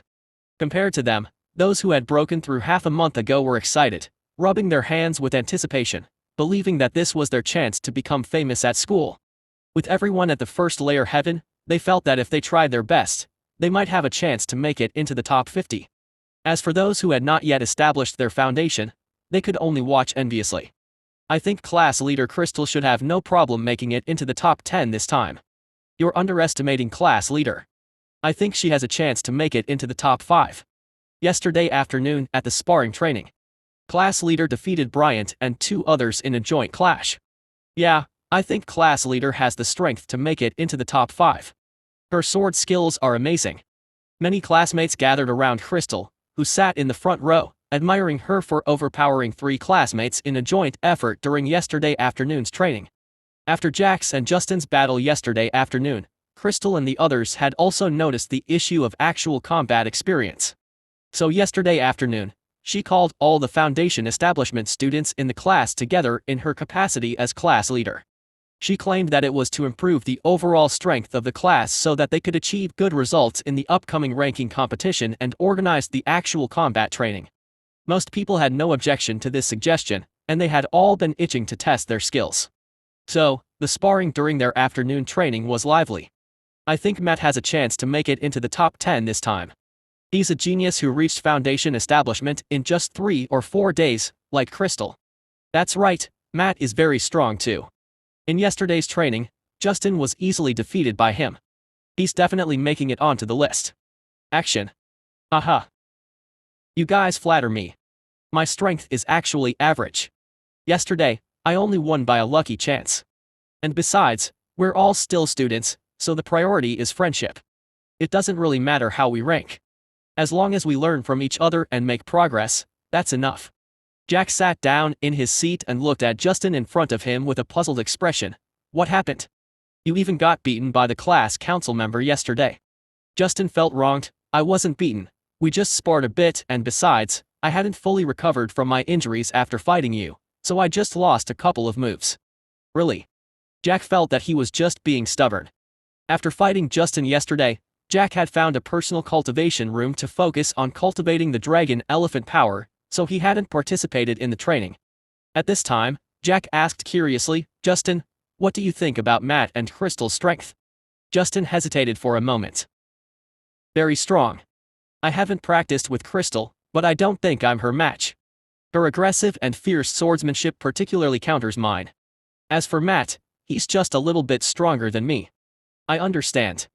Jack nodded slightly in agreement. Although Justin spoke insincerely, these early breakthrough Foundation establishment geniuses were indeed very strong, able to suppress students like him who also cultivate advanced skills. Woo woo woo. At this time, a whimpering sound came from the front. Justin quickly turned back to console, Yue, it's okay. Even if you can't cultivate true martial arts, you can still go to a prestigious university. Look, General Emma Louise isn't any different. She didn't practice true martial arts either, but now at only 30 years old, she has become a Federation Major General. Let me tell you.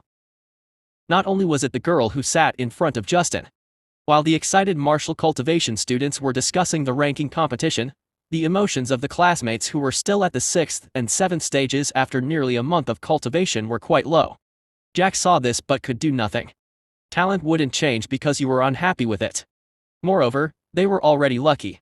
They had the opportunity to systematically learn true martial arts in high school.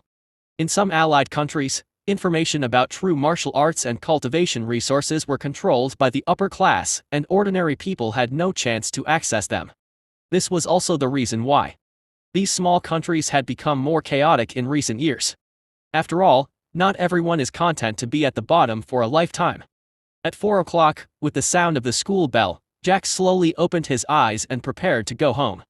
For the first time since he started cultivating true martial arts, he left school this early to go home. The reason was very simple: his avatar was about to begin its second evolution.